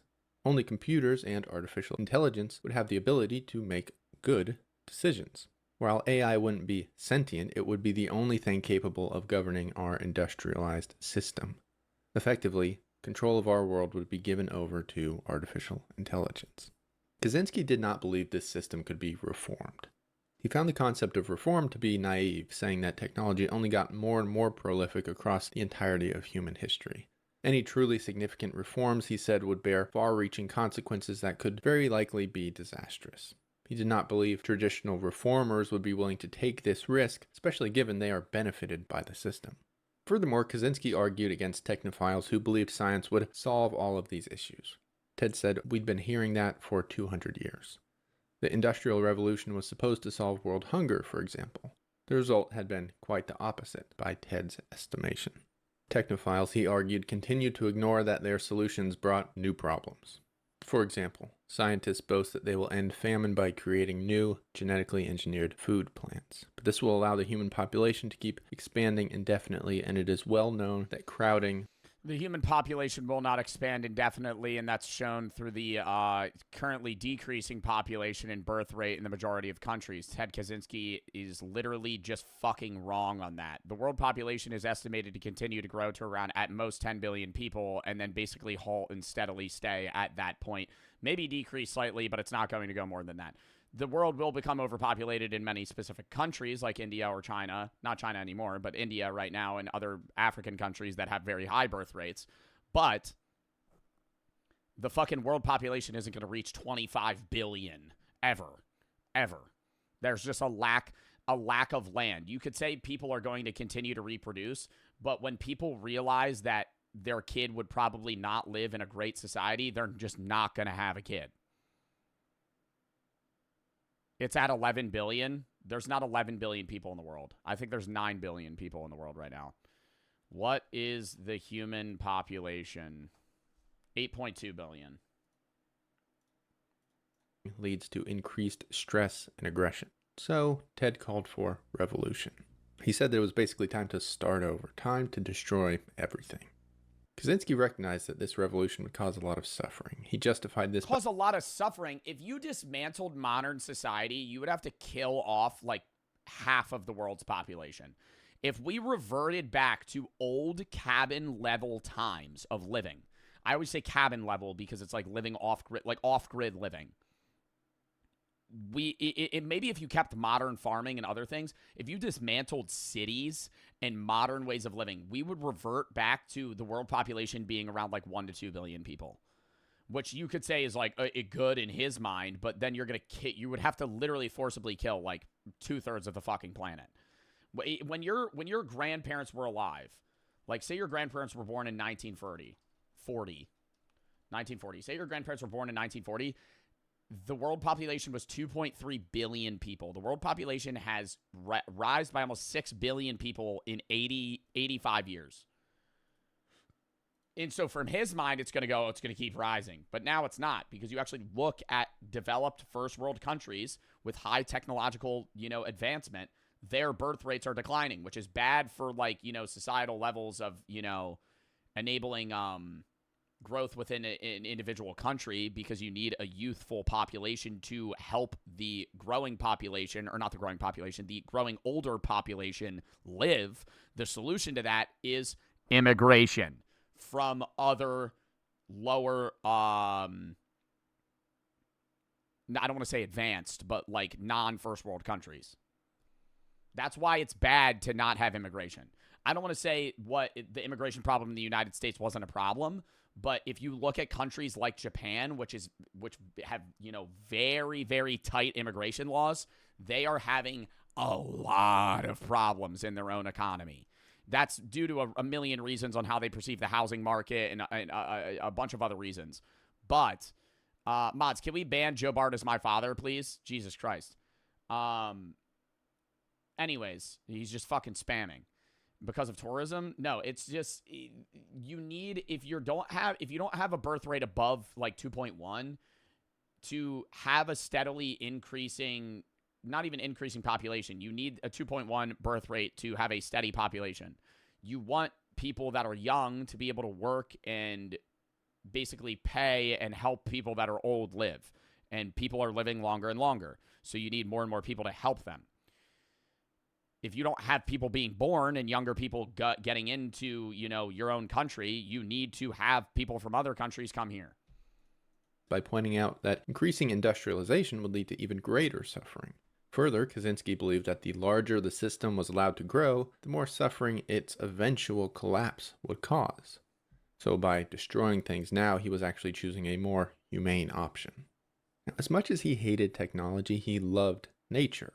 Ted believed that nature was the antidote to all of these problems. Primitive man, he believed, dealt with virtually none of the issues we have today and lived quite contently. Only in nature could you have true freedom over your base needs, those which Ted believed would create authentic fulfillment. When all industrial systems were removed, people would be forced to live in accordance with nature. A lot of these opinions sound very left-wing by today's standards, but Ted Kaczynski hated liberals. A huge portion of this manifesto is dedicated to declaring all the problems. I would not say any of this sounds liberal. I would say it's a mixture of both. I would say the idea that modern technology is causing global warming and hurting our planet is a liberal ideology, but the idea that we need to revert back to the way that we used to live is like just word for word a traditional conservative viewpoint. With leftists, many of which I would say are pretty accurate today. And likewise, he hated the right wing as well. Ted pointed to the hypocrisy of demanding constant economic growth while also resisting any significant social change. Economic growth, he argued, inevitably caused social changes. You see, Ted was convinced that no division and no label mattered other than the people trying to suppress freedom and those being suppressed. After Ted's manifesto was published in the Washington Post, his brother David saw the essay and recognized Ted's writing style. David alerted the authorities, who arrested Ted at his Montana cabin in 1996. Ted was given 8 consecutive life sentences with no possibility of parole. He was found dead in his cell on June 10th, 2023, likely from suicide. In many ways, I believe Ted was objectively correct in his analysis of our modern world. Many of his predictions have also come true since he wrote the essay. Now, if you subscribe entirely to Ted's philosophy, then sure, his solutions seem like the only way forward. But for most people, myself very much included, sending bombs in the mail seems like a pretty bad solution to very real problems. Indeed, it would seem to me like his 20 years of domestic terrorism had basically no impact on the world. Yeah, literally none. He did not change the world in any way. He just killed a few people and then wrote a fucking manifesto. Not trying to be rude, but I mean, that's what he did. Yeah. I enjoyed that video, though. All right, now we're done with the fucking philosophy shit. Let's get into other stuff. Oh my god, there's actually, wait, I might save this AI takeover video to another day because we've been talking so much about technology. We'll replace it with another video. We'll watch this other one first and then the Tommy NFG. I gotta pee real quick. W philosophy segment, though. Huddy for the 5. My uncle killed himself on this day 2 years ago. Rip in the chat. He was my stone. I've been doing everything in my power to be like him. And I just want to say thank you for helping me get through today with your stream. It means everything to me. Well, I'm glad I'm able to help, man, but I'm sorry for your loss. I mean, I'm glad my stream's able to help you. But that's still, you know, nevertheless something that's very sad. Scoot for the 3. I think ADHD is bad. A majority of people like me who suffer it become depressed, suicidal, and struggle with a lot more than just attention. Yeah, I know. But that's my point about ADHD was that in non-societal times, that usually would not be nearly as much of a problem. I wouldn't say a majority of people who suffer from ADHD become suicidal, though. That's wrong. I would not say that. What percentage of people with ADHD become depressed? And that's not even suicidal. 20 to 30%, which is still very high because the average person's 7 to 8. And then depression would 7 to 8. Just because you're depressed doesn't mean you're suicidal, but 20 to 30% is high, but it's not majority. Loke for the 4. I want to say thank you for being amazing. I already read that. All right, chat. Count me down 30 seconds. I gotta go piss, and then we're gonna hop into the next video.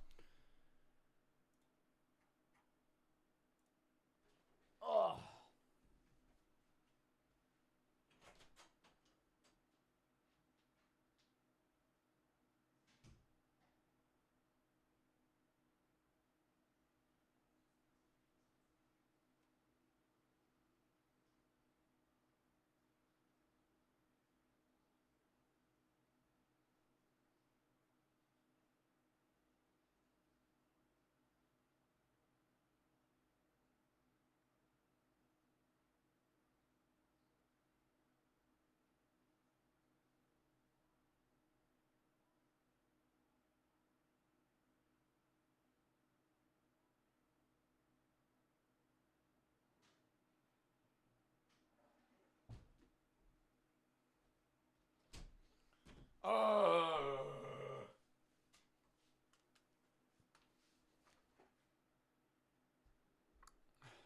Dude, my piss smells so bad. Oh, I love asparagus. I eat it all the time. Dude, it makes your pee smell so gross. What song? For a Minute by Wiz the MC.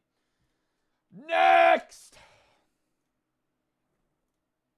The most painful cave deaths ever. Cave incident. It was June 24th, 1967, and 10 cavers were about to enter Mossdale Cavern to help clear some of the deeper passages and map them out. The two For what?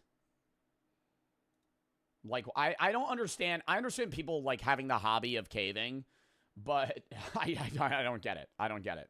If you go caving, okay, wait, there's 2 types of caving, and one of them I understand.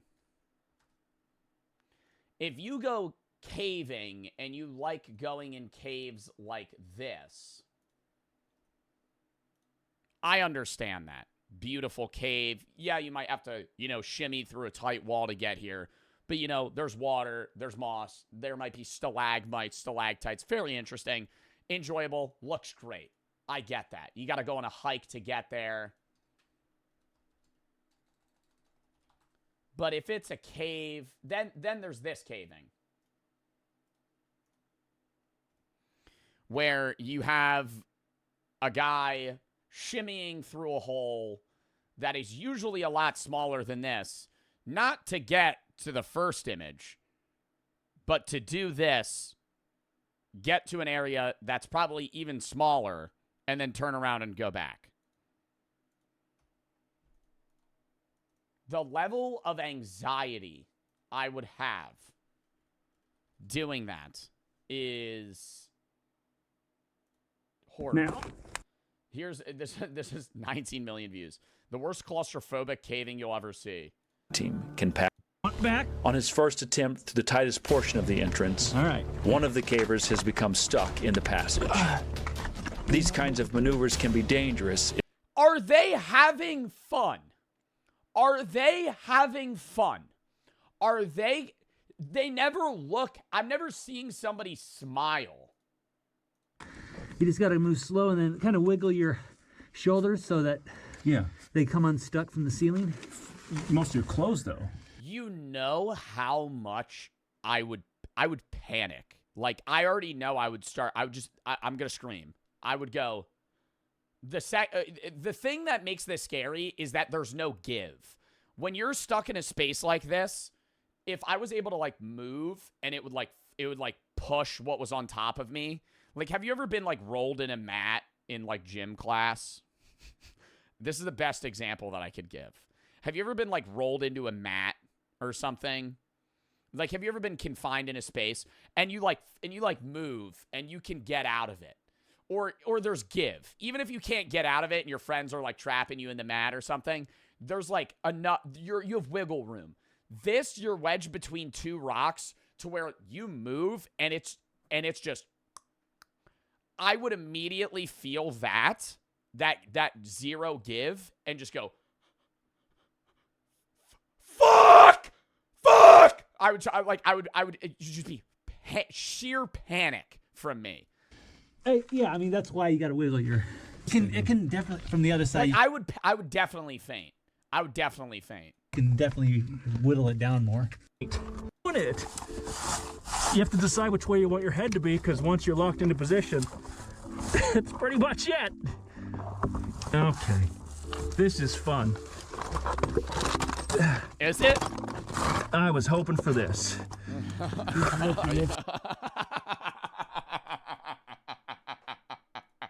Okay, so I haven't really tried it. It's still not that tight for me.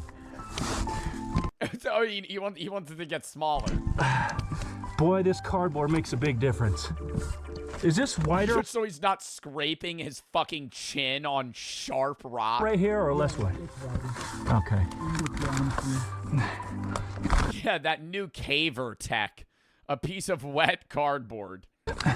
Can Gary get through this? Yes, but at what cost? Gary, you are the nightmare. Gary the Nightmare Jones trying to fucking whittle his way through this fucking cave. So you're the monster in the cave. Or somebody. Whew, I wouldn't have. Bro, this guy's like 65. Did he just like pick up this as a hobby? See, this is the big payoff.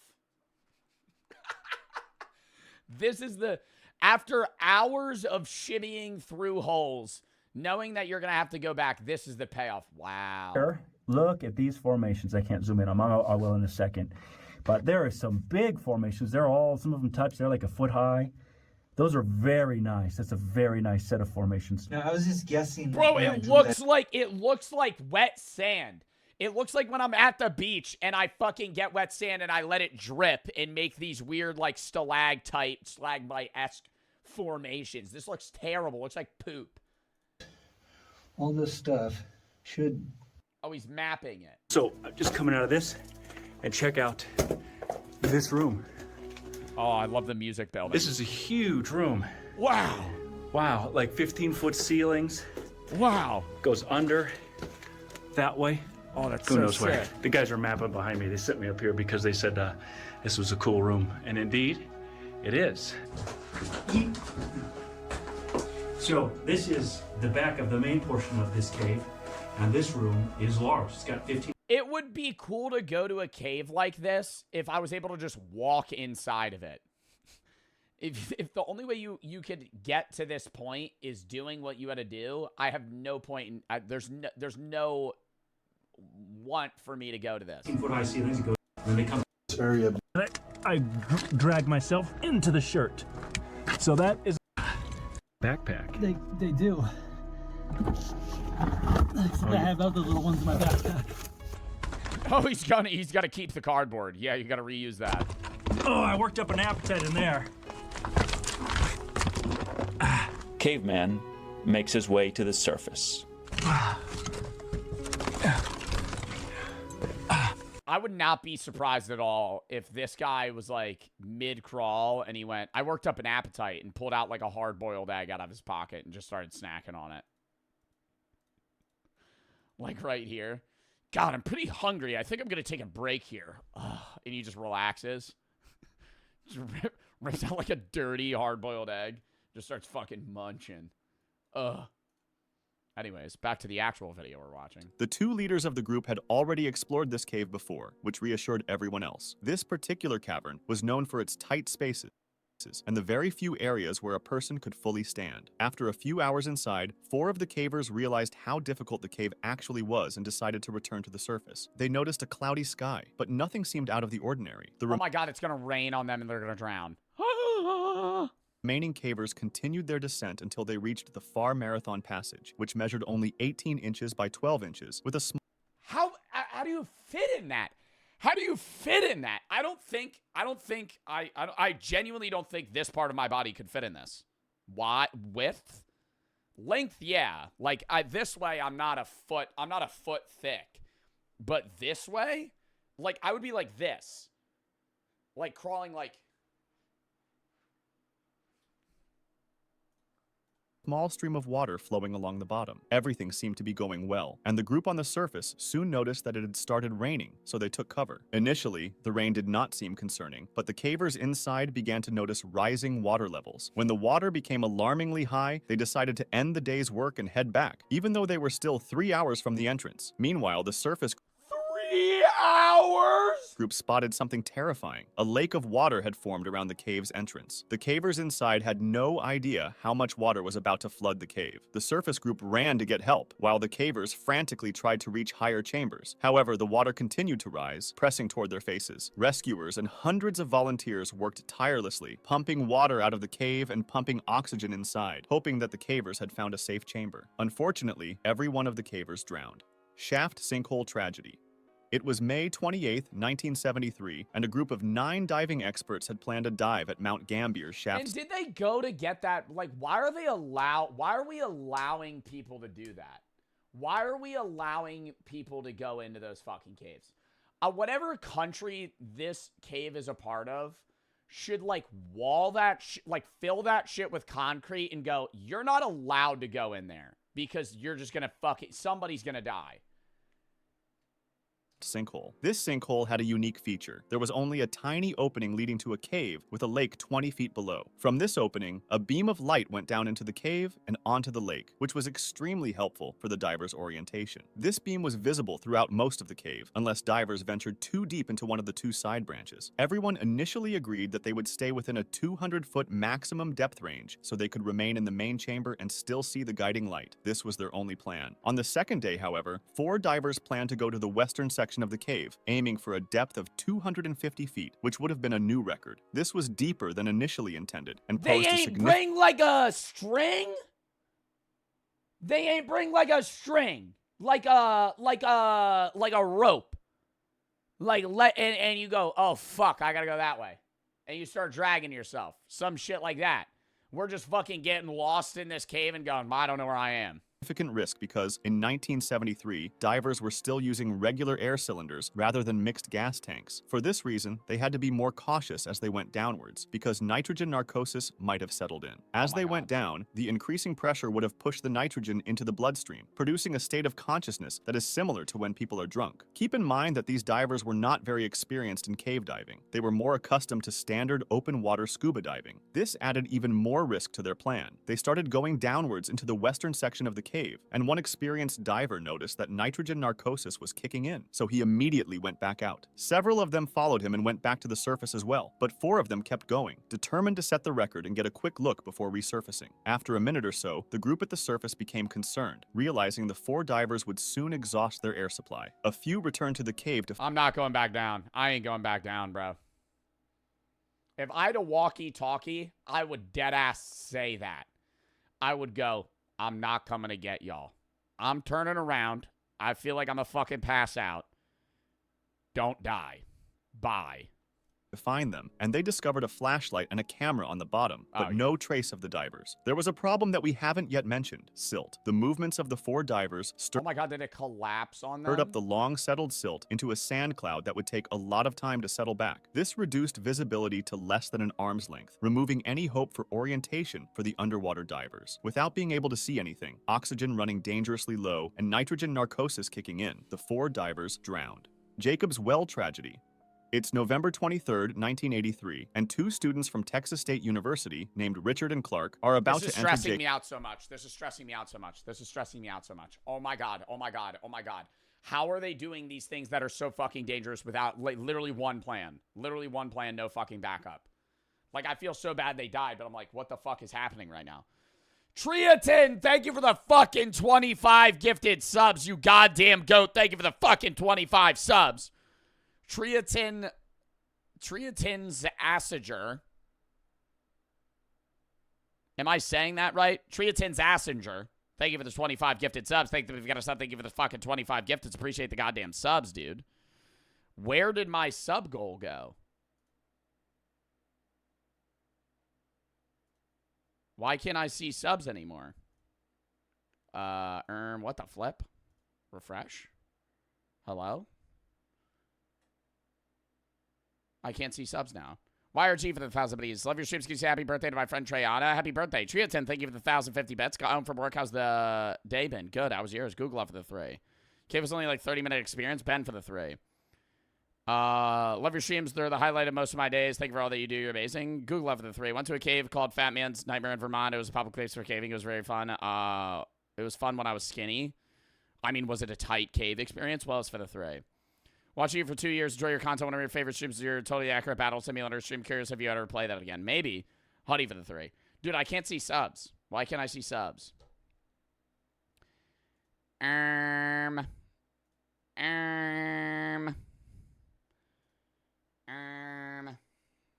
gotta pull it up on my Twitch tracker. Hold up.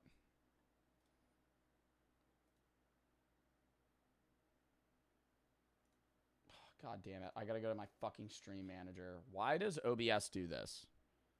I hate that OBS does this. Yeah, you're live. I know I'm live, Twitch. Jesus. Show me subs. Subs. Where are subs? Subs. Here. Boom. Okay. Tall Triton, Dedicated Y. Oh my god, I missed so many. Cheese Davy, Redstone, Squirrel Galactic, Joel, SK Joes, Zeb, FWS Gore, Ando, Finite, Hollow, and Coconut for the sub. And thank you for the fucking gifteds, Triaton. Appreciate the fucking subs. Sorry I missed anybody's sub. Jacob's Well. Triaton for the 3. It's Tristan. Tristan pronounced passenger with an S. Tristan Passenger, but my day was great. Thank you for asking. Thank you for the fucking 25 gifteds. An underwater hole that leads to lock in.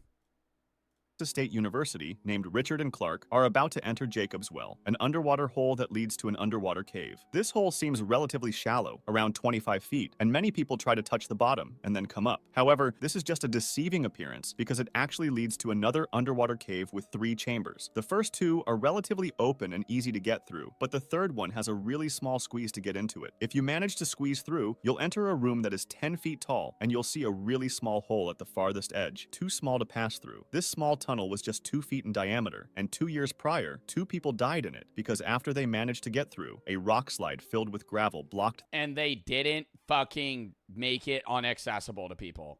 Tristan, thank you for the 5 gifted subs. Thank you for the sub. Thank you for the 5 gifted. Them inside. Now, getting back to our 2 students, they were fairly experienced in normal diving, but not in cave diving, and they were trying to get their instructor certification in open water diving. Their instructor, Don, was an incredibly skilled and experienced diver, and he was the one who removed the 2 bodies we just talked about. He used to constantly warn everybody to stay away from Jacob's Well since it's deadly, and he even tried to cover up the small hole that leads to the 4th chamber with some cement, but other divers reopened it and left a message that said, "You can't keep us out." Don himself almost died. Yeah, stupid fucks. Stupid fucks.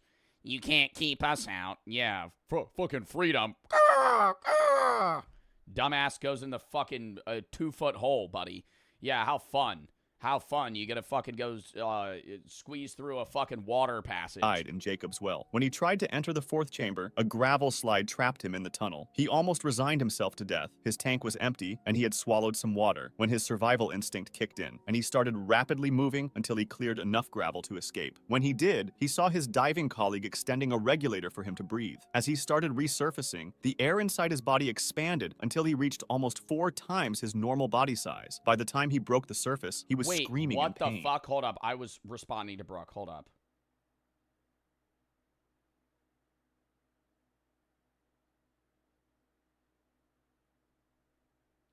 All right. Regulator for him to breathe. As he started resurfacing, the air inside his body expanded until he reached almost 4 times his normal body size. By the time How would you not explode? Imagine if there was 4 of me. I'd be like, my actual body.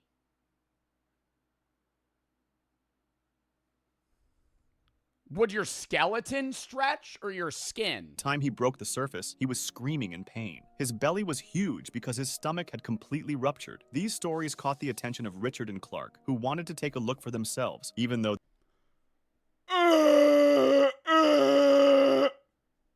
What are we doing? they didn't really know. You hear the story of the guy that stomach ruptured, exploded from going down there, and we're going to go, yeah, we're going to go do that. Know much about cave diving. On November 23rd, 1983, they went into Jacob's well and reached the 3rd chamber where the small hole was located. Richard removed his tank to get through the hole and started going in while holding his tank. When Clark removed his own oxygen tank and tried to get in, he saw Richard's face and noticed Richard didn't have the tank with him anymore and was suffocating. Clark quickly reached for the regulator and gave it to him, letting him breathe again. They started passing the regulator back and forth as they made their way out, and somehow they managed to get through the tight squeeze of the 3rd chamber. They then began making their way toward the exit until a terrifying sound caught their attention, a clank from their oxygen tank. Not only did this mean they'd hit a wall with the tank, so they were going the wrong They were in the fucking top of the 3rd chamber. direction, but it also meant the tank was almost empty. They realized they'd run into the false chimney in the 1st chamber, a tunnel that looks like it leads to the surface, but is actually a dead end. Clark managed to swim back to the surface and gasped for air after covering an incredible 75 feet in a single breath. Unfortunately, the same can't be said for Richard, who remained behind and drowned. When Clark called the police for his the survivor's guilt would be fucking brutal. Oh, the survivor's guilt would be fucking brutal, dude. Living through that. assistance, Don the instructor himself showed up and was stunned to see his students there. Gollum's Cave. It's August 18th, 2005, and a group of 5 friends decided to venture into the Gollum Cave, also called the Cave of Death because of how dangerous. I mean, are we being fucking for real right now? The cave. Hey, you want to hang out on Friday? We're going to go to the Cave of Death. No. It was. They reached the entrance at 3 a.m., and one of the friends decided to wait for the others outside. They encountered their first problem when They reached it at 3 in the fucking morning? because of how dangerous it was. They reached the entrance at 3 a.m., and one of the friends decided to wait for the others outside. They encountered their first problem when actually trying to get in, as they had to crawl through a small pool of water. After that, there was a fork going left and right, and they chose left, which led them to I would have chose left as well. another small pool of water. This Always go left. seemingly innocent pool, however, Actually probably led to not, because these guys... another section of the cave through an underwater tunnel. The tunnel itself was really small, just 3 to 4 feet in diameter, and to get through it, you had to be completely submerged. This meant only one person at a time could go in, and they had to swim about 15 feet. One by one, they started plunging into the pool of water to reach the other side of the cave, and once they made it, they discovered a section with about 3 feet of airspace. From the perspective of the friend who stayed outside, there was no sound or light coming from inside the cave, and after a while he started to get worried. No, I was going to say this guy was smart. No, he's going to go right. He's going to go right and die. Oh.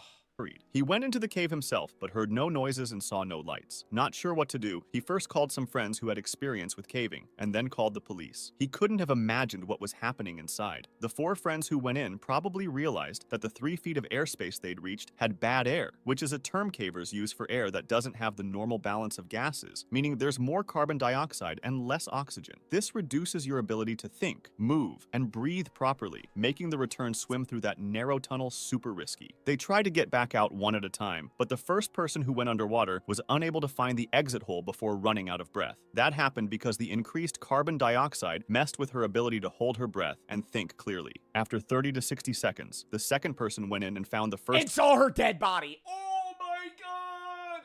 one, and so on, until all of them got stuck in the tunnel. The police arrived and tried to pump in oxygen and pump out water, while family and friends waited anxiously outside the cave. Unfortunately, it was all in vain. The bodies were later recovered, and the cave was eventually closed off with cement. If you want to discuss this video or suggest— See, that's what they need to do! Wait, no, that's actually what they need to fucking do. Just shut that bitch off. Don't let him in. Don't let him in there, bro. Holy fuck. Let him go in a little pee-wee cave. Something that's not fucking scary. Jesus. There's like 10 of these videos, by the way. You would think that, like, oh, there can't be that many crazy cave deaths. Like, bro. Most painful cave deaths. Most painful cave deaths. Most painful cave deaths. They're all different. They're all different. Watch another one? Do we want to watch another one? We could watch another one. Wayanapanapa. Oh my god.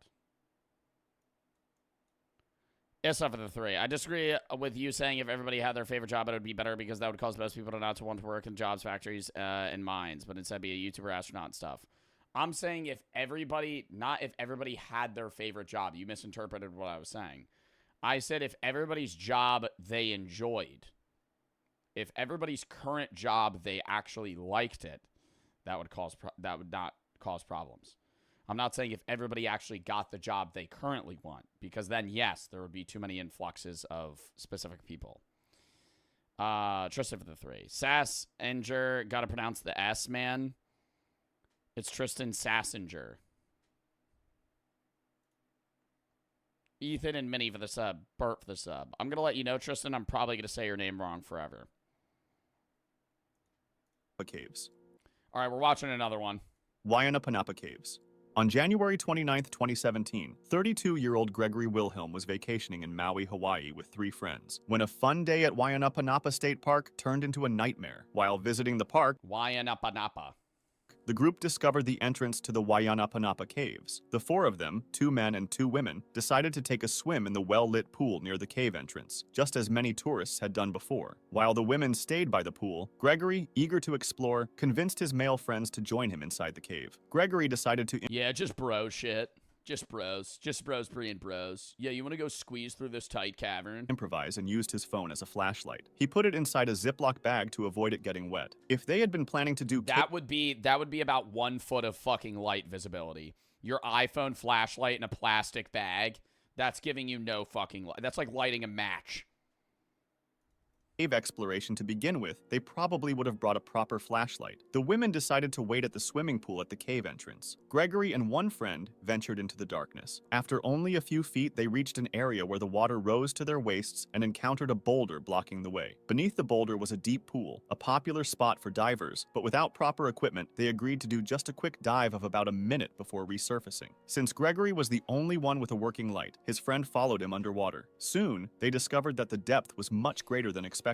Curiosity drove Gregory to explore further into a narrow passage, but as the water level— Are they holding their breath?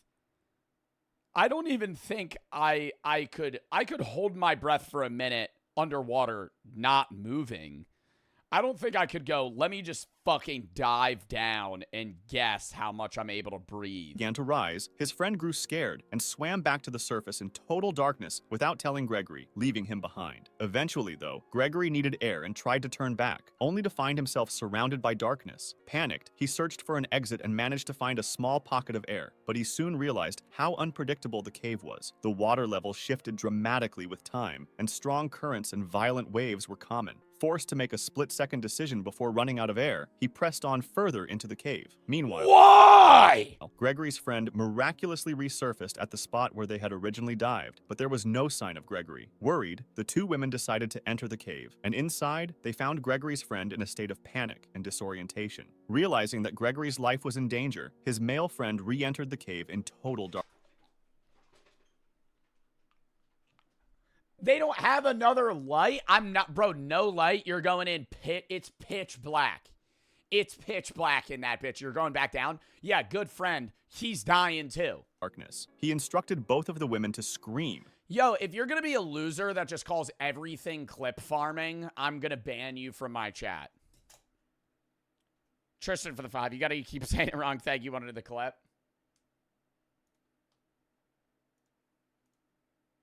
Hold up. Frosty for the sub.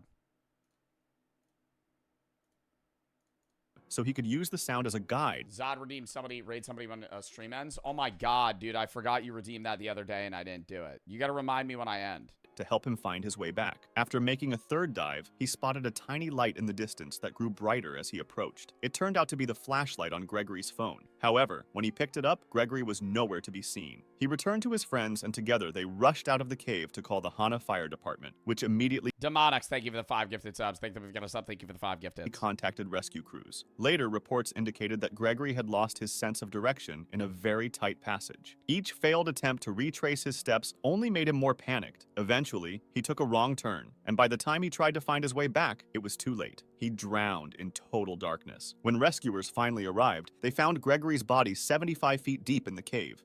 The Goss Canyon tragedy.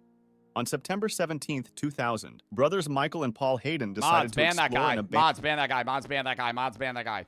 abandoned well cave in Goss Canyon in La Crescenta Montrose, California, a cave they had known well from childhood visits with their 4 other siblings. This particular cave featured dry ledges and holes, as well as a water pool approximately 100 feet deep, situated between water shafts above. They entered the cave through a small 3-by-4 foot entrance that led to a horizontal passage about 50 feet long. That's not that scary to me. Like a 3-by-4, 4-by-3, you know, if I gotta like crouch walk or crawl, that's not scary. The second I'm laying down and belly shimmying is a no-go.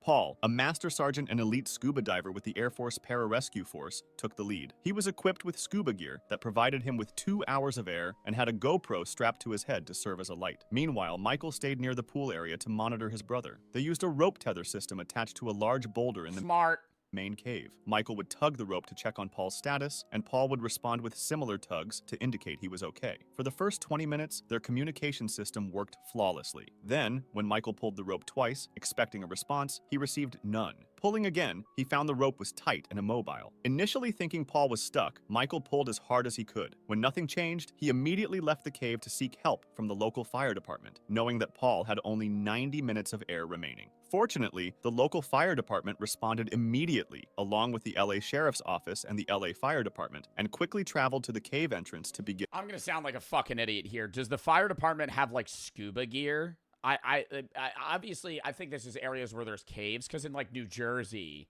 you know, there's like if I called the fire department, it was like my friend's stuck in a cave, they're gonna go, what the fuck are we gonna do? In the rescue. When Paul's GoPro was found, its footage was analyzed, and it revealed the exact moment he— Oh, they have oxygen tanks that are ready for any situation, you think? You think the oxygen tanks that firefighters use in like burning houses could be used underwater? Removed his regulator to breathe air from an air pocket in an abandoned water shaft. The air in these pockets, whether formed in abandoned water shafts or naturally within the cave, did not circulate and was contaminated by decay gases from the surrounding soil, rock, and organic material, as well as by gases released through water erosion of stones. This leads to a dangerous increase in carbon dioxide concentration. Although Paul was a scuba diver, he was not a certified cave diver. He knew the risks of air pockets in caves and usually carried a lighter to test the oxygen levels before removing his regulator. However, on that tragic day, he didn't have his lighter and assumed the air was safe for a short breath. The footage also showed the walls of the shaft and then captured Paul's submersion in water as he made no attempt to replace his regulator. He lost consciousness instantly, becoming incapacitated. Wait, 1 breath and you're out of bad air. I would think maybe like, yeah, like 5 minutes there, you're gonna fucking faint. 1, and then you're fucking... And inadvertently poisoning himself with CO2, dying within a minute or two as he sank to the bottom. The Santa Rosa Blue Hole Tragedy. On March 26, 2016, 2 skilled cave divers went on a dangerous mission to map an unexplored part of a cave system in Santa Rosa, New Mexico. Unfortunately, something terrible happened. Deeper caves beneath its floor were sealed in 1976 after 2 divers died. In 2016, after reopening the entrance, a 10-person team, including experienced cave divers Mike Young and Navy veteran Shane Thompson, spent 3 days exploring the reopened tunnels and chambers. On the third and last day, Mike and Shane planned to explore a very tight spot at 140 feet. I don't know. In my mind, I'm going, if anybody ever died there, I wouldn't want to do it. But to them, that's like part of the thrill. Because cave diving is like a little bit of the, it's the exploration, but you're not really seeing like fish and shit. It's like more the adrenaline of like going through and mapping these caves.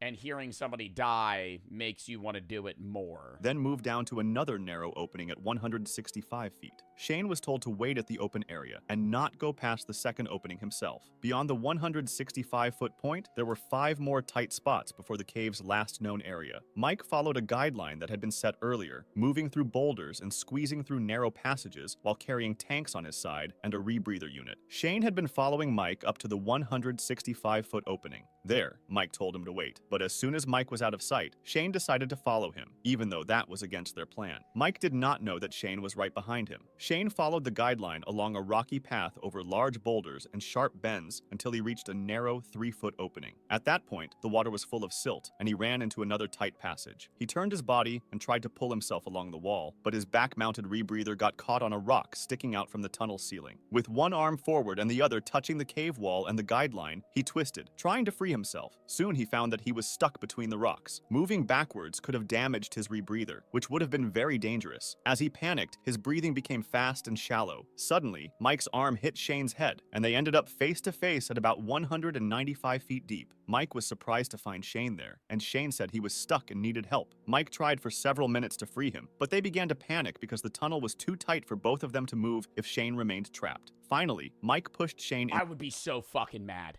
I would be so fucking mad at this guy. Oh, because he's the obviously, they shouldn't be down there to begin with, but he's the reason they die. Both of them die. Just the right way to free his rebreather and pulled him through the tight spot. Shane then went back through the restriction he had just escaped, scraping himself on the rocks but avoiding getting stuck like the first time. Mike followed, but soon noticed that Shane had accidentally moved the guideline, leaving Mike unable to see where to go in the boulder-filled passage. Meanwhile, Shane continued along the winding path and he fucking left him! Oh my god, no way.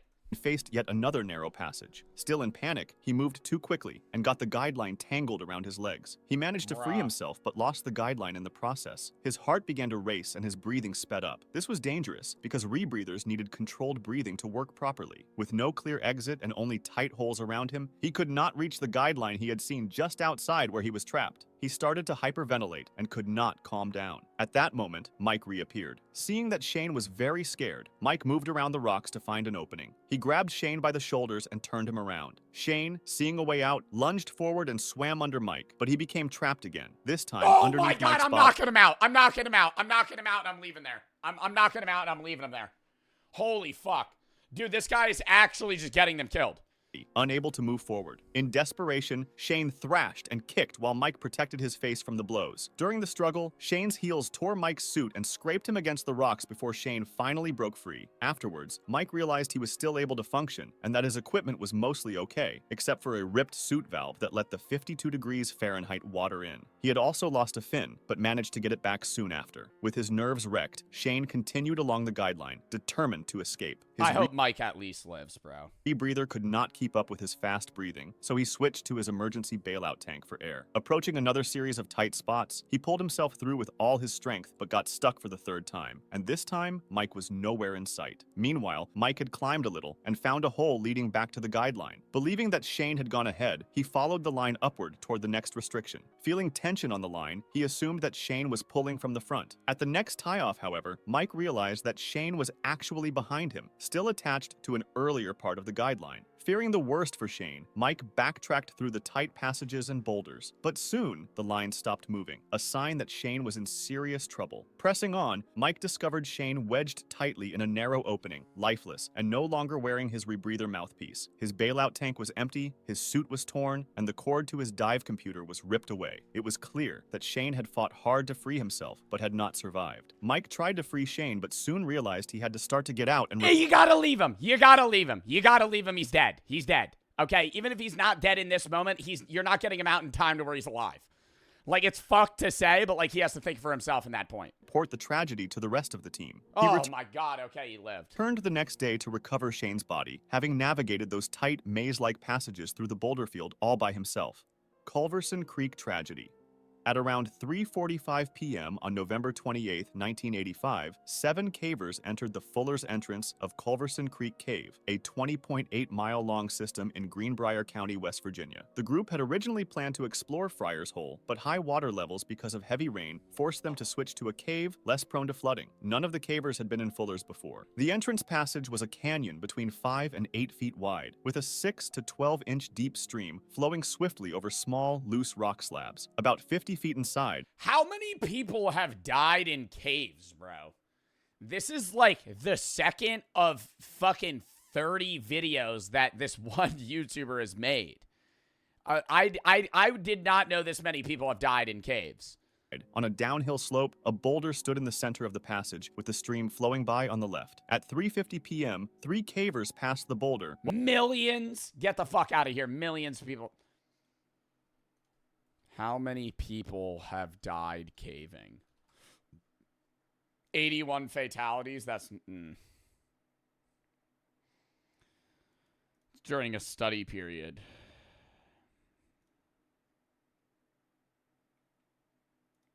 I feel like it's got to be more than 81. While 3 more were in the process. I feel like we've already heard of fucking 20 of them. Yes, with 26-year-old Eric Sokol leading. As Sokol reached the center of the boulder, it suddenly tilted to the left. Despite the cavers' attempts to stop it, the rock moved, pinning Sokol by his head in a standing position. 1 caver immediately left to get help, while 4 others attempted in vain to move the boulder. Then, 1 caver supported Sokol from below, as 3 companions searched the entrance cave for something to use as a lever. They tried with old truck parts, but they proved ineffective. 1 caver was sent to fetch a hydraulic auto jack, and another called the Eastern Region Cave Rescue Network at 4:10 p.m. Sokol lost consciousness within 30 seconds of the rockfall and stopped moving after about 1 minute. At 3:59 p.m., John Evans, a member of the group, noted that Sokol's pulse was still strong despite his unconscious state and a trickle of blood from his left nostril. Around 4:20 p.m., the hydraulic jack arrived on the scene. With its help, along with some crowbars, the team was finally able to shift the boulder. Sokol was carefully moved to a dry spot about 20 feet away, and CPR was initiated immediately. The Rennick Rescue Squad soon arrived, and a paramedic took over CPR at 4:29 p.m. Sokol was evacuated on a stretcher and reached a hospital by ambulance. Despite establishing IVs and administering cardiac drugs, his condition did not improve, and he was pronounced dead at 6:05 p.m. That one's, I mean, they're all sad, but that one's so sad too, because it's like, that's not even like they did something that was like stupid. I mean, going caving's like not smart, but it's like the boulder fell on him in a cave area that wasn't even that tight. Yeah. If you liked this video... Oh my God, that's so sad, bro. Craziest prison escapes ever? Rit- Brother.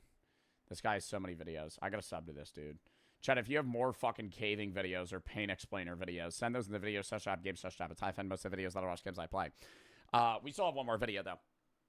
Scroll B for the 3. I realized you mentioned yesterday your desire game session to be more detailed, so I have a presentation of a game. I didn't want you to send a link to suss you out.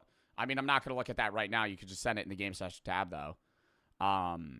If you guys have any videos you want to watch games and to play, video /app, game /app. So I find most of the videos to watch games I play. Today, we're doing reacts, obviously. Tomorrow, I'm going to be live at 1 EST. We're doing Do Not Press the Button, and then possibly the game after Friday and Ready or Not.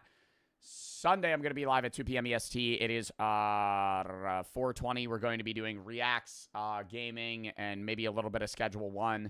Monday, I'm doing Last of Us for like 7 hours. We're going to be playing it twice a week until we beat it. Probably take 4 or 5 streams. Tuesday, I'm doing Schedule 1 for like 3 hours. For Wednesday is random games. Thursday is more Last of Us. Friday is Reacts, Merch Drop, and Autism Plus charity stream. And Saturday is horror games. Colin, Bot, and Hodge for the sub. Demonics, thank you for the subs again. Frosty and Ethan for the sub. Next video. Lock in chat. Why Gen Z will never own anything. Subscription models were first started as a good thing and date back to the 70s. Subscription models were first. Why does it do that? Why does it repeat shit? Jaden, thank you for the 6 gifted subs. Thank you for the sub. Thank you for the 6 gifteds. Why Gen Z will never own anything? Subscription models were first started as a good thing and date back to the 17th century. They were meant to give an alternative to people who couldn't afford something at the time. And in the 17th century. What was the subscription model that they had in the 17th century? 60s, milk delivery services in the UK officially became a subscription service. Streaming services were bought by people. Oh, milkmen. There were milkmen in the 1600s that were delivering milk for a monthly fee. Because you could access a ton of content without having to buy the actual media every time. And people went in at the time with the thought of, wow, so much stuff. This is such a great price. Dude, Prime Netflix was unmatched. Back when there weren't 7 streaming services, more than that. Now there's Hulu, HBO, Peacock, Amazon Prime, Netflix. What else? Fucking Paramount Plus. There's a bunch of other ones. Disney Plus, Tubi. Tubi's free. Some other shit. I don't know. Prime Netflix though, like when on demand was like ruled as useless and Netflix had like everything on it, that was so fucking sick, dude. I remember that. Obviously, I think looking back at it as well, their category was less than we perceive it. It was just like one of the first subscription services. So it was like, you know, really cool to be able to access anything on their service for free at any time. But now it's just like everybody's subscribed to 4 different streaming services. It's like fucking $100 a month. Surely they won't increase the price every year by 5% and remove every show I like. Oh, wait. Yeah, there's honestly one post that inspired. I think subscription services is still better than cable.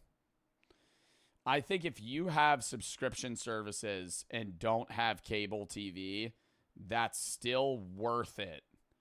Comparable to old pre-subscription service era where like cable TV and on-demand existed. It's still a better system. It's just shitty.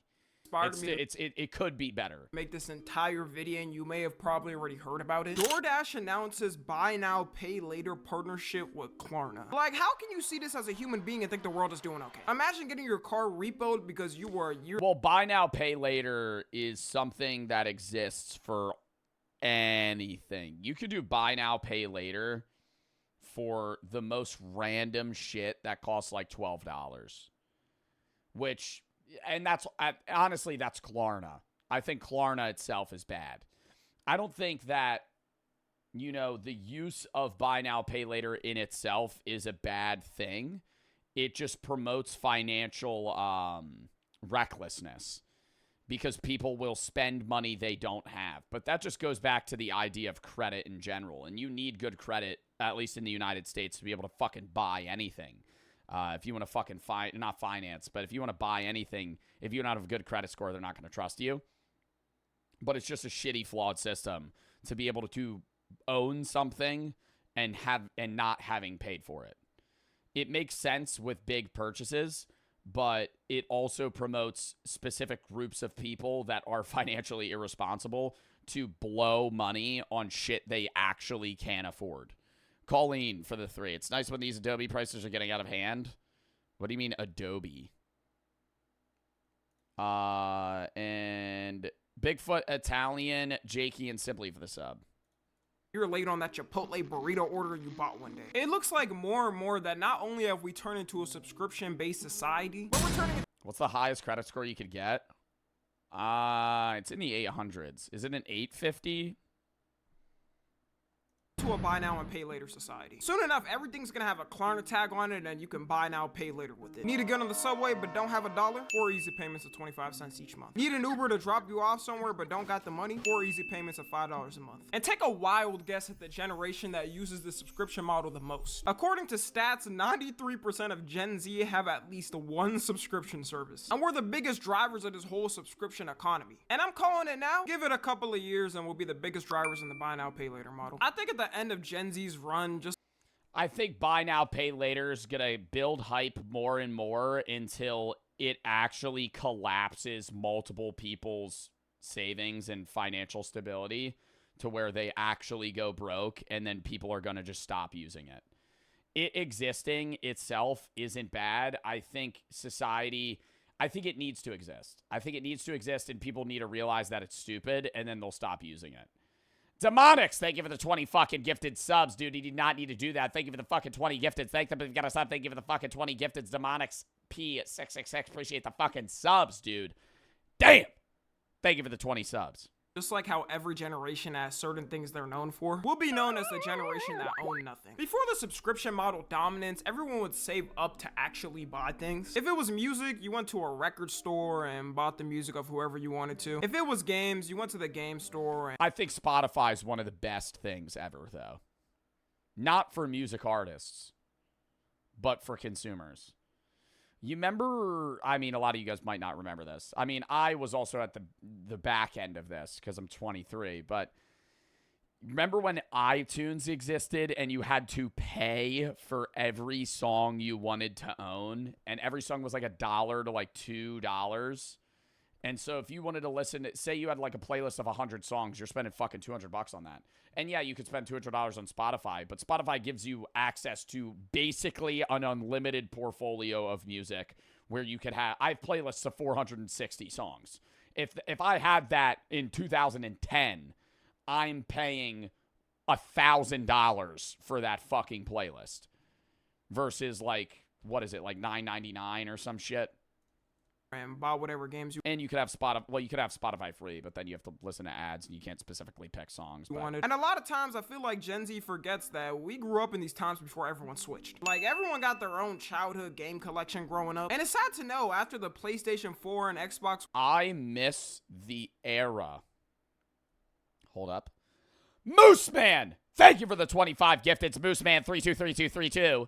Thank you for the fucking 25 gifted, Moose Man. Thank them if you got a sub. Thank you for the fucking 25 gifted, Moose Man, for the 25 subs. And Demonics, thank you for the 25 subs. Appreciate both of y'all. If you got a sub from either of them, thank Demonics and thank Moose Man. Thank you for the fucking subs, guys. Anyways, I miss the era where you had a drawer or a shelf with all of the movies your family accumulated over the years on DVD, and during a movie night, you would go and sift through all those movies, and like you would pick like your top 4, and then you would vote on what movie you wanted to watch with either your sibling or your friends or whoever you were hanging out with. And it was fire to go to your friend's house because a lot of the time, yeah, you had the staples. You had the Grown-Ups films. You had the Will Ferrell Elf, right? You had those movies in the roster at basically any house. But it was nice to see the other movie selections that your friends had that you didn't.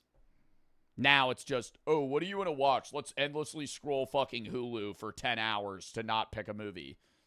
One release, everyone slowly had their collection stacking up less and less with the new generation. Adam Sandler, The Click. Yeah, the image where he's like,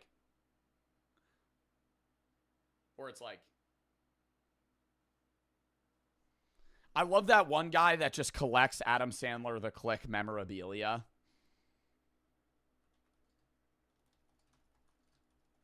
I gotta find that. Yeah, this guy.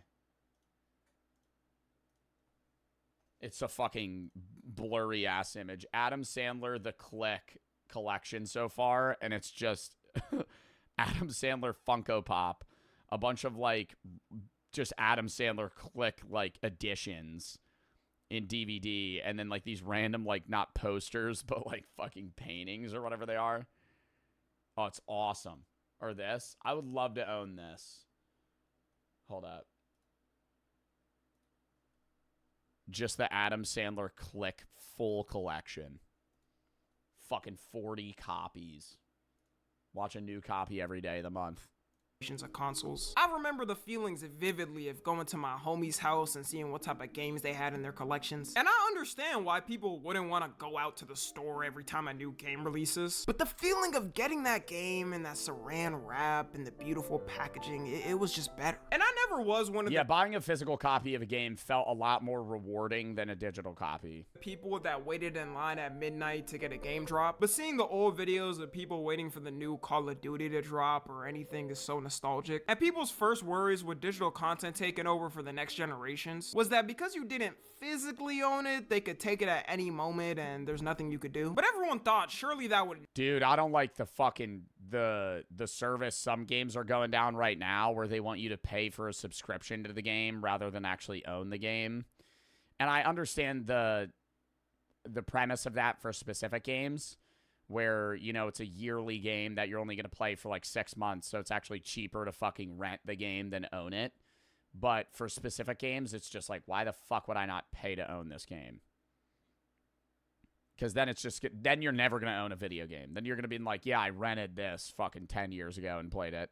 Moose for the 3. Just finished basic training due to the rest of my military training. I get a tune back into the stream. Keep up the great work, Mr. Donating you. Well, thank you for your service, number 1. And thank you for the fucking 3 as well. And thank you for the gifteds.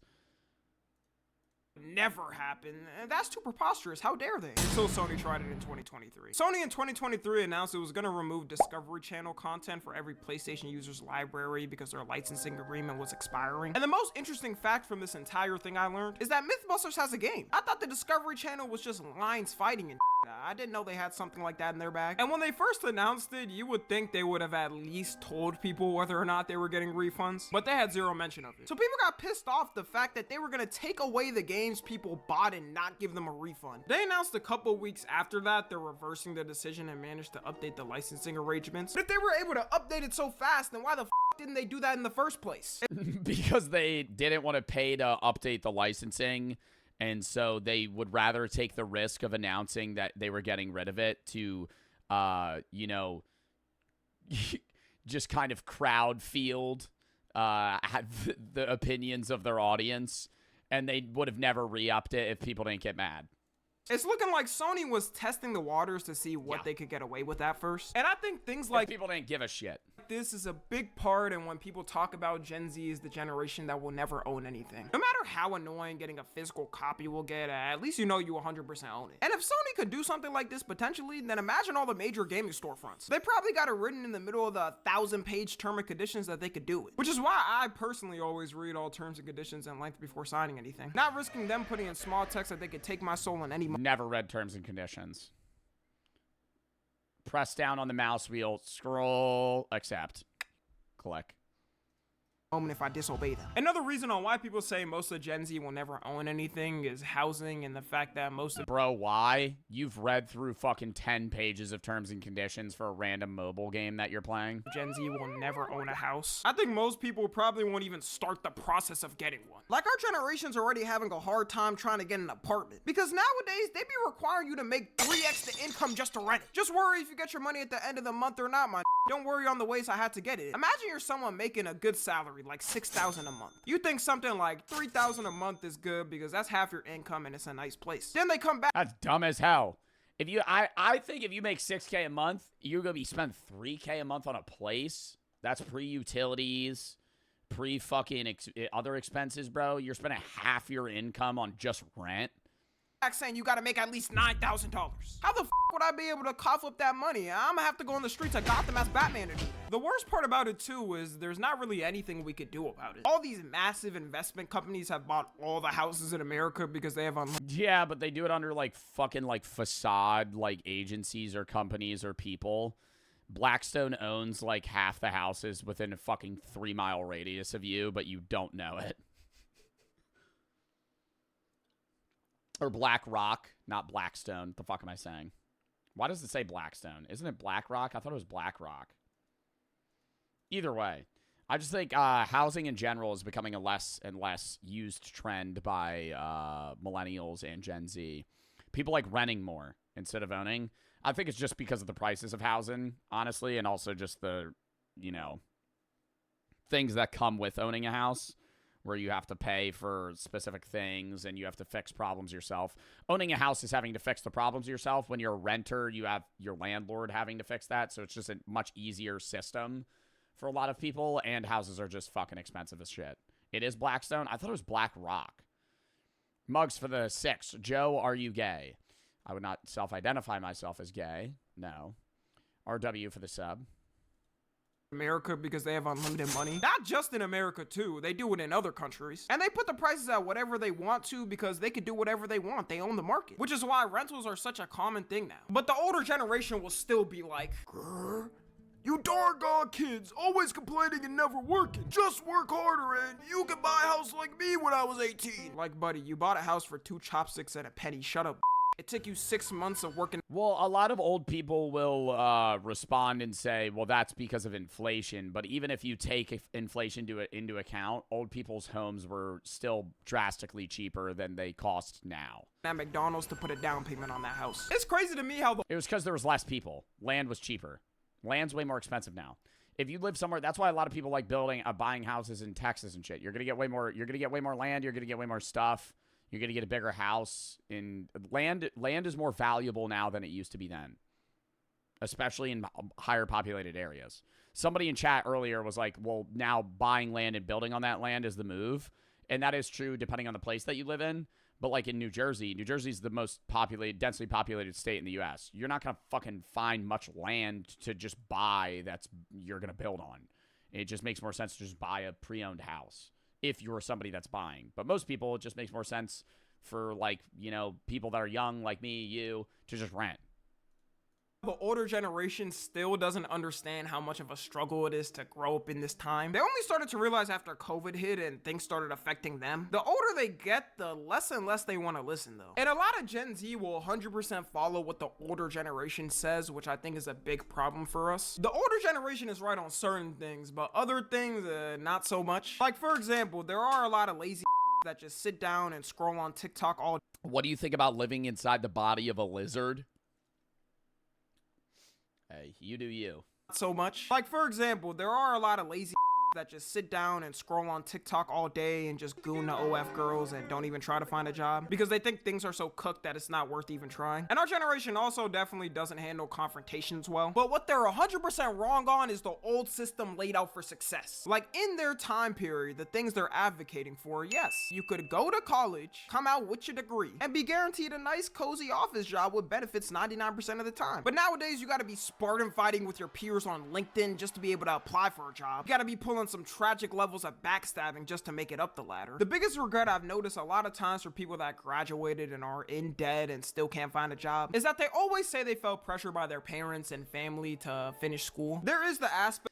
I agree that I think there's a pressure on that. I think a bigger problem isn't even necessarily the debt that's being accrued. It's the fact of many people choosing colleges that are absurdly expensive. Colleges are going to get more and more expensive than they have, all of them across the board. But a bigger problem is that people are paying these prices for absurdly expensive colleges, and so they're going to continue pricing their tuition at that fee. Yes, that may be something that they need to do, but they're going to continue to do it just like a business if people are willing to pay. If people are going to pay it, they're going to do it. And so I think if you're paying for your own college and you're a broke fucking 18, 19, 20-year-old, don't go to Drexel and have no scholarship and pay $50,000, $60,000 a year to go to that university when you could get a degree that might be from a slightly less accredited university, but something that is going to be 85% cheaper and put you in drastically less debt. Throw it in sub-only mode. People are spamming. But yeah, I think that's a bigger problem, is that people are choosing the wrong schools. It's also the job market is kind of fucked because a lot of people wanted to get in. A lot of people choose what jobs they want to get into based off pay. And a lot of the high paying jobs right now have a lot of people going into college for them already.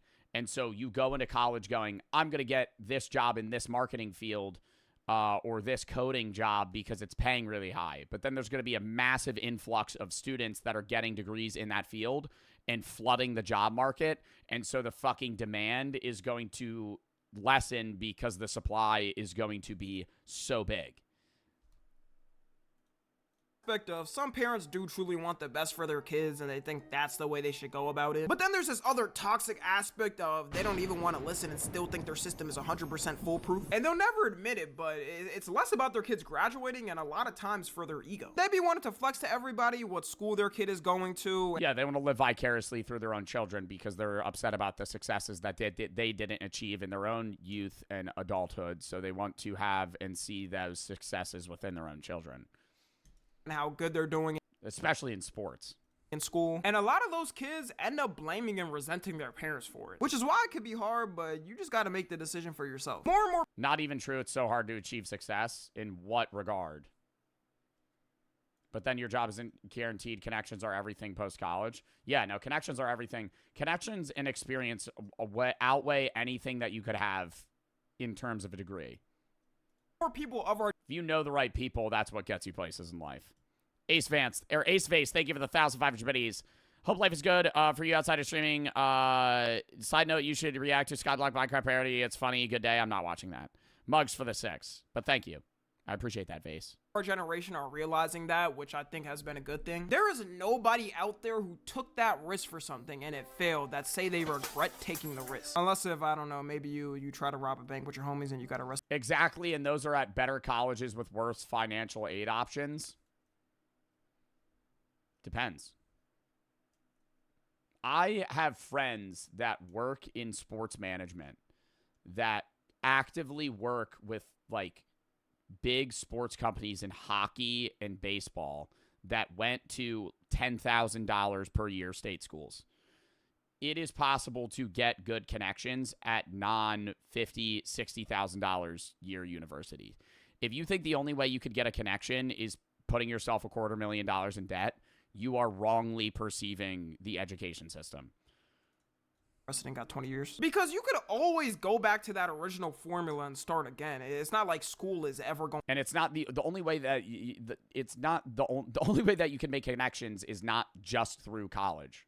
Don't go away. Don't get me wrong too. College is not the only way that you can make connections. That's what I meant to say. I'm not one of those that says college is useless all the time and you should become a drop shipper on TikTok and be eternally sent to posting ads like this for people to buy. Mustard or ketchup?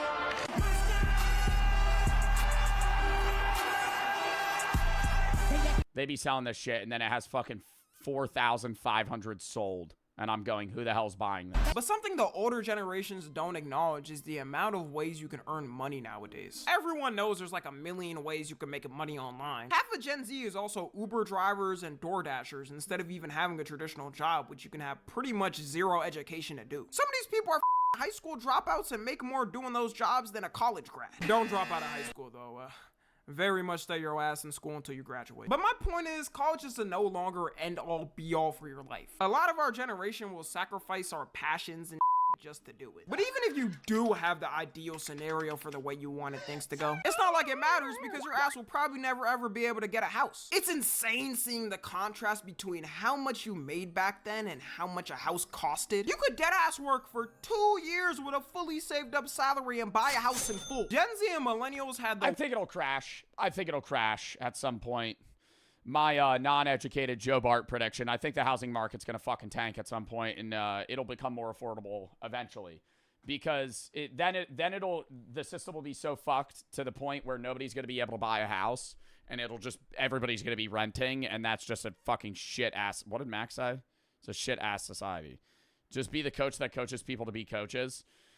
Yeah, just start selling fucking $50 a month Discord servers that are going to teach you how to be an alpha male. The worst time in growing up in the housing market. That'll definitely help. Because imagine not only having houses double the price in the span of 2 years because of COVID, but also having to balance that with the cost of living. By the way, the world is still not financially stable after COVID, so getting a house isn't even a question for people. It's surviving. Which is why most people are choosing to rent. At least it's more reliable than— dude, it's even worse in Japan, though. Japan has, like, straight up abandoned cities that they're offering to, like, people for $1 if they, like, live there. And the perceived houses in the United States are perceived as like appreciating assets. In Japan, I think it's in the US, I think it's 80% of houses are not built, meaning 80% of houses sold are already existing homes that people then move into. In Japan, I think it's like 15% of houses that are bought are existing homes, meaning that the majority of Japanese people that are buying houses are either demolishing them and building another house or just buying land and building another home, which just they're just constantly breaking down and rebuilding and breaking down and rebuilding. And in Japan, they have the option to buy land and buy the house separately. And most homes that are sold in Japan, both are sold at the same time, but you could theoretically live in a house in Japan and not own the land that you live on. And so that whole market's getting fucked up too. Potentially having to go bankrupt over missing. Like, it's not just a problem in the U.S. The housing market is an issue in many countries. Your mortgage payments. People have also been speculating that the new houses being built every year are becoming weaker and weaker. Like, there's videos of construction workers showing how badly some of the houses are actually built, and it's insane. You ever see some of the 3D printed houses? Or like the printer homes where it literally is just like a weird like tube that's like squeegeeing like toothpaste level concrete. They look so fucking unsturdy. I know they're good. Like, they're probably not gonna fucking cave, but they look whack. All these $200,000, $300,000, $400,000 houses. Hell, here's one. There's one. All right. I want to show you what these son bitches are made out of. You see that? Better. Just live in a shipping container. Just buy like 4 shipping containers and fucking weld them together. Okay. And put insulation in. There's this. Ain't shit to it. I want y'all's goddamn homes built out of fucking cardboard. 200 G's. 200 G's. 2025. There ain't gonna be nothing wrong with new construction.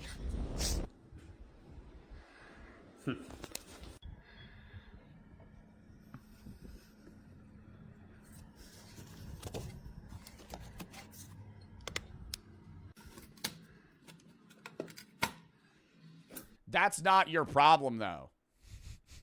That's good. That's not good. But when you go to buy that house, they're going to have a house inspector inspect your house. And they're going to go, this has a lot of fucking problems. And then you're going to be able to fucking rake down the price fucking 80 grand because there's a fucking hole in the roof. Like, when you buy a house, I mean, that's different if they bought the land and they're paying somebody to build on it. But when you go to buy a house from somebody, you're going to get somebody to look at the house to make sure it's safe. You're not just going to trust the guy that's like, yeah, she's a beauty. She's a beauty. Been standing for 85 years now. Built in the 40s.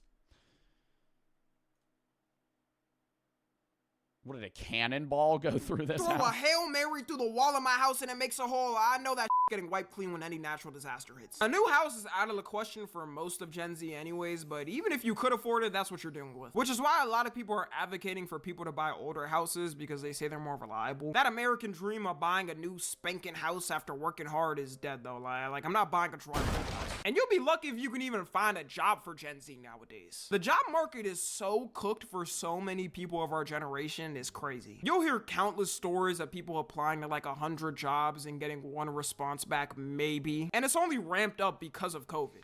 I think it depends what type of job you're trying to get into as well. I have a lot of friends that have been recently applying to jobs and getting them fairly quickly, but it's the field that they're in has a high demand and low supply. If you're somebody that's getting into a job field that has a lot of current workers that are competing with you in Gen Z, it gets bad.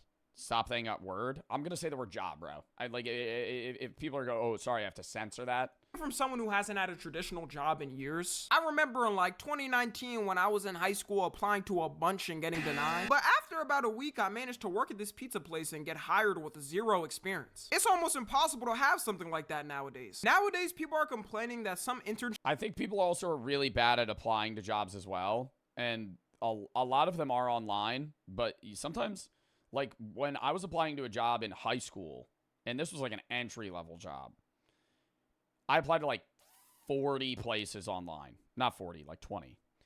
I was applying at Dick's Sporting Goods. I was applying at McDonald's, Boston Market, Walmart, and none of them were responding. And then I walked into GNC one day because I had enough.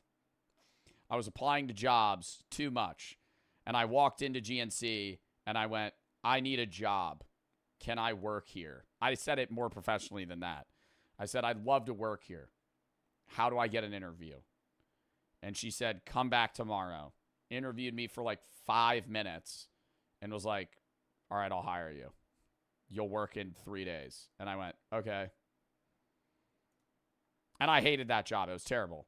But no, I'm not saying that's like the proven method. And it obviously depends on where you live, what job you're trying to get. But I think like showing initiative in that sense and also going in physically can help. And having like an actual good job portfolio. Internships are requiring them to have experience too. Like am I an intern or an employee? F you mean I need experience? How old were you? 18? But there may just be one beacon of hope for Gen Z. Before then, I did like yard work. Hustlers University. Nah, I'm just kidding. Over the next 20 years, Gen Z and millennials are supposed to have the biggest wealth transfer of all time. It's estimated. Yeah, because all the boomers are gonna...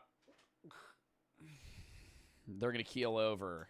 But then a lot of death tax will take place. Government will rake in a lot of money. But then that'll get transferred. Actually, not to millennials. It'll get transferred to Gen X, your parents. And then it's what your parents do with that money that's going to determine what the country does. And then when your parents die, that money will go to you, unless your parents are millennial. In which case, that's going to take a bit longer for them to keel. And then they'll decide what to do. Typical for the 5. What's up, Joe? It's always been good. I want to let you know, thank you for being an amazing streamer. Give wisdom to the audience. Chat really appreciates you during the charity streams. Today's my birthday. Happy birthday. Going to the casino today, put it all on black. Dude, don't waste too much money. Estimated that $84 trillion of assets are going to be passed down from the older generations to us. And that's accounting everybody 40 and below. According to the new updated terms of being UNC status by the internet, though, if you're over the age of 20 years old now, you're too old and you won't qualify. This is all counting, though, if your family does have assets they could actually pass down, which a majority of people might have, like a car and maybe their parents' house. But if they're still paying for that, yeah, you better run away. You're gonna have to take over their mortgage payments. Or if your family even likes you for real, they could just spend their last money on like some nice ass jewelry and die with the drip as a last A lot of this really won't matter though. They have all their nice jewelry. They don't even pass it down. They go, I want to get buried in this. Because since everything is still going up, that money's probably going to be worth 1/3 of what it should actually be worth. The sad thing about all of this is we all know the system is taking place in front of our eyes. And you think there's ever a point in time where we run out of gold and start digging up dead bodies to obtain the gold from people that have been buried? We can't probably not do anything about it. We know the politicians will sell us out with a couple of donos on the table, and the companies can keep doing it as long as it's like that. The only way this changes is when those older generations die off and the younger ones take over. I forgot about when this happened. Is that we become the heroes and fix all issues, which will definitely happen for sure, because we're the most caring generation and always listen to each other with open minds. We'll have like 5 solid years before we bankrupt the world. Anyways, that's gonna wrap it up. I don't want to give everybody a doomer mindset, you know, like there is still hope for things. Things have already changed with time compared to the past. Like we've gotten way better at a lot of stuff. So don't worry, everyone, have hope. We got Elon Musk running around with the chainsaw in the White House. Surely he'll do something. Follow me on Twitter, Instagram, and I don't know. I don't even do that much good, but he's doing stuff. All right. W stream, W video. We're going to call that there, chat. If you have any videos you want me to watch, games you want to play, video search on Game Search It's live, and most of the videos that I watch in the games that I play. So if you have any videos you want me to watch or games you want me to play, send those there.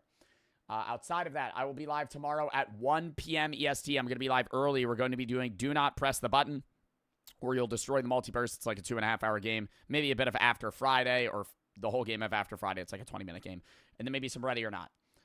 Sunday, 420, getting high on stream, doing reacts. Playing a bit of Schedule 1, random games with chat. It's going to be a fuck around day. Monday, all of Last of Us 2 or not all of Last of Us 2. We're doing Last of Us all Monday for like 7 hours, 6.5 hours. We're going to try and beat the game in like 4 or 5 streams. Tuesday, we're doing Schedule 1 for like 3 hours, shorter stream. I wasn't going to stream, but I wanted to get a Schedule 1 episode in, so we're going to stream all week next week. Next Wednesday's random games. Next Thursday, more Last of Us 2. Next Friday, reacts, merch drop, and Autism Plus charity stream. And next Saturday, horror games. If you have any videos you want to watch, games you want to play, as I said, video such up, games such up. Appreciate everybody that popped out. Galisco, Diddy, and Jay Mills for the sub. All and Frobes for the sub. Thank you to everyone that popped in. We did a great chat on today. A lot of people popped out into the stream. And I appreciate y'all. I will be posting on the main and the gaming when I end. I see that. Somebody redeemed raid Yusuf. Is Yusuf live? Yusuf is live. Okay, yeah, we'll raid Yusuf. All right. I appreciate y'all. Hope y'all had fun, and I will see y'all soon. Let's fucking raid Yusuf. Let me make sure that I have the username typed right. I do. Okay. Appreciate y'all, though, and I will see y'all soon. Or not soon. Tomorrow, 1 p.m. EST.